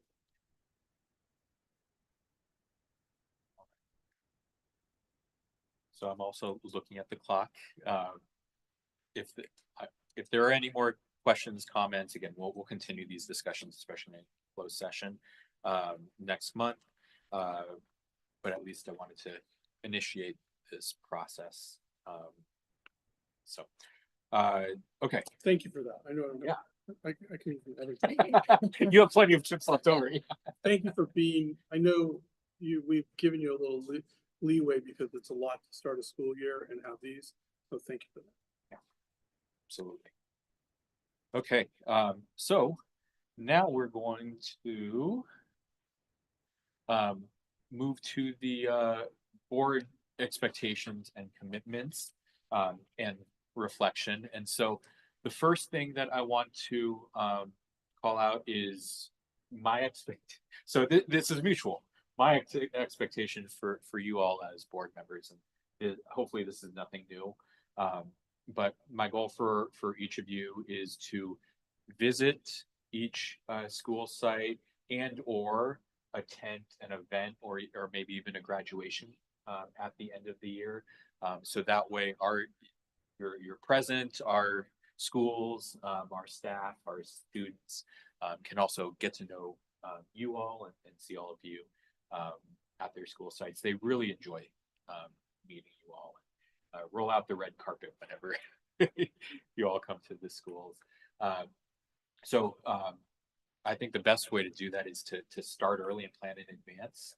I know you all have busy schedules, so I'm working around those, and Karen will, our principals will try to make every accommodation to work with you. So whether it's one of us is with you or just the principal is able to walk with you and visit with you, it's always great. And we also either have or should have the graduations already planned out in terms of the dates.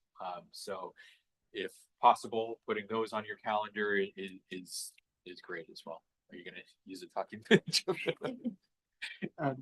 Don't know if it's possible, but just to your point about like planning out early, is as schools set their calendars and they have their events.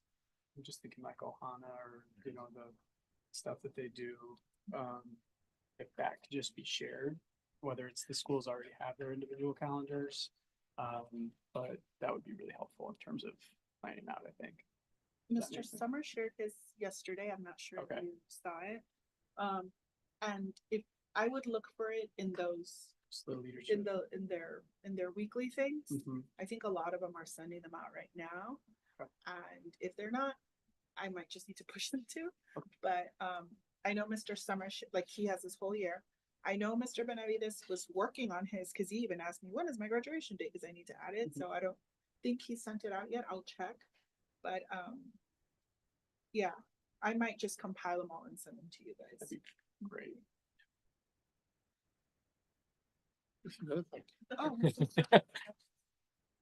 Oh, I haven't used mine either. Yeah. No, I mean, I was gonna ask you, if we can have the consolidated one, and also wanted to ask, I'm really excited about the capstone project. So would that also be part of number one? Like, I'd love to go. Absolutely, yes, and I'm glad you mentioned that because it would be great if at all possible if each of you could come and be one of the panelists for our senior portfolio presentations. So, and I'm not sure if Jay has that date or not. I'm not sure either. We can check it. on here. Yeah, perfect. Okay, so in addition to that, obviously your engagement as a board member and attendance as a board member is extremely important, not only for quorum purposes, but also for the overall engagement. And you all bring so many valuable things to the organization. So I would like to have an expectation of attending at least 90% of the board meetings. Easy to calculate. We have 10 board meetings throughout the year, so 90% is 9 out of 10. I know that schedules happen, and so kind of give you that leeway of one missing one throughout the year.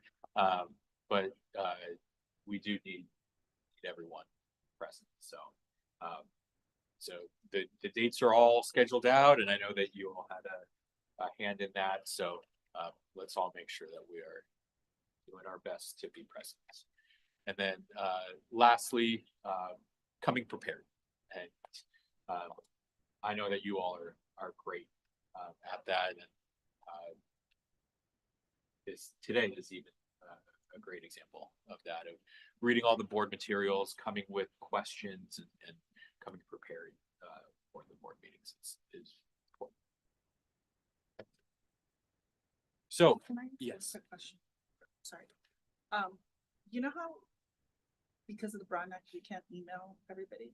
What about calendar invites? Calendar invites are okay. Okay. As long as you are not replying all to the calendar invite. So I've asked that specific question Okay. To legal, and if we are sending calendar invites, that's fine. That's normal because we're just setting a date, but we're not discussing business. And so as long as there's no reply all, then that's fine. With a comment. I mean, because you are replying all when you accept the, right, which, but that doesn't matter. Correct. Yeah, it's just It's your if you put a attendance. comment. Yeah.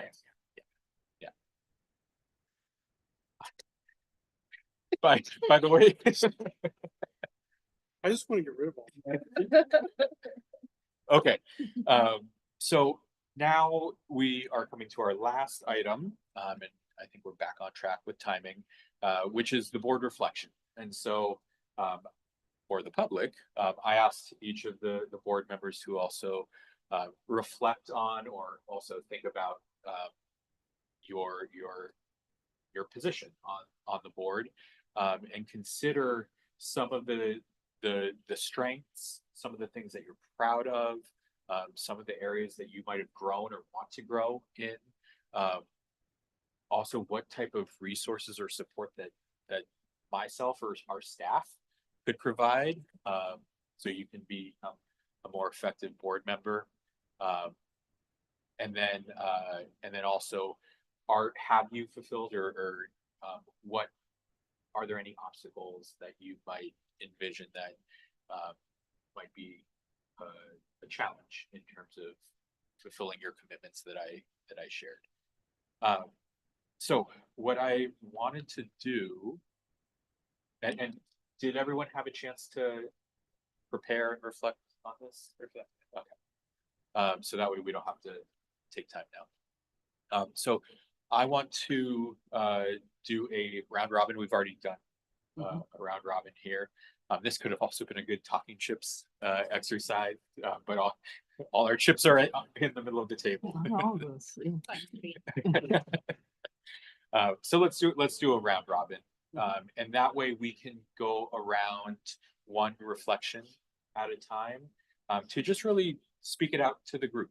And since some of these might be more personal than others, just share what you feel comfortable sharing, because some reflections might be more for you. And if there's anything afterwards that you want to share with me that you might not wanted to share in person, that's okay. I'm making the offering. Yeah, absolutely. I'm wondering for time, and also just like, if we would be okay with, like, when we do the round robin, we take the first 2 bullet points and share those. That works. And then because they're kind of themed. Yes. A little bit. Yeah. I'm just, yeah. So Yeah. if we're okay with that. Absolutely. And we can also, in terms of timing, many times Kagan structures are also timed, like we did with the 30 seconds. So I could also make sure that we're done at a specific time, or we could just do fewer prompts. No, So, I if you want to promote, keep it lean. there's a motion in a second. So I'll start then. Okay. Is that Yeah. all right? Why don't you Right. So taking those first 2, I think I'm really proud of, when I say strengths, is my like reading and engagement and trying to learn about our communities. Feel like being present at the board meetings means being prepared. And I'm proud that I come prepared with questions and like knowing what's happening in our schools and like taking notes about their leadership so then I can speak to them so our school leaders feel seen. And I'm proud of that in terms of an accomplishment. because it's a lot to learn about all these schools and it's a lot to learn how to navigate as a board member and what my role is, but I think coming prepared is something that I'm really, really proud of.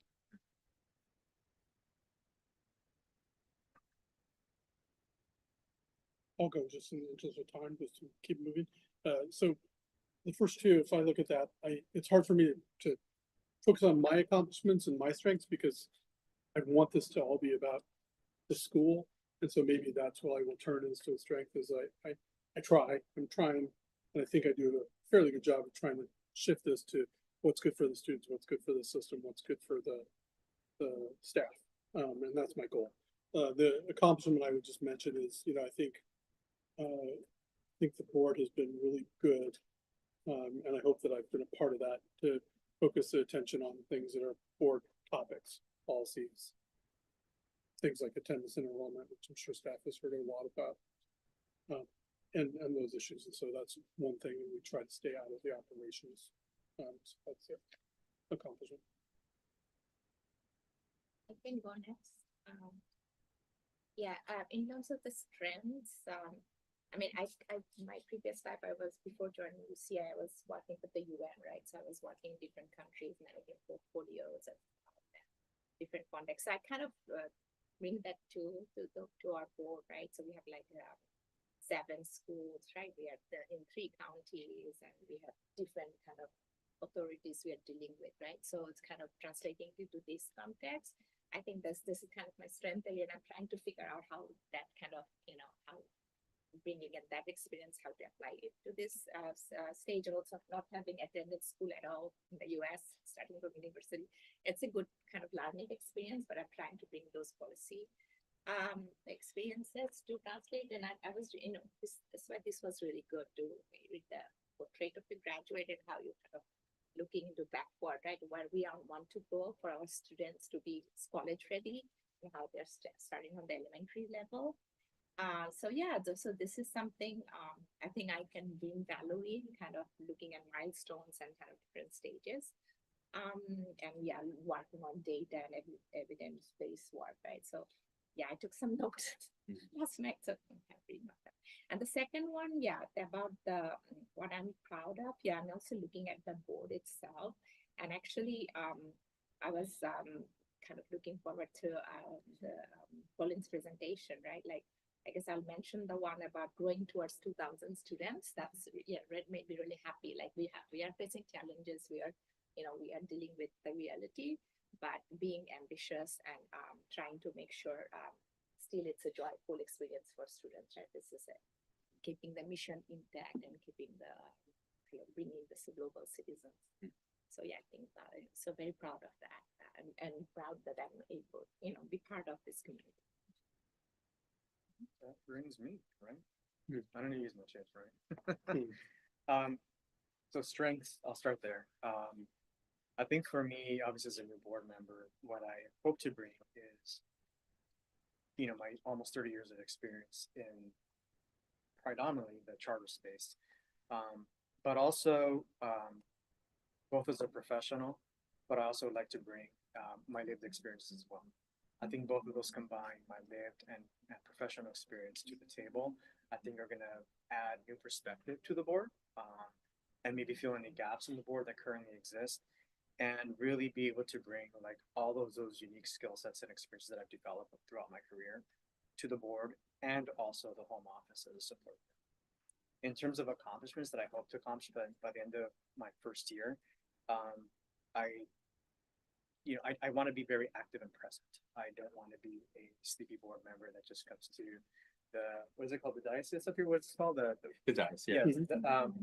And then clock out and see me for a month. I really do want to be present and be active, both again as a board member, be someone who steps on a school site and is recognized. Someone who, when it comes to the home office, folks know me by my first name. So that's one of the accomplishments, or some of the accomplishments I want to have by the end of my first term. Okay, I think so. We're moving to the next category in terms of areas that you've grown or what support you would like to be a more effective board member.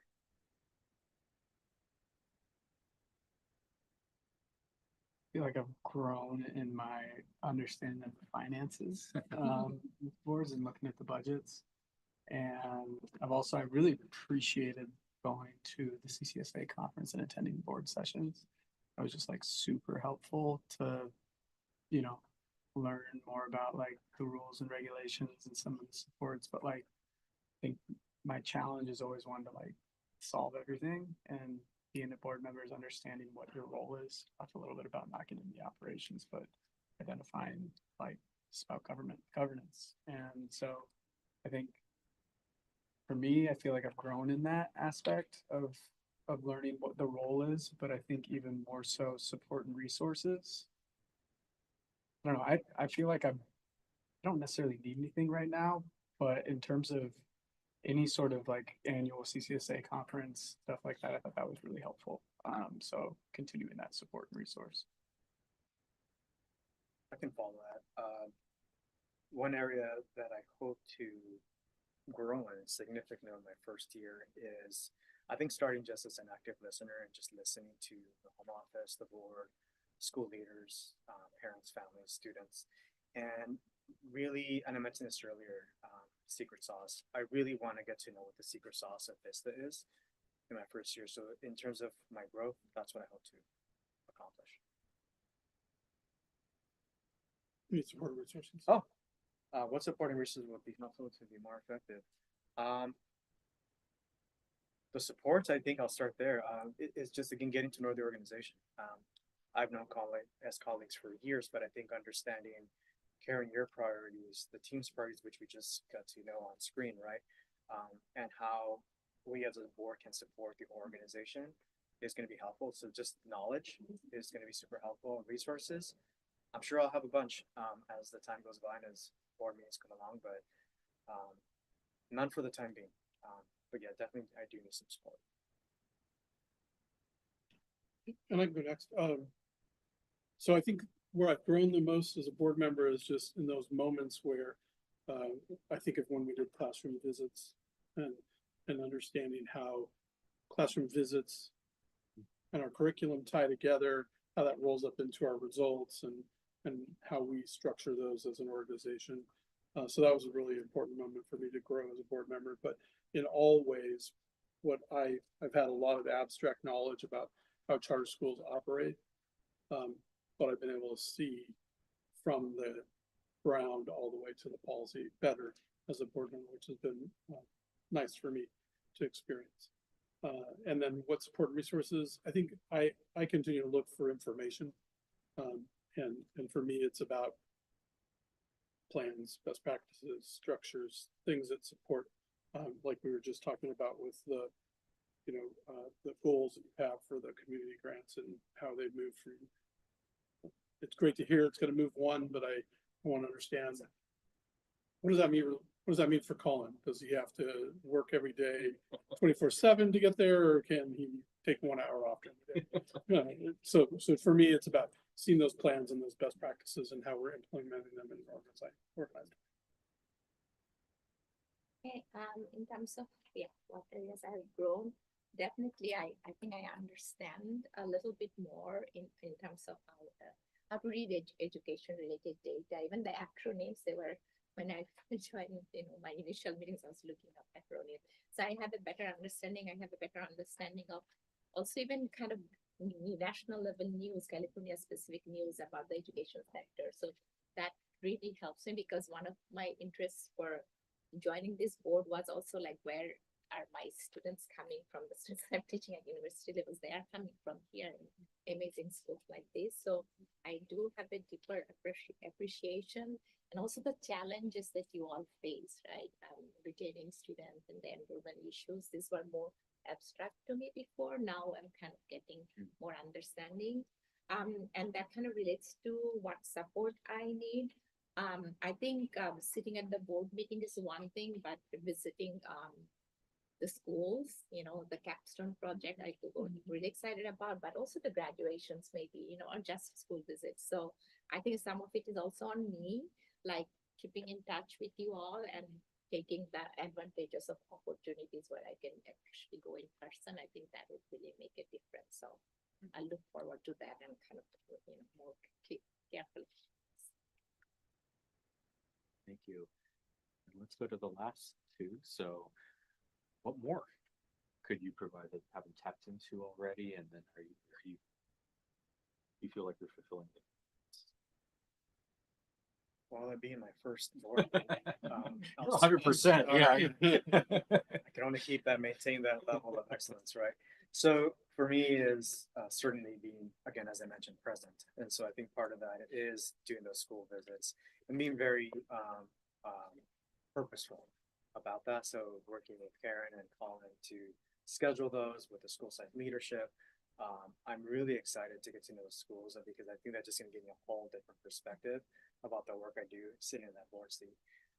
So I started with that bullet point. In terms of what more I can provide as a board member, well, not much yet, but I think that there's the governance part of the work that I'm doing, obviously the accountability, the fiscal, and that's all part of the governance work. But I think beyond that, whether it's through the leadership and or through the experiences that I had throughout my career and how I can maybe lend some of those experiences and or best practices with the team here, as it grows, as it evolves as an organization, I think will be what I'd like to do beyond my board governance work.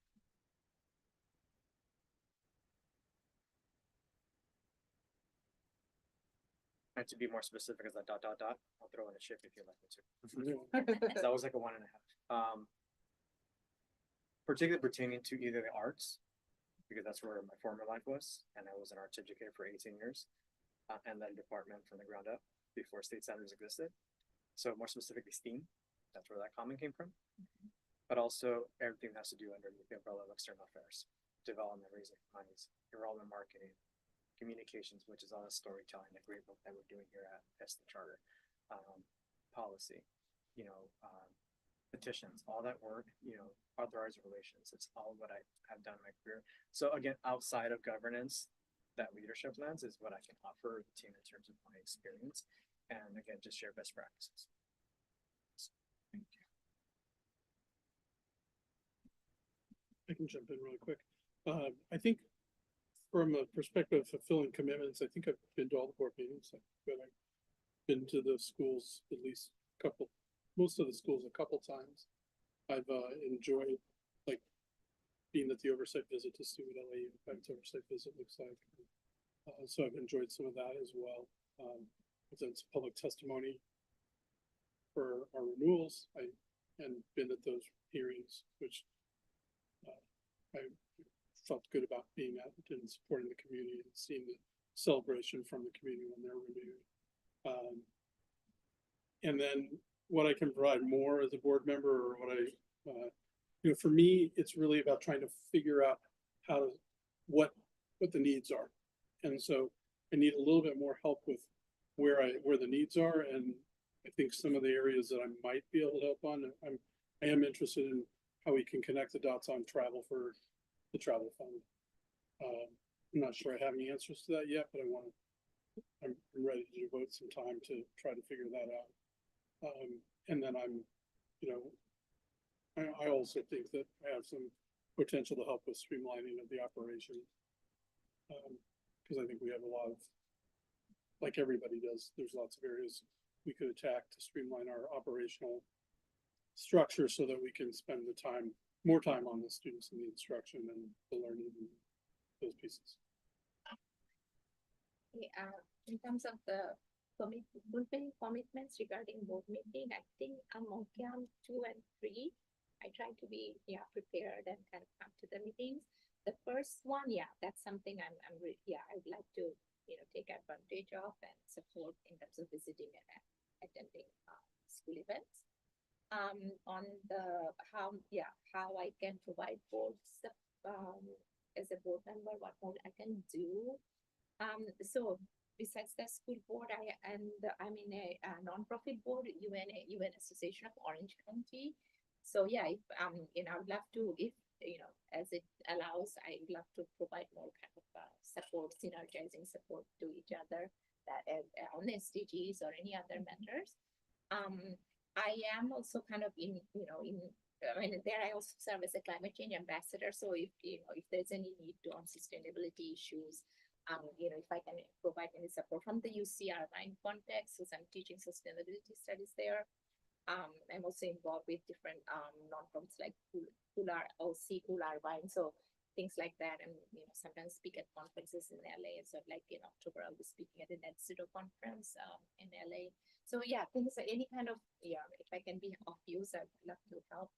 And I loved your 50-50 travel goal. I realize this is outside Southern California, but if there, I know budget is a big issue, but if you're ever planning international, I could. That's the goal of mine, yes. If with my networks and things like that. So yeah, and just love to support any way I can. So. Thank you.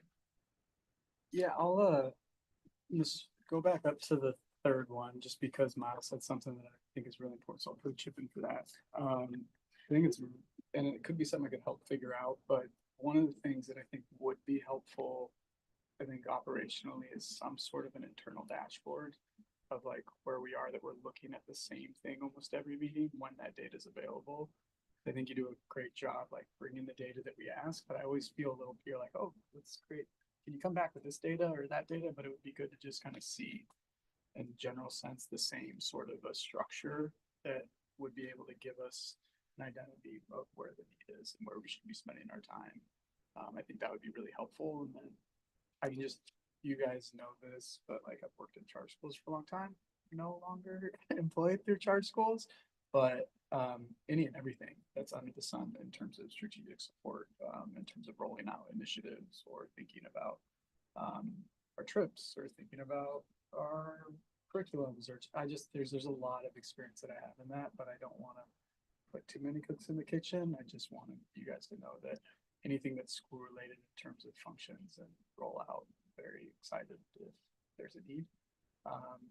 I do come to all the board meetings. I think I missed one year when we had a commitment at one of our board retreats for Bright Star, but and I started out strong with our school visits, and that kind of tapered off. So now that I'm employed at the moment, we'll be booking those out early. So I do think, and I'll just name this as a thing for the boards, going to them early, not just the only time you go, but going to them early, I think also really helps to get context on how the school operates as we talk about the numbers of the schools.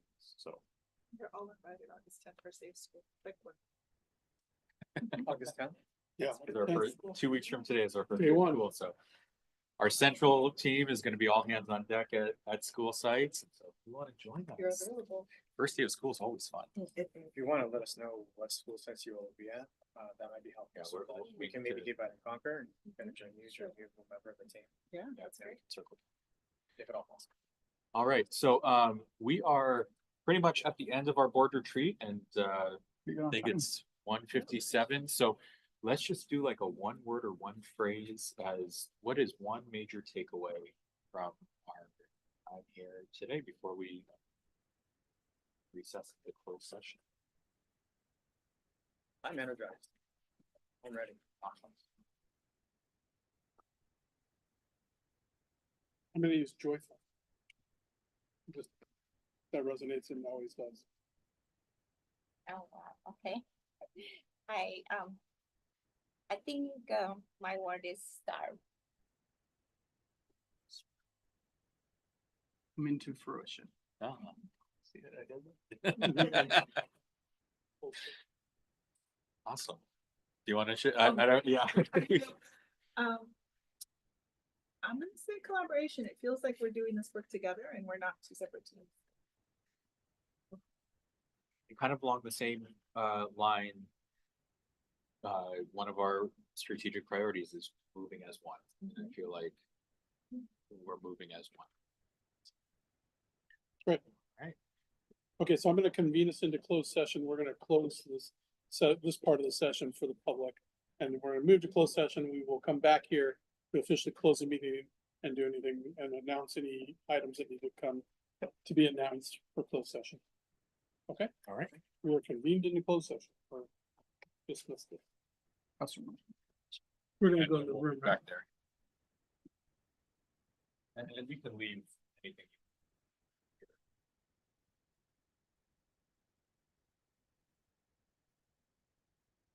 You want your chits back? No, I'm trying to. Oh, there you go. Bring that down. Any hands light work. Here. Put it all into this.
Okay, we'll reconvene in public session. And it is 3:43. We have no actions to report coming out of closed session. And I will look for a motion to. Oh, is it? Oh, I didn't see that. Thank you. Public, closed session board comments? Oh, board comments is on the agenda.